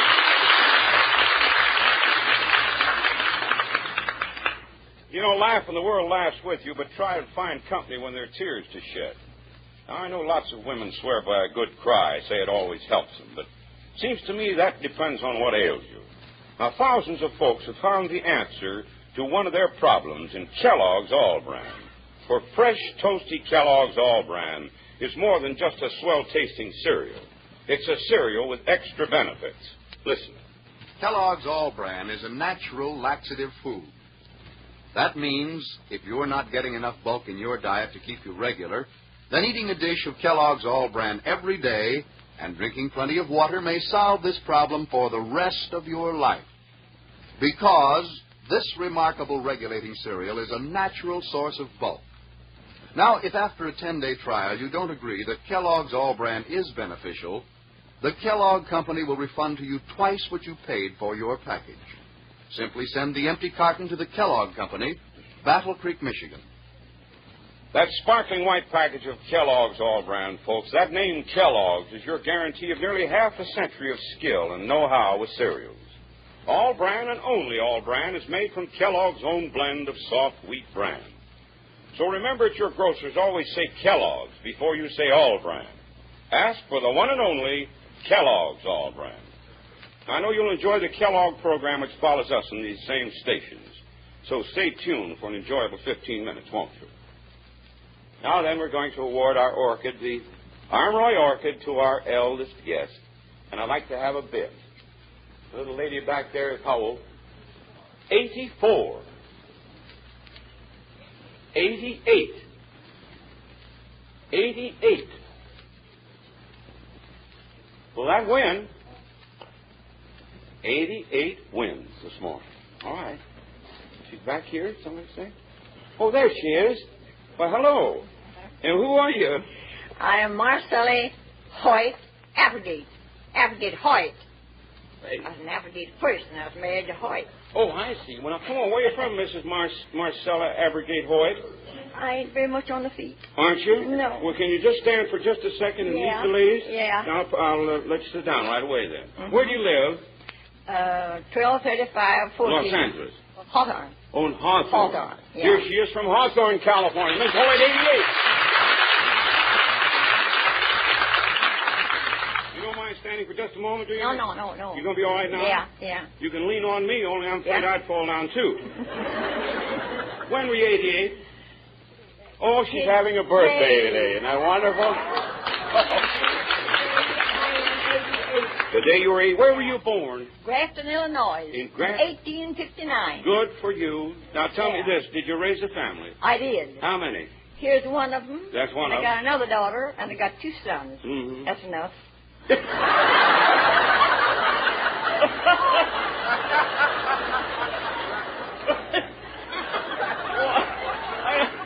That's a matter of taste. Well, Mrs. Hoyt, how many grandchildren have you? I got 3. You've got what? 3. 3 grandchildren. Great-grandchildren. 5. 5. 5. Where are you married? Where? Caseville. In Oh, wait a minute. From St. Louis, Missouri. You were married St. Louis, Missouri? Uh-huh. Was that to Mr. Abigail? Applegate. Applegate. That's your first marriage? Yeah. No, that's my father. Oh. Oh, wait a minute. I thought you said you were married twice. No. My name is Marcella Applegate. That's where I was married when I was a girl. Oh, your maiden name? Yeah. Was Applegate? Yeah. And you married Mr. Hoyt? Yeah. Yeah. Now we're all right. We're all set now, yeah. That was in St. Louis? St. Louis, Missouri, yeah. Now, what did he do, Mrs. Hoyt? My husband? Yes. He was a painter. A painter? Painter, yeah. A trade. You've been a widow how long? 1902. 1902. Yeah. Uh-huh. You're pretty active for 88. You get around a little bit? Oh, I'm fine. Then but can't walk. Well, what's the trouble? Did you have an accident or something? Well, yes, I had a stroke about 3 years ago. Oh. It settled in my lower part of my limbs, and I can't walk to any good at all. You don't get around very No. much. Well, do you walk with a cane or some... Oh, I walk sometimes around the house. I don't do much. She takes care of me. I walk around the house with the cane and with crutches. Mm-hmm. I can't get around much. Mm-hmm. Well, when she lives alone? Yeah. Oh, wait a minute. There's too much talking going around. Do you mind if we talk to Mrs. Hoyt? She happens to be in the spotlight. Everybody's trying to help you here, Miss Hoyt. Yeah. They tell me you dance, too. Is that right? Huh? Well, that's what they... I'll tell you what I done. When Mr. Roosevelt was dead, he was dying. Yes. A man come to us where we was out here, way out here at this place eating dinner. Mm-hmm. And we was dancing on the platform. Mm-hmm. And a man come along, so the lady said, hold down. Said, Roosevelt's dead. Mm-hmm. That's the last time I done any dance, and I can't dance now. No. You stopped right there. Yeah, I could. Mrs. Hoyt, you say you've lived in Hawthorne how many years? 25. 25 years you've been out there. And you live alone? Yeah. Mm-hmm. Do you have a little house or an apartment? Yeah, no, a little house, a little cottage. Well, do you take care of it yourself? Oh, yeah. Uh-huh. Oh, yeah. Such as it is. Huh? Such as it is, huh? Oh, I bet it's all right. Well, look here what we have for your birthday. Oh, Lord, ain't that sweet. Oh, ain't that pretty. Oh, ain't that... I've heard of them, but I've never seen them. Oh, that's your orchid, Mrs. Hoyt. Oh, ain't that pretty. Ain't that pretty. Well, I thank you 1,000 times. Just hope you enjoy it. Oh, Lovely ain't birthday. that sweet. You know, I listened to you when you was in St. Louis. You heard me back in Yeah, St. Louis? I did. And I listened to you when you was in Kansas City. Yes. And then you got away from me.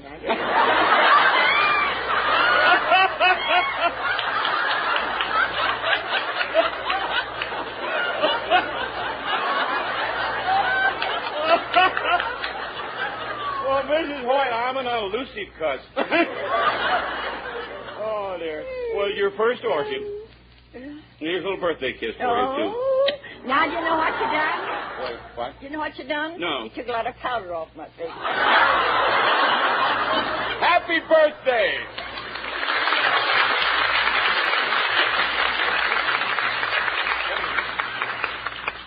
Amanda was the first name? Marcella. Happy birthday, dear Marcella. Come on. Happy birthday to you. Happy birthday to you. Happy birthday, dear Marcella. Happy birthday to you. And I hope you have a wonderful day, Marcella Hoyt. Speaking of birthdays, we're sending orchids to Mrs. Mary Warmack in Dayton, Ohio, to Mrs. Jane McCord in Sacramento, California, and to Mrs. Ruby Wertheimer, Ada, Ohio, to Mrs. Kate Whitmore, all of whom are celebrating their 100th birthdays today. Hope they're having a swell time, too. We've got to get off the network real fast. Out with your songs now, folks. We'll make our other awards after we leave the air. Our Dewberry Beauty Kit and other things. We're going to have some for you girls, too. Now, come on. And that ends our Hollywood breakfast. We've had a wonderful time. We hope you like our little program. You will remember to get your contribution into the National Drive Against Cancer, won't you? Address your donations to American Cancer Society, Post Office Box 102, Hollywood, California. We'll be on the lookout for your dollars. Let's put this way over with a bang. That'll do it for today. Good luck to our nation and to Americans all over the world, wherever you may be listening, especially you south of the border. Till tomorrow, then, bye all. I'm Breneman, Breakfast in Hollywood is going to be transcribed at the same time every day, Monday through Friday, by Kellogg's All Brand on Procter & Gamble's Ivory Flakes.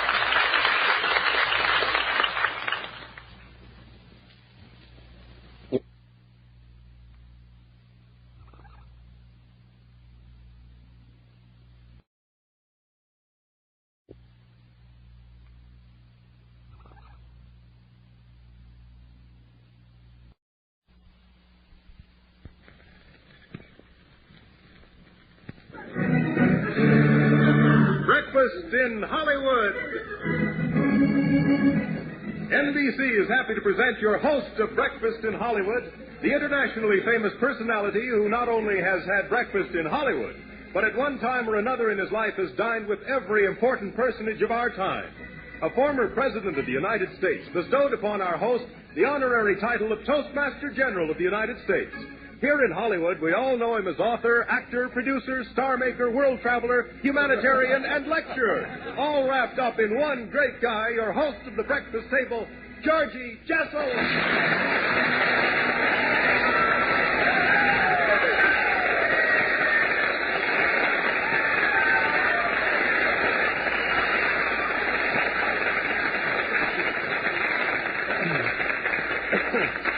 Thank you. Good morning, ladies and everybody.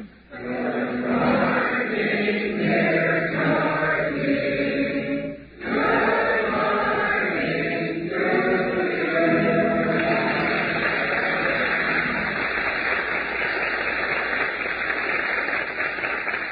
I want to tell you it's wonderful to meet such an enthusiastic group so early in the morning. And Don, I want to thank you for that especially warm introduction. For a minute, I thought I was dead. Honestly, I did. Now, I'd like to start this new day with something that I think will please you, since most of the audience are ladies, and I want to tell you this sincerely. I have never seen such a lovely group of ladies in my entire career as I see before me here this morning in the studio. I want to tell you, as I look out at you, it was as if I were gazing out upon a garden of orchids, really. Here and there's a tomato, but that's life. You know, for the past few years, I've been making so many speeches about the country, and as a rule, I dress a great deal of ladies' luncheons, and that's quite a tussle, because the lady who's the chair lady of the day generally gets up and says, I want to say a few words, Mr. Jessel, before you get on. Just take a minute just to welcome the people. And then for 3 hours, she thanks all the people who helped her with the luncheon. Mrs. Rubbernose, who made the doilies. Mrs. Waterpuss, who brought the apples, you know. And then she thanks them all for making the thing a great success, which it hasn't been because it didn't start yet, you see. But we're going to start this day with something that I think is really very lovely. I want to start with something that is very interesting, because it is the first occasion of the day that we want to salute somebody and give them something. Now, this is a couple who I understand are having their wedding anniversary here. And I want to introduce them to us. What is your name, please? Mom and Pop Young. Mom and Pop Young. Well, and how long have you been married, Mom and Pop Young? 42 years. 42 years, perhaps.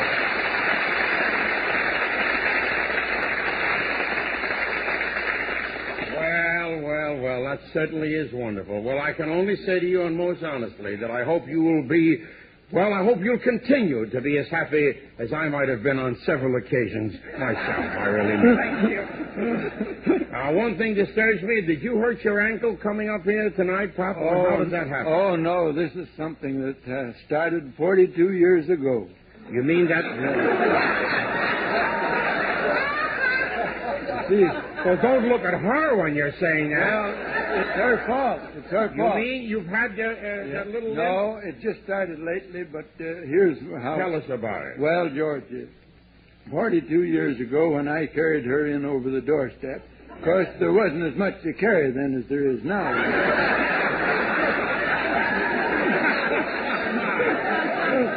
Anyhow, she said... Boy, you'll get it when you get home, brother. Oh, no. She said, honey, she called me honey those days. That's before she learned how to say buzzards, you know. She said, honey, there's something I want to tell you right now. Said it's a known fact that no two people can get along and be happy if they both stay in close proximity to each other when one of them is out of humor. That's so right. She said, any time I'm out of humor, you go out and take a walk around the block. I've been walking around the block ever since. Well,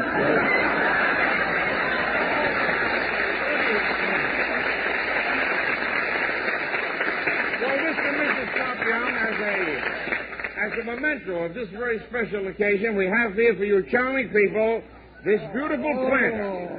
Isn't that nice? That's got all bronze, and it has gorgeous tropical plants of all kinds. And may the Lord continue to bless you. Thank you very much. And now, because of this very happy anniversary couple, even though he's lame, I want to say, I think he was kidding. You should see how they were kissy-kissy when he left the microphone. We have another salute to you folks. My lovely assistant, Miss Evelyn Lynn, is going to sing a song for the occasion. What's the song going to be, Evelyn? George, I'd like to sing a song that I think everybody loves these days, and I hope these people in particular do. What is it? It's called Young at Heart. Well, I want to tell you something. As I look at them, and as I look at you, that's how I feel. Young at Heart. Fairy tales can come true. It can happen to you if you're young at heart. For it's hard, you will find, to be narrow of mind if you're young at heart. You can go to extremes with impossible schemes. You can laugh when your dreams fall apart at the seams. And life gets more exciting with each passing day. And love is either in your heart or on the way. Don't you know that it's worth every treasure on earth to be young at heart? For as rich as you are, it's much better by far to be young at heart.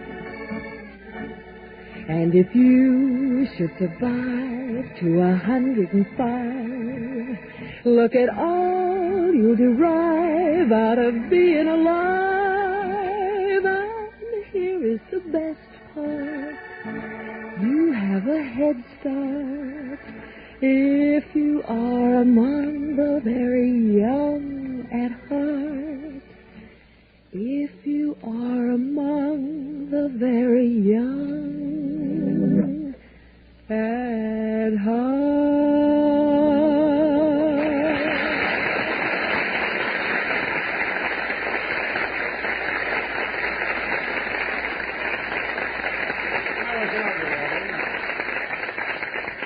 And now, as always been the custom on breakfast in Hollywood, to do this little thing, which I think is just wonderful. We do our best to further goodwill. And we do it by reading a letter sent by one of our listeners about a good deed done by a neighbor. Now, this letter is always sent without the knowledge of the person who did the kindly act. But then I guess somebody tells her to be sure and listen in. And I'll bet she gets quite a kick out of it. And she deserves it, too. Because you don't hear so much good about the things that people do. I don't know, my grandmother, may she rest in peace, used to tell me something in German, an old proverb. Immer was Neues, niemals was Schönes. Always something new, but hardly ever anything nice. And so here's our good neighbor letter for the day. It says, Dear Georgie, in the town of Boise, Idaho, there's a wonderful woman known as the telephone lady who spends hours each day bringing interest and cheer to the shut-ins of her neighborhood. She calls each of them in turn. The crippled children, the blind, the lonely old people. And she always has a gay experience to describe. Some funny or some unusual thing she saw, or the beauty of a parade or a show. As she describes it, so that the shut-ins can actually picture how it was, just as though they'd seen it themselves. But Georgie, here's an amazing thing. The telephone lady is more of a shut-in than any of the others. Yes, Mrs. Elizabeth Eaton, who brings interest and life and happiness to so many, is not only bedridden, she's totally blind.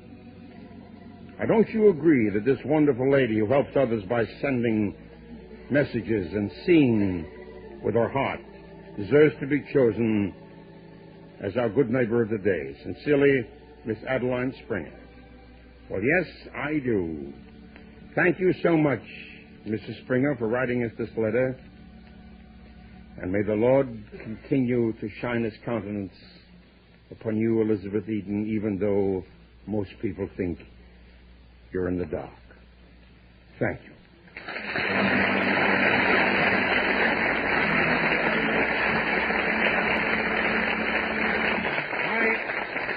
I understand we have with us in the studio this morning a gentleman from England. This is the first time he's been to our program, and I should like to meet him. And here he is at the program. Good evening. Good morning, sir. Good morning. Good morning. Now, the reason why I said that is because you are dressed for the evening, so I sort of feel like, what is your name, sir? My name happens to be Sidney Wright. Sidney Wright. Well, and might I interrupt you for a moment, Mr. Jessel? Yes, sir. Very respectfully. I don't want to take the bloom off Pop Young and his wife's cheek. But you'll forgive me if I mention with pride that I am married for 55 years to an American lady, and I'm very, very proud of it. Well, this is... Thank you. Mr. Wright, you're from London, it says here. London, England. And tell me, how long have you been in this country at this time? Well, I've been in Hollywood for a fortnight. Is that so? Well, perhaps I should say 2 weeks. Pardon me. Yes, I'm glad you did, because I thought a fortnight was 12 years. I didn't know. No. And tell me, Mr. Wright, you have business out here in Hollywood, do you? Well, I have legal business. I'm a barrister. Is that I so? suppose, Tell me, how is the barrister business? Well, if you'll forgive me, it isn't quite a business. We think of it as a profession. I understand. Yeah, you're a lawyer. Yes, the equivalent is an attorney. You're a lawyer. And you have some cases here, do you? Oh, yes, quite a number, thank God. Tell me, Mr. Wright, have you taken advantage of any of the things that Hollywood is so proud of? For example, have you been out to any of the motion picture studios since you've been Yes, here? I was at studio, and if you'll excuse this British pride, I was very proud to see one of our former English chaps, who's now a very famous comedian here in America, Mr. Robert Hope. Robert Hope, oh, yes. Yes, I saw him at He was born in England, I understand. Oh, yes. He's English-born, and we're very proud of him. Did you know that his right name is Leslie? Leslie Hope. That's his right name. Well, of course, I'm speaking strictly this case. Yes. You will forgive it.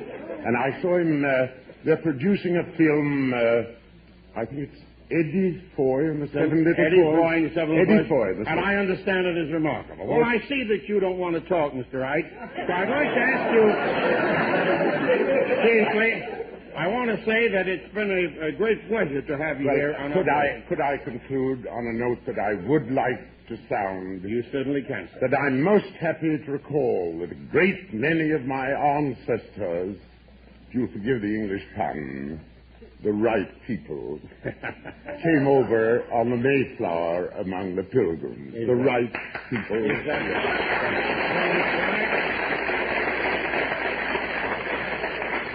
I want to thank you for your particularly most articulate way of expressing yourself. Thank you, sir. And when your forefathers, the Pilgrims, came over, who do you suppose was there to greet them from the top of the Plymouth Rock? Please tell me, please. Eddie Cantor. Thank you very much. By the way, we have a beautiful gift for you, a beautiful Hellbrus wristwatch. It's a souvenir from Breakfast in Hollywood, and pay my respects to the lovely American lady you've been married to for so many years.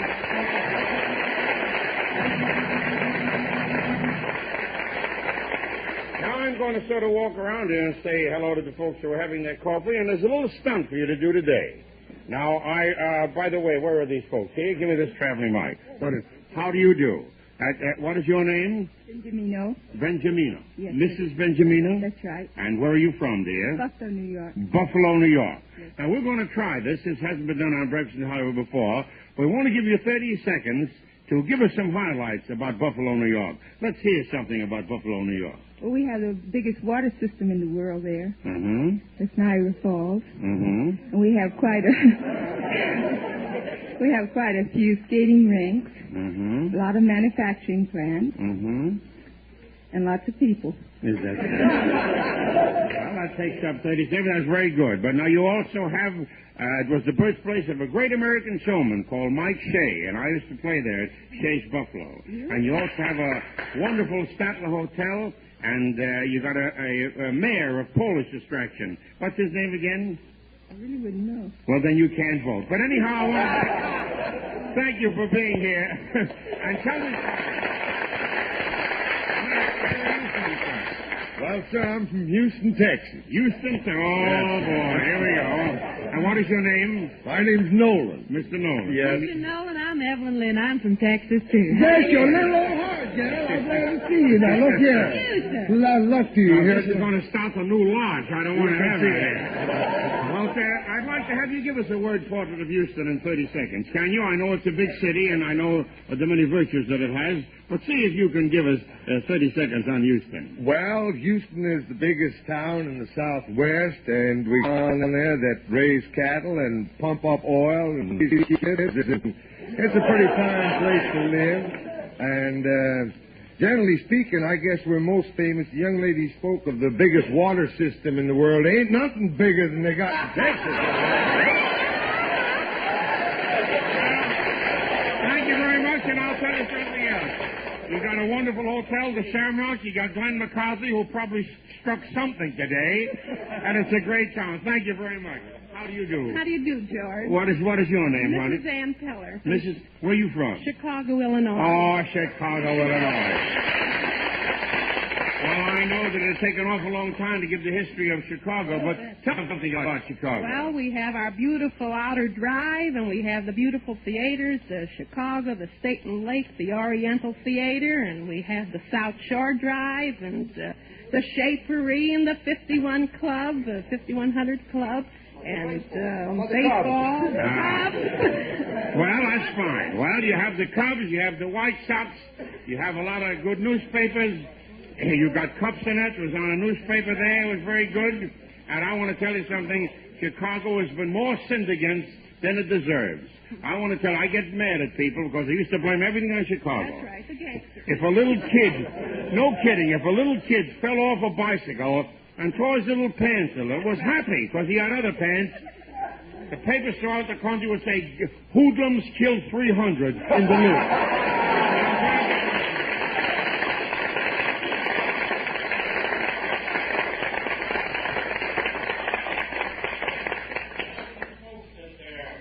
So happy to give us the word portraits. I know that they're going to get something. I think they get a beautiful cup and saucer, don't they? A cup and saucer as a sort of a souvenir from breakfast in Hollywood.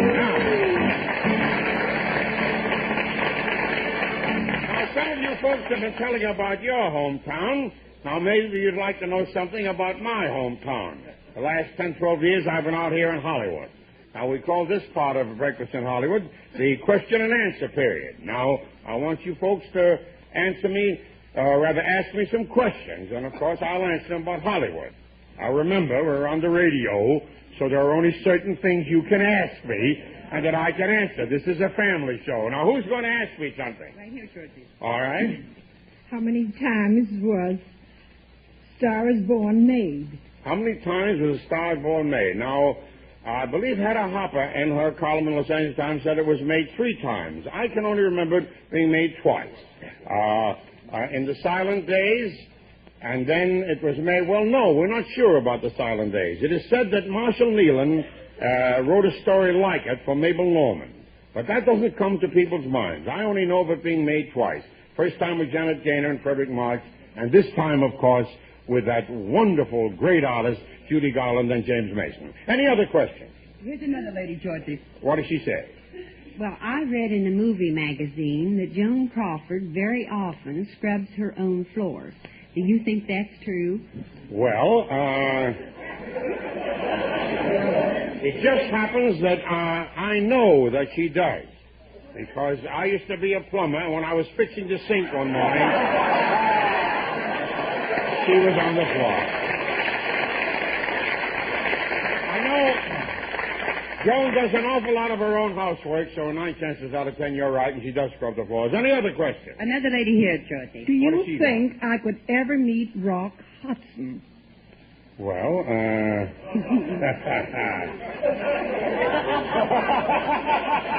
I wish you could see the rock in her eye as she says it. As a matter of fact, you can, because a week from this morning, Rock Hudson is going to be on this program, and if you ask our lady producer, she'll arrange to have you here, and you will meet Rock Hudson, and I'm sure get his autograph and maybe a picture. Are there any other questions? Yes, right here, Georgie. What's that? I read in the paper that you gave Judy Garland her name. How did that happen? Well, now that's true. Many years ago, when Judy Garland was 10 years of age, she was on a vaudeville program with me at the Oriental Theater in Chicago. And she was in an act with her sisters and her mother called the Gum Sisters. And the sign maker made a mistake, and they were billed as the Glum Sisters, which was awful. And then the show was long, so the manager said, let's pay the Gum Sisters off, and because we don't really need them. And I said, no, keep the little girl, because she's cute as anything. So we kept her. And even at the age of 9, she could sing songs in the Helen Morgan voice. She was just wonderful. And one day she was standing in the entrance, and she said, don't you think I ought to have another name, Mr. Jessel? And I said, yes, because Frances Gum, it didn't sound so cute for such a sweet little girl. Of course, as I said when I presented her in the opening of a picture the other night, her name could be Tel Aviv Buttercup, but it wouldn't have made any difference, because she's so talented. But anyhow, I had a Filipino fellow who used to help me dress, and he said to me, Mr. Jessel, you forgot to send a telegram of good luck to Judith Anderson, the famous actress who's opening a play in New York. So I dictated one of those hammy kind of telegrams. I said, all right, so dear Judy, hope tonight adds another garland of roses to your success or something. And I went on the stage and I said, folks, now you're going to meet a little girl who is destined to go very far in the show business, Judith Garland. I said, honey, that's you. And since then, she has been Judith Garland. That's the story.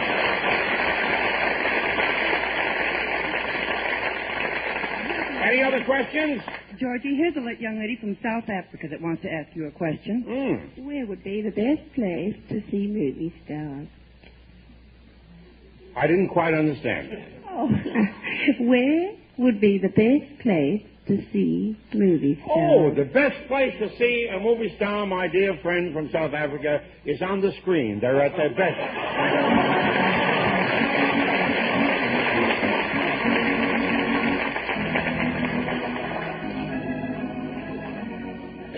If you listen closely to the pealing of the organ, you will hear it ringing out with an old song called Wishing Will Make It So. Wishing Will Make It So. And so it's time for our wishing ring presentation. And this morning we have chosen the third lady at the third table. How do you do? How do you do, George? And what is your name? Marjorie Powers. Marjorie Powers. And Miss Powers, where are you from? I'm from Chicago, Illinois. Well, we got a lot of business in Chicago today, honey. I'm going to put this wishing ring on your finger. Seems like I've done this before. And I want you to close your eyes, if you will, and give us your wish. Well, at this time, when nations are thinking and talking of war, I wish that the final decision could be left to the mothers of the world. Well, that's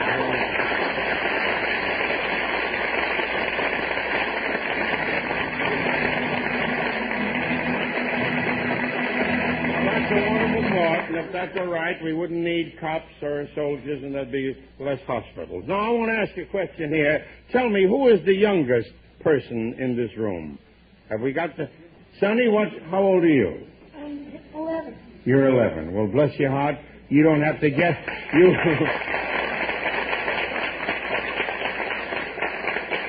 You don't have to get any present or any souvenir from us because you're too young, and before you know it, you may own this whole studio on the ground. And now may I ask, who is the oldest person in the room? Do we have... Right over here, Georgie. I think we have a very charming young lady over Oh, here. we do. Well, we'll come over and see her right away. How do you do? See see you. I'm glad to see you. And what is your name, honey? Jessie Tiff from Dallas, Texas, the biggest city in Texas. Oh, and has everything.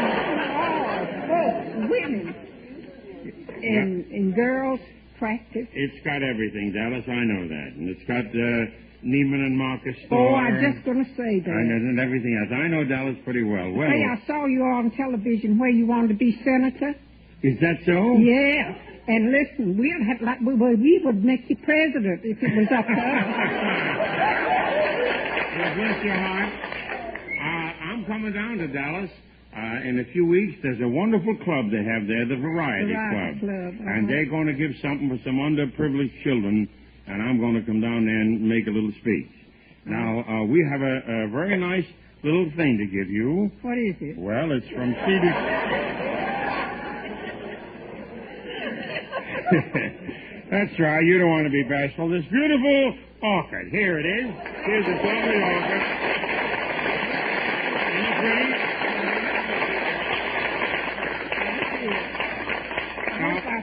How old are you, honey? 72 only.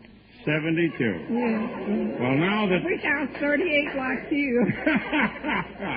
Well, honey, we've given you an orchid. Now I'd like to have something from you. I'd like to have a little kiss. All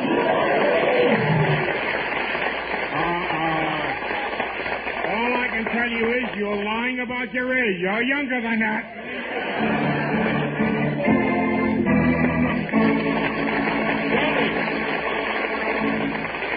Let me ask you this question, folks. Are you enjoying yourself with us here today? Well, so am I. And it's a funny thing, isn't it? Darndest thing, when people are enjoying themselves and having fun, the minutes just seem to fly by. Now, here we are. Breakfast is nearly over. Looks like it's time for me to go back and wash the dishes. But I want to tell you something very honestly. You know, my whole life has consisted of talking before the public since I was a little boy. But most of it has always been under rather tense circumstances. It has either been at the passing of an old friend, from the pulpit doing a eulogy, or it's been at a political meeting, or it's been from the stage or the screen, or at some dressed-up and stylish dinner. This is the first time that I've been able to talk to people in my long career in an informal way, and to have a half hour and meet old friends and new friends. And there's a poem by Joseph Parry about new friends and old friends, and it goes like so. Make new friends, but keep the old. Those are silver, these are gold. New-made friendships, like new wine, age will mellow and refine. But friendships that have stood the test, time and change, are surely best. Brows may wrinkle, hair grow gray, friendship never knows decay. Oh, cherish friendship in your breast. New is old, but old is best. Make new friends, but keep the old. Those are silver, these are gold. Join us at breakfast in Hollywood tomorrow, will you? I'm going to have a special guest. As a matter of fact, it's my daughter Geraldine who will be celebrating her 13th birthday, and I want you to meet her. And now,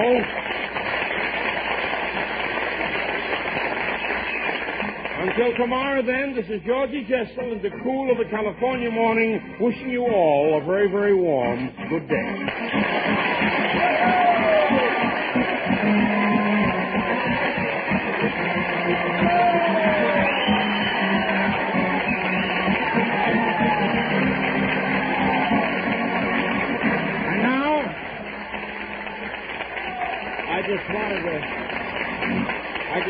I better tell him why.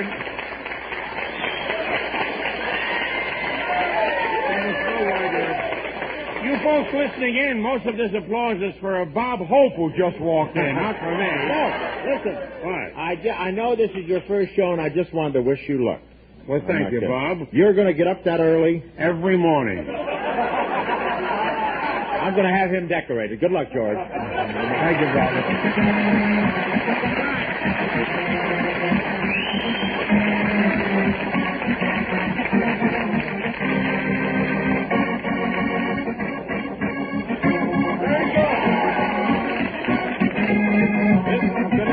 NBC Radio Network production. Now that the actual program is over, I want to tell you this.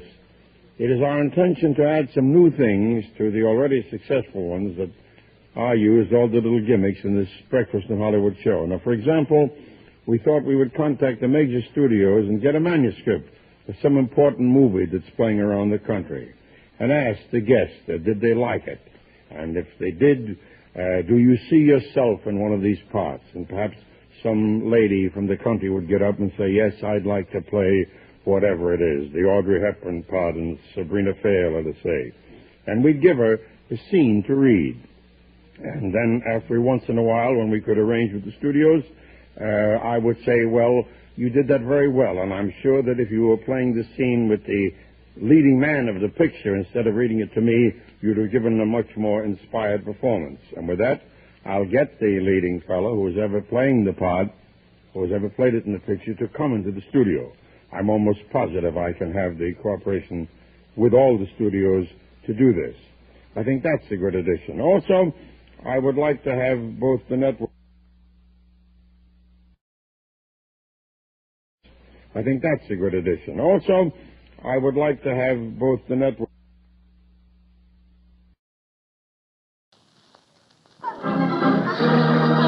Breakfast in Hollywood.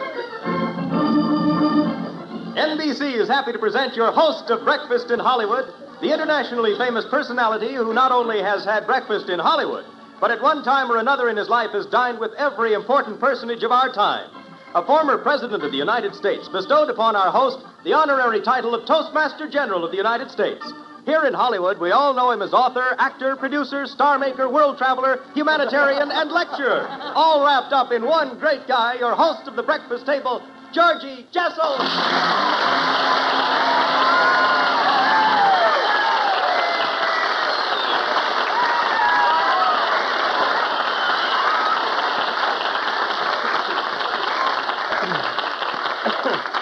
Thank you. Good morning, ladies and everybody. Good morning, dear Georgie. Good morning to you.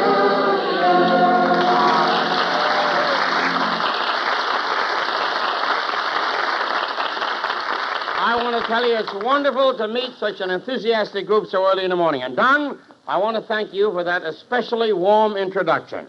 For a minute, I thought I was dead. Honestly, I did. Now, I'd like to start this new day with something that I think will please you, since most of the audience are ladies, and I want to tell you this sincerely. I have never seen such a lovely group of ladies in my entire career as I see before me here this morning in the studio. I want to tell you, as I look out at you, it was as if I were gazing out upon a garden of orchids, really. Really? Here and there's a tomato, but that's life, You know, for the past few years, I've been making so many speeches throughout the country, and as a rule, I address a great deal of ladies' luncheons, and that's quite a tussle, because the lady who's the chair lady of the day generally gets up and says, I want to say a few words, Mr. Jessel, before you get on. Just take a minute just to welcome the people. And then for 3 hours, she thanks all the people who helped her with the luncheon. Mrs. Rubbernose, who made the doily. Mrs. Waterpuss, who brought the apples, you know? And then she thanks them all for making the thing a great success, which it hasn't been because it didn't start yet, you see? But we're going to start this day with something that I think is really very lovely. I want to start with something that is very interesting because it is the first occasion of the day that we want to salute somebody and give them something. Now, this is a couple who I understand are having their wedding anniversary here. And I want to introduce them to us. What is your name, please? Mom and Pop Young. Mom and Pop Young. Well, and how long have you been married, Mom and Pop Young? 42 years. 42 years, for heaven's sake.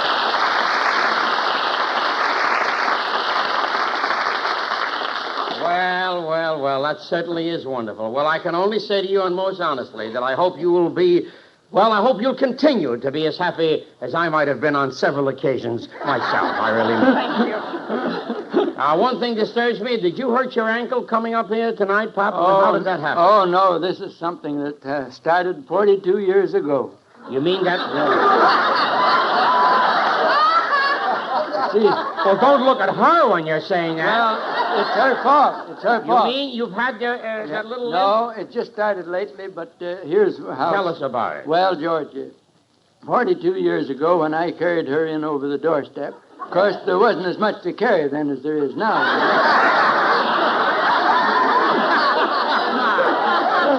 Anyhow, she said... Boy, you'll get it when you get home, brother. Oh, I know. She said, honey, she called me honey those days. That's before she learned how to play buzzards, you know. She said, honey, there's something I want to tell you right now. Said it's a known fact that no two people can get along and be happy if they both stay in close proximity to each other when one of them is out of humor. So right. She said, any time I'm out of humor, you go out and take a walk around the block. I've been walking around the block ever since.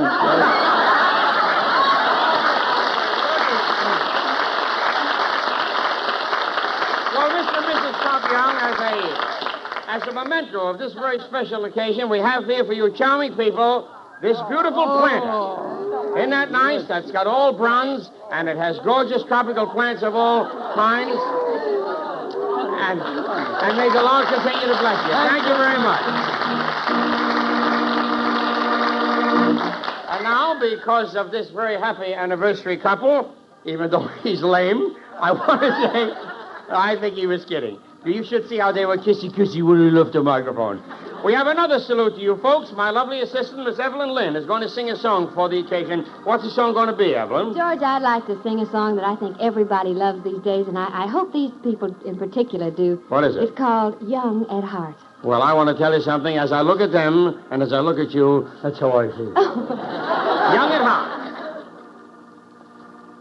Fairy tales can come true. It can happen to you if you're young at heart. For it's hard, you'll find, to be narrow of mind if you're young at heart. You can go to extremes with impossible schemes. You can laugh when your dreams fall apart at the seams.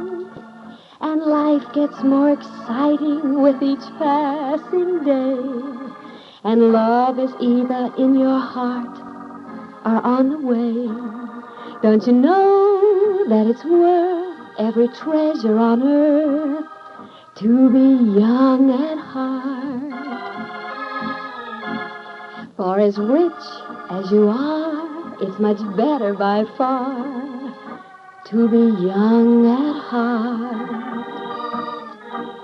And if you should survive to 105, look at all you'll derive out of being alive. And here is the best part. You have a head start if you are among the very young at heart. If you are among the very young at heart.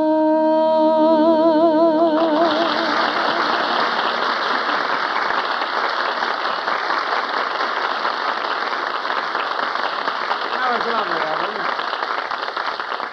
And now, as always been the custom on Breakfast in Hollywood, to do this little thing, which I think is just wonderful. We do our best to further goodwill. And we do it by reading a letter sent by one of our listeners about a good deed done by a neighbor. Now, this letter is always sent without the knowledge of the person who did the kindly act, but then I guess somebody tells her to be sure and listen in, and I'll bet she gets quite a kick out of it. And she deserves it, too. Because you don't hear so much good about the things that people do. I don't know, my grandmother, may she rest in peace, used to tell me something in German, an old proverb. Immer was Neues, niemals was Schönes. Always something new, but hardly ever anything nice. And so here's our good neighbor letter for the day. It says, Dear Georgie, in the town of Boise, Idaho, there's a wonderful woman known as the telephone lady who spends hours each day bringing interest and cheer to the shut-ins of her neighborhood. She calls each of them in turn. The crippled children, the blind, the lonely old people, And she always has a gay experience to describe. Some funny or some unusual thing she saw, or the beauty of a parade or a show. And she describes it so that the shut-ins can actually picture how it was, just as though they'd seen it themselves. But, Georgie, here's an amazing thing. The telephone lady is more of a shut-in than any of the others. Yes, Mrs. Elizabeth Eaton, who brings interest and life and happiness to so many, is not only bedridden, she's totally blind. Now, don't you agree that this wonderful lady who helps others by sending messages and seeing with her heart deserves to be chosen as our good neighbor of the day? Sincerely, Miss Adeline Springer. Well, yes, I do. Thank you so much, Mrs. Springer, for writing us this letter. And may the Lord continue to shine his countenance upon you, Elizabeth Eaton, even though most people think you're in the dark. Thank you.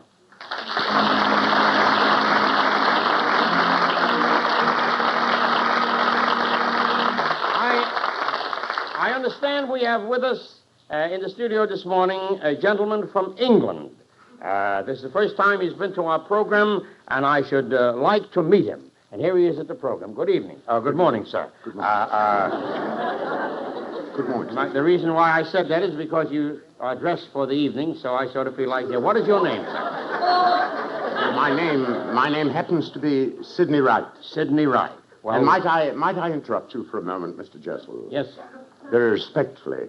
I don't want to take the bloom off Pop Young and his wife's cheek. But you'll forgive me if I mention with pride that I am married for 55 years to an American lady, and I'm very, very proud of it. Well, this is nice. Thank you. Tell me, Mr. Wright, you're from London, it says here. London, England. And tell me, how long have you been in this country at this time? Well, I've been in Hollywood for a fortnight. Is that so? Perhaps I should say 2 weeks. Pardon me. Yes, I'm glad you did, because I thought a fortnight was 12 years. I didn't know. No. And tell me, Mr. Wright, you have business out here in Hollywood, do you? Well, I have legal business. I'm a barrister. Is that I so? suppose... Tell me, how is the barrister business? Well, if you'll forgive me, it isn't quite a business. We think of it as a profession. I don't understand. Yeah, you're a lawyer. Yes, the equivalent is an attorney. That's You're right. a lawyer. And you have some cases here, do you? Oh, yes, quite a number, thank God.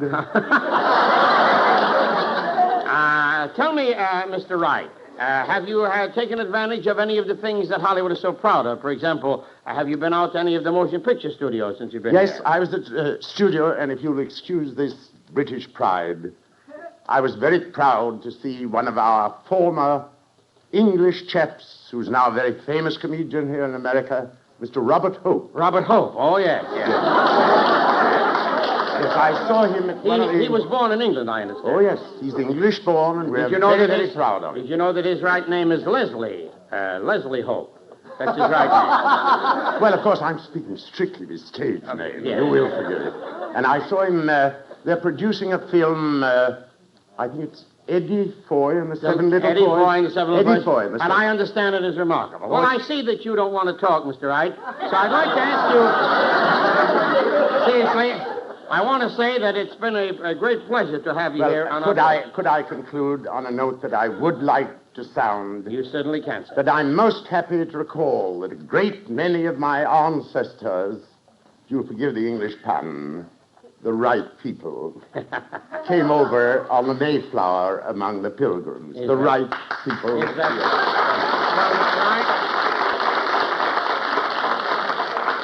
I want to thank you for your particularly most articulate way of expressing yourself. Thank you, sir. And when your forefathers, the Pilgrims, came over, who do you suppose was there to greet them from the top of Plymouth Rock? Please tell me, please. Eddie Cantor. Thank you very much.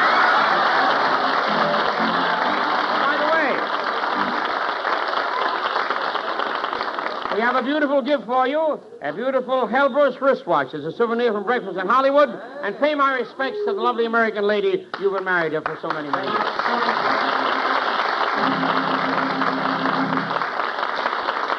Now, I'm going to sort of walk around here and say hello to the folks who are having their coffee, and there's a little stunt for you to do today.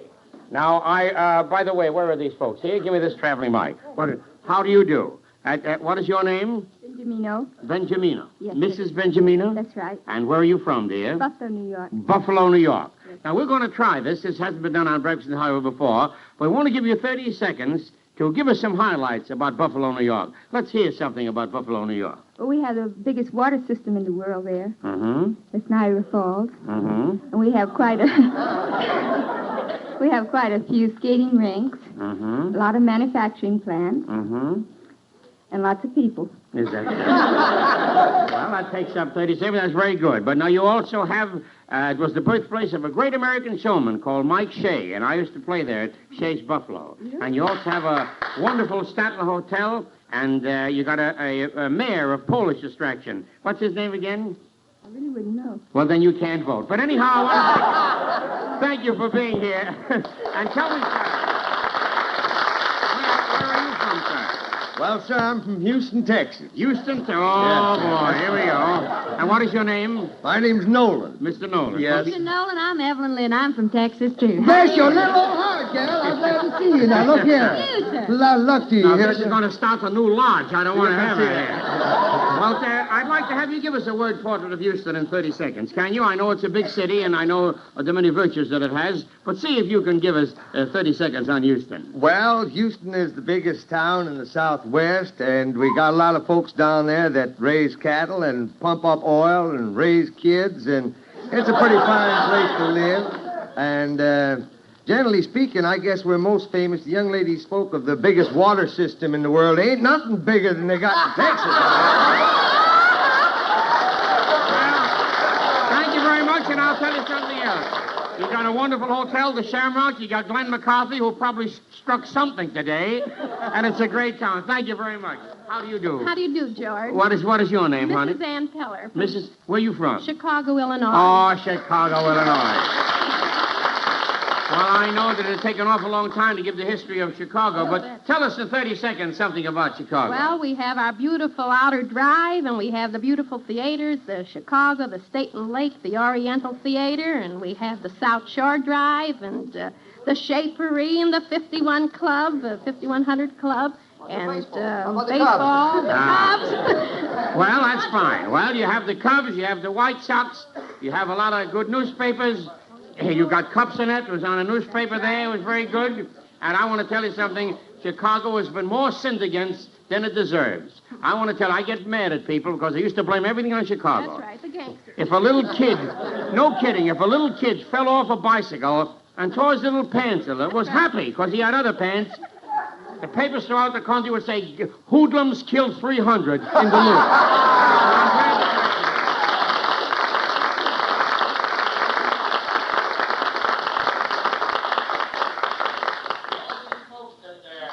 So happy to give us the word portraits. I know that they're going to get something. I think they get a beautiful cup and saucer, don't they? A cup and saucer as a sort of a souvenir from Breakfast in Hollywood.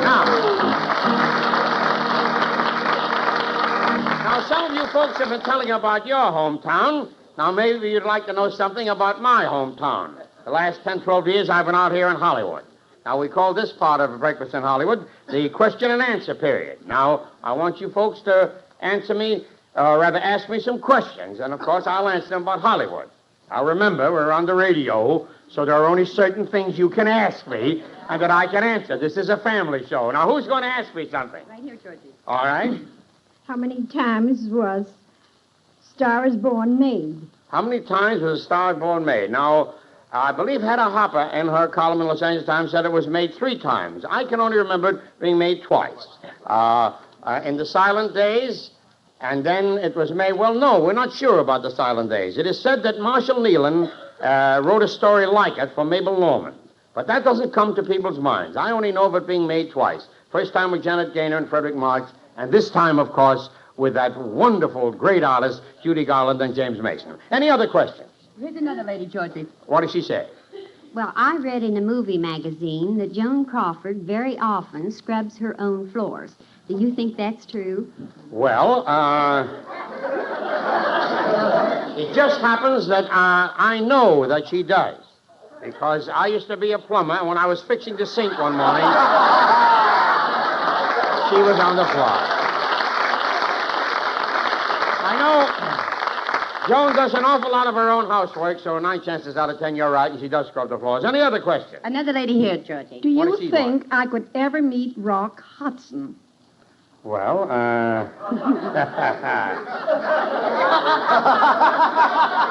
I wish you could see the rock in her eye as she says that. As a matter of fact, you can, because a week from this morning, Rock Hudson is going to be on this program, and if you ask our lady producer, she'll arrange to have you here, and you will meet Rock Hudson, and I'm sure get his autograph and maybe a picture. Are there any other questions? Yes, right here, Georgie. What's that? I read in the paper that you gave Judy Garland her name. How did that happen? Well, now, that's true. Many, many, many years ago, when Judy Garland was 10 years of age, she was on a vaudeville program with me at the Oriental Theater in Chicago. And she was in an act with her sisters and her mother called the Gum Sisters.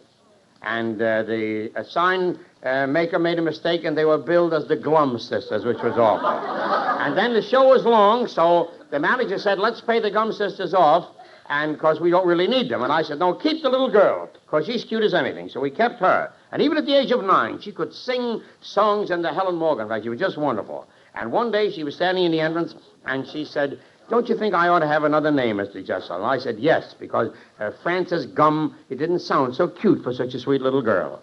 Of course, as I said when I presented her in the opening of a picture the other night, her name could be Tel Aviv Buttercup, but it wouldn't have made any difference, because she's so talented. But anyhow, I had a Filipino fellow who used to help me dress, and he said to me, Mr. Jessel, you forgot to send a telegram of good luck to Judith Anderson, the famous actress who's opening a play in New York. So I dictated one of those hammy kind of telegrams. I said, all right, dear Judy, hope tonight adds another garland of roses to your success or something. And I went on the stage and I said, folks, now you're going to meet a little girl who is destined to go very far in the show business, Judith Garland. I said, honey, that's you. And since then, she has been Judith Garland. That's the story.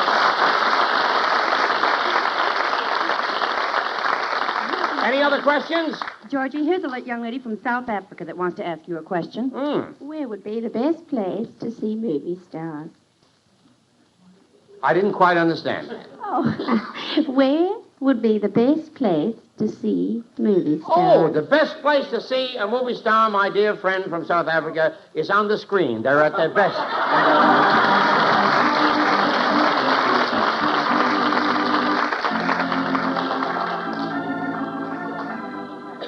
If you listen closely to the pealing of the organ, you will hear it ringing out with an old song called Wishing Will Make It So. Wishing Will Make It So. And so it's time for our wishing ring presentation. And this morning we have chosen the third lady at the third table. How do you do? How do you do, George? And what is your name? Marjorie Powers. Marjorie Powers. And Miss Powers, where are you from? I'm from Chicago, Illinois. Well, we got a lot of business in Chicago today. Well, honey,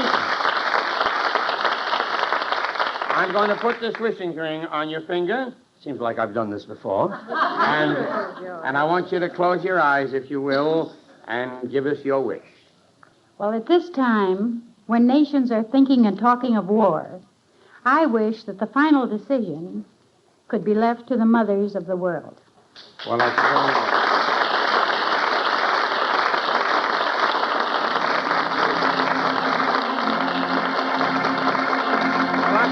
Thought, and if that's all right, we wouldn't need cops or soldiers, and there'd be less hospitals. Now, I want to ask you a question here. Tell me, who is the youngest person in this room?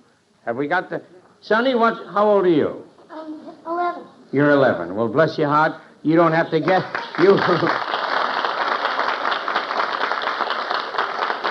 You don't have to get any present or any souvenir from us because you're too young, and before you know it, you may own this whole studio. And now may I ask, who is the oldest person in the room? Do we have... Right over here, Georgie. I think we have a very charming young lady over Oh, here. we do? Well, we'll come over and see her right away. How do you do? I'm glad to see you. And what is your name, honey? Jessie Tiff from Dallas, Texas, the biggest city in Texas. Oh, and has everything. Folks, women, and girls, practice. It's got everything, Dallas. I know that. And it's got Neiman and Marcus store. Oh, I'm just going to say that. And everything else. I know Dallas pretty well. Say, Well, I saw you on television where you wanted to be senator. is that so? Yeah. And listen, we would make you president if it was up to us. Well, bless your heart. I'm coming down to Dallas. In a few weeks, there's a wonderful club they have there, the Variety Club. And they're going to give something for some underprivileged children, and I'm going to come down there and make a little speech. Now, we have a very nice little thing to give you. What is it? Well, it's from CD... That's right, you don't want to be bashful. This beautiful orchid. Here it is. Here's this lovely orchid. Isn't it pretty?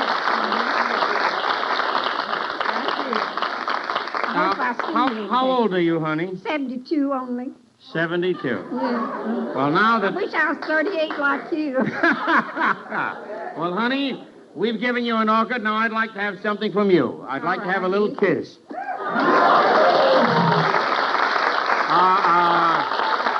All I can tell you is you're lying about your age. You're younger than that.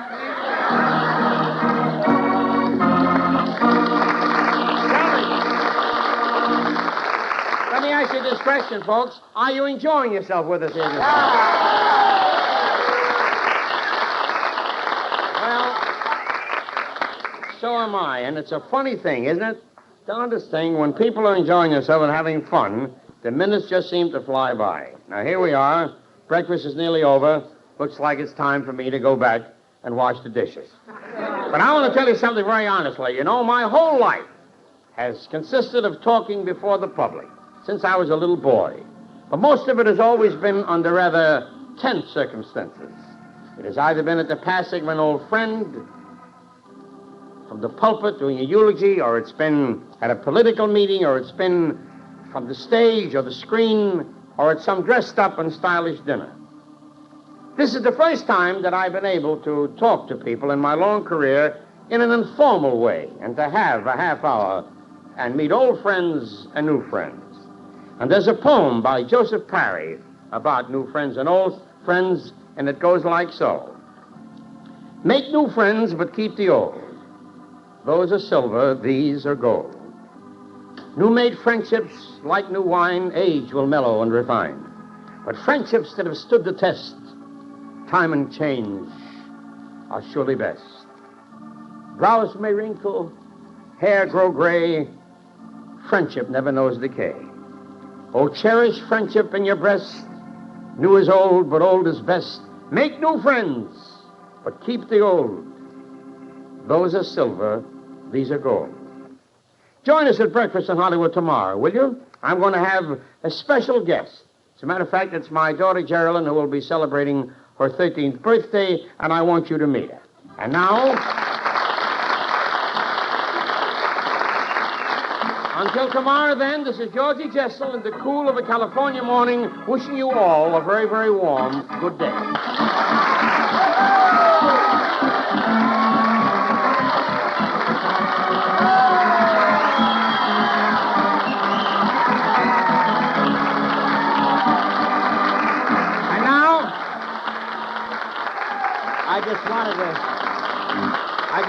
I better tell him why.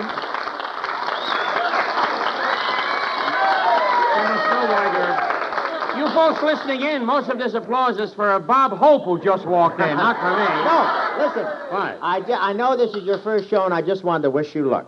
Well, thank you, Bob. You're going to get up that early? Every morning. I'm going to have him decorated. Good luck, George. Thank you, Bob.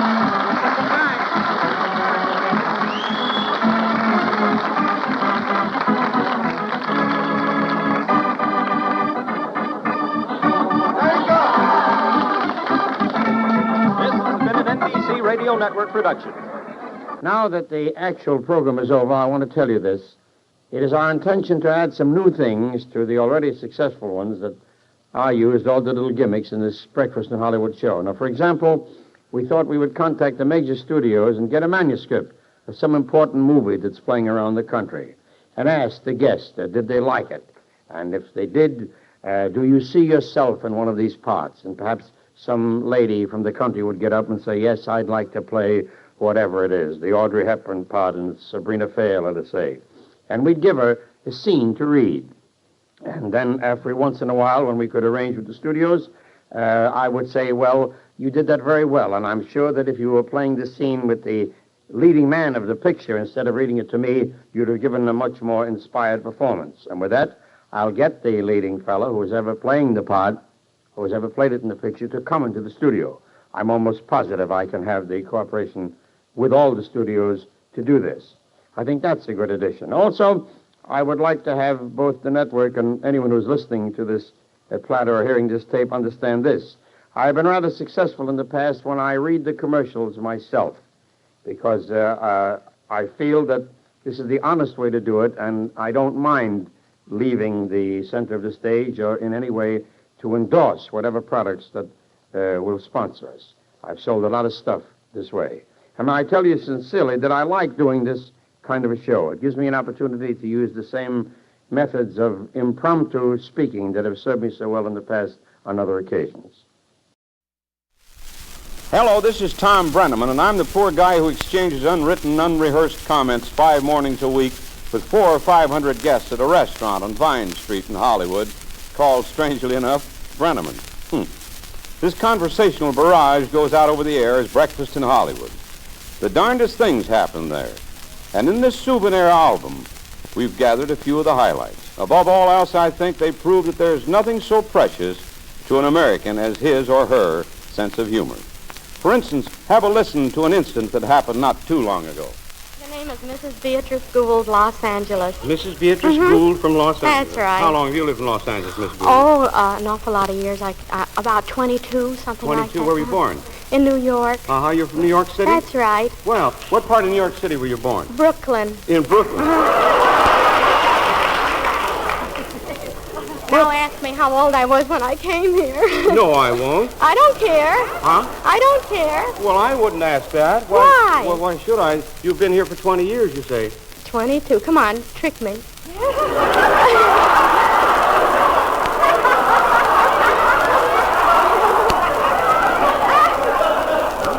This is really fun. You've heard this program before. I sure have. Well, I won't trick you at all. I'll just ask you, how old are you? Fine. 34. 34, there. So you're a good scout, too, but you don't look like you're 34 years old. Well, I don't feel like it. I don't know how you're supposed to feel when Tell you're me, 34. Mrs. What's the name again? Gould. Mrs. Gould. That's You have right. a family? I do. How many children? 2. 2. Uh-huh. Mm-hmm. Boy and girl? Both boys. Both boys. Uh-huh. How old are the boys? 4 and 15. Gee, that's swell. What does Mr. Gould do? What is his business? He works at North American Aviation. Out North America. It's a good thing they can't see it. Yeah, I like to see her nod her head like that in the flower box. Well, you're a mighty good scout, Miss Gould, and you won our wishing ring. Oh, I'm thrilled. I Really, bet you I have am. a wish, too. I do. There's the ring. Oh, how lovely. I'm really thrilled. Are you now? Uh-huh. Now, don't let me say it again. That's been 3 She wouldn't be times nice if already. she had a little bell on top of her head like that. That's the way my mother does. My mother emphasizes. does? Yeah, when she says this way, we'll shake her head that way. That's nice. Let me put the finger, the if ring it'll up. get on my finger. Oh, It's sure. wiggling. It's wiggling? Oh, no. Oh, that's swell. Now, That's fine. now, what's your wish, Miss Gould? Well, I do hope that my husband won't have any more trouble with his kidneys anymore.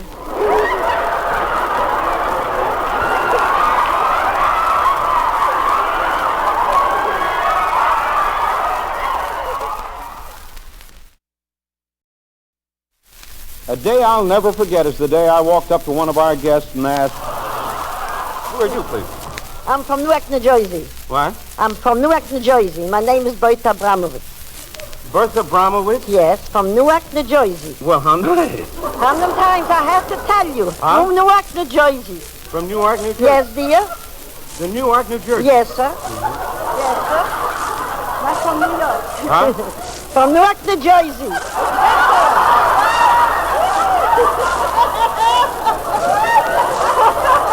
What are you laughing about? She at least knows where she's from. You're not from New York. I got a lot of mosquitoes there. You're not from New York. No. No. From Newark, New Jersey. As if that weren't enough, this followed. Who are you? Say, sweetie. Huh? Say, sweetie.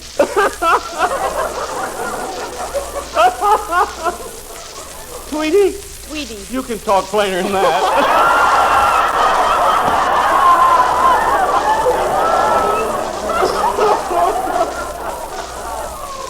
Oh, how do you spell that name? Tweedy. Oh, Tweety. Say is your first name. Uh-huh. Oh, I see. What was, you Mrs. Tweety? Yes. What was your maiden name? Hostetler. Her name was Hostetler, and she married her Tweety. The folks who win our wishing ring make the most unusual wishes. One morning, I greeted the winner, an attractive 15-year-old miss, this way. Well, here, honey, I want to put the wishing ring on your finger. That's it. It's nice. Oh, it's so beautiful. Mm-hmm. Now make your wish, and we'll wish along with you. When I first came here, I couldn't think of a wish, and I mean, I wished I would wish the wishing ring, but now I can't think of anything. Oh, I know. When you first came here, you were wishing that you'd win the wishing ring. Yeah. Now that you've won the wishing ring, you can't think of a wish. No. That's what you said? Yes. Oh, well, this is kind of silly, yes, but... that's fine. I wish that I could get Frank Sinatra's autograph.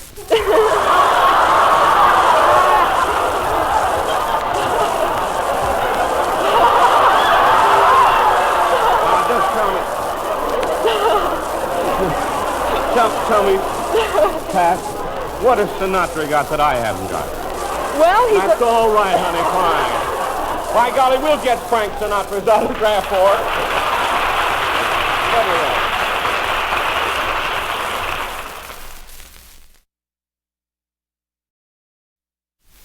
We visit around a lot with our mic on Breakfast in Hollywood. Some of the folks are very nervous, and others are, well, I'll let you decide for yourself. One woman, when I asked her name, replied, Mrs. Edward Blomfield, Minneapolis, Minnesota. well, that's nice, Mrs. Blomfield. Do you, by chance, happen to hear our little program back there? I hear it every morning. Oh, do you? I do, and my next-door neighbor, Mrs. Watson in Minneapolis, is listening right now. Mm-hmm. And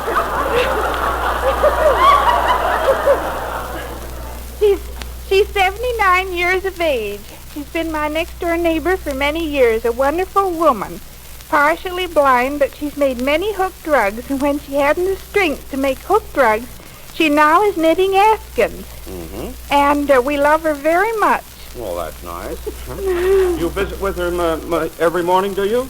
Not every morning, but a great many mornings. Great many mornings. Mm-hmm. What do you do? Stand over the back fence and That's talk? right. We plant morning glory seeds in the spring along the fence and and just chat over chat over the fence. That's right. Oh, we know who does the most talking, I can tell you that. There must be an easier way to make a living than getting involved in complications like the one on tap now. Good morning. Good morning. You are? Mary Flynn from Redwood City, California. Well, how are you, Mary? I'm fine, Took thank you a long you. time to respond when I called your number. I stole somebody else's. You stole somebody else's? Well, whose number did you steal? Mrs. Lee Polini. Well, didn't she want to come out? No, she's bashful. Is she? You're not? No. No. I want to... Why are you wearing the sunglasses this morning, Miss Oh, I'll Flynn? take them off. You don't have to take them off, of course. No, put them back Oh, on. I was out late last night. You were out late last I'm on a vacation. night. Believe me, you look it, too. You were on a vacation? Mm-hmm. That's nice. Where did you go last night, Miss Flynn? I don't remember.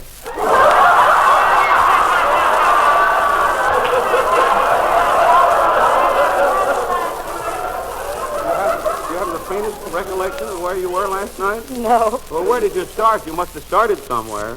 I started from home. You started from home. What time did you get home? Back home? I can't tell. My mother might be listening. Your mother might be listening. In Redwood City? In Redwood City. You've done all the damage now, honey. Well, that's fine. What do you do up there? Do you work? I can't tell. Oh, can't It's see. a military secret. It's a military secret. All right. You can't see very good either. Well, honey, there's the wishing ring you've won. Have you ever heard the ceremony? No. No. I work. Well, fine. All 9:30. right. I want to put it on your finger, like that, you see. Then we'll ask you to make a wish, and everybody along our Blue Network will wish along with you. Do I have to tell my wish Yes, out loud? honey. Mhm. I'm looking for a husband.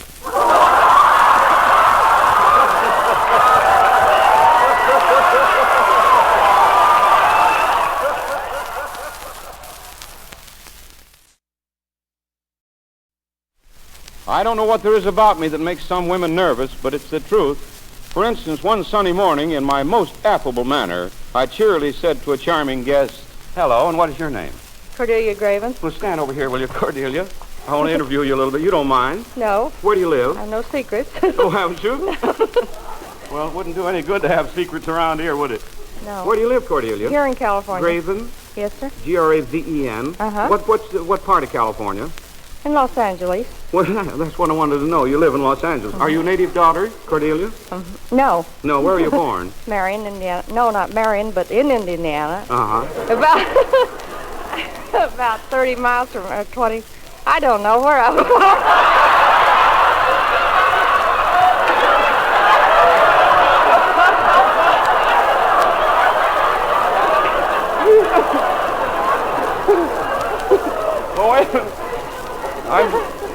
I'm sure if you don't know, I wouldn't know. You do know that you were born. Yes. At least there. Some part of Indiana. Yeah, some part. Where were you married, Cordelia? In Kokomo. In Kokomo, Indiana? Yes, sir. You remember that, of course. Oh, sure. Where did you meet Mr. Graven? In Converse. In Converse. Well, how far from Converse is the place that you were born? Oh, about 5 miles. You were born about 5 miles from Converse, and that's where you met Mrs. Then you went to Kokomo to get married. That's right. Where did you go on your honeymoon? Huh? Just around the corner. The fact that all of us at Breneman's, the guests and I, have been up since dawn never seems to dampen spirits. Else, how could this sort of thing happen? What's your name? I'm just dying to talk. Who are you? Mr. Jacklin. Where are you from, Jack? Me? Massachusetts. What part? What's your first name? Edgar. Edgar? Yes, sir. Jacklin. Yes, sir. Mister. Yeah. I'm glad you made that clear. Clear as much.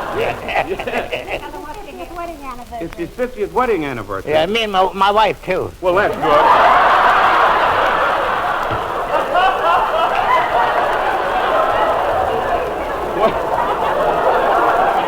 Well, Mr. Jackson, it's been very discouraging. It would have been very discouraging to live 50 years by yourself, wouldn't it? I don't know. I didn't experience it. Yeah, tell me, who's the boss in your house? There's only one. Yeah. Tain't me. The only time he gets a chance to talk is when you leave him out. Is that it, Miss Well, Jackson? I never give him any change or money or anything like that because he's not safe. He's not safe? No. You mean he spends, gets any spare change and he spends it? Sure. Where were you married 50 years ago today? Cambridge, Mass. Well, Massachusetts. isn't that grand? You have a family? Children? 3 children, Mhm. 8 grandchildren, and 4 great-grandchildren. Yeah. Excuse me, I got a cold. Well, that's perfectly all right. Yeah. That's perfectly all right. Well, who does most of the talking in your house? Miss? Oh, Lord, he does.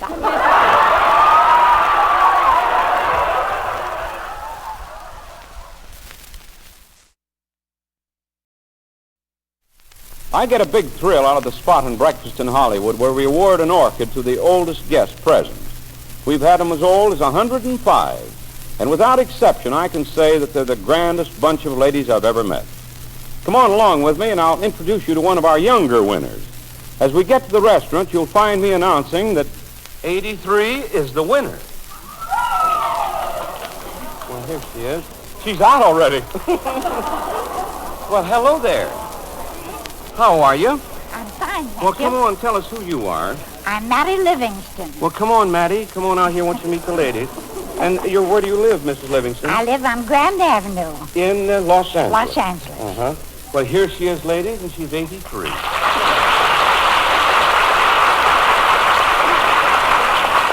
Now, if you're careful, you can lean right against the booth there. And I can stand up. You can stand by yourself. All right. Well, Gildersleeve had to do a little lean act there a moment ago, you know. Yes, well, I know. How long have you lived in Los Angeles? I came here in 1911 from Cleveland, Ohio. From Cleveland? Yes. That's where you were born? No, I was born on a farm near Warren, Ohio. Well, we chatted along like that until the conversation took this turn. Now, to get back to you, Miss Downs. You said... Livingston now. Oh, Livingston now. Oh, pardon me. Tell me, where did you marry Mr. Livingston? Where'd you meet him? In Los Angeles. Mm-hmm. In Los Angeles. Yes. Married him 5 years ago. Well, that's swell. I was rather old bride, but we were rather an old couple, but then we're very happy. Sure, you're very happy. You bet you're very happy. Yeah. Yes, sir. How old is Mr. Livingston? He'll be 82 the 4th of May. 82. And you're 83. Tell me, Mrs. Livingston, do you have any hobbies? Oh, I don't know, unless it could be poetry. Oh, you write poetry? Oh, I write jingles. Do you? Well, what do you know? You just jingle and write them off like that? Yes. Can you? You don't happen to have one sticking up here somewhere that might make a little sense for the radio? Oh, yes, I've got a lot of them. Well, just give me one, a jingle. Just a little one? Yes. My hair's gray, and I'm almost blind. Yes. And the days of my youth are far behind. My neck is so stiff, I can't turn my head. And I'm getting so deaf, I can't hear half what's said.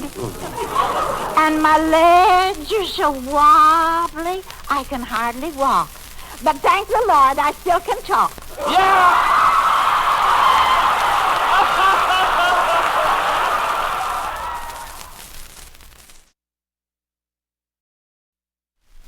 Believe it or not, the following type of thing can and does happen at Breneman's.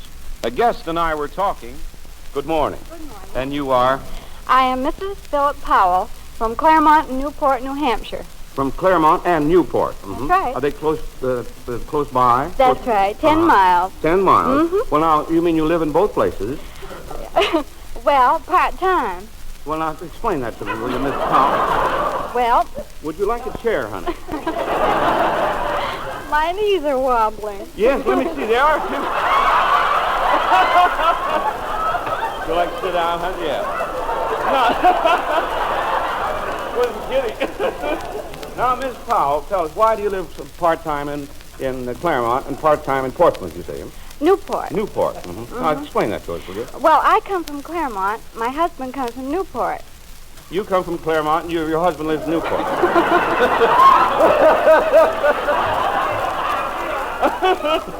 It's a little inconvenient, isn't it? That way, I mean... Well, you see, my husband used to be on the fire department, so he had to live in Newport. Yes.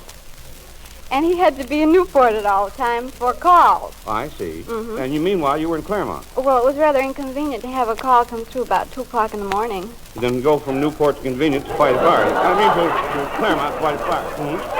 Is that what you mean? That's what I mean. Well, now tell me this. When is your husband in Newport and when is he in Claremont?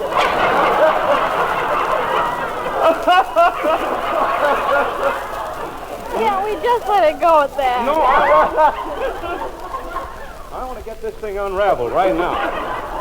You say a few months you live in Claremont and a few months you live in Newport. That's right. Your husband is in Newport most of the time.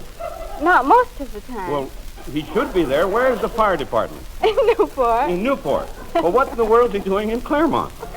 That's where I am most of the time.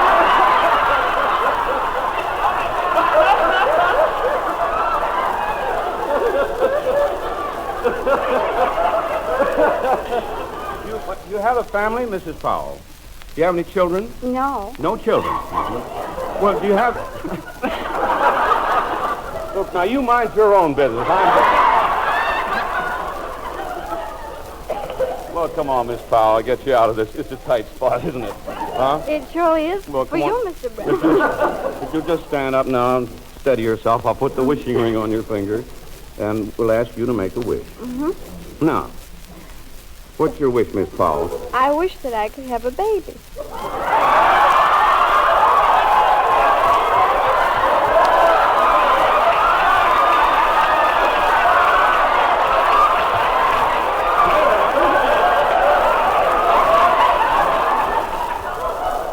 Mrs. Powell, you want the child in Claremont or Newport?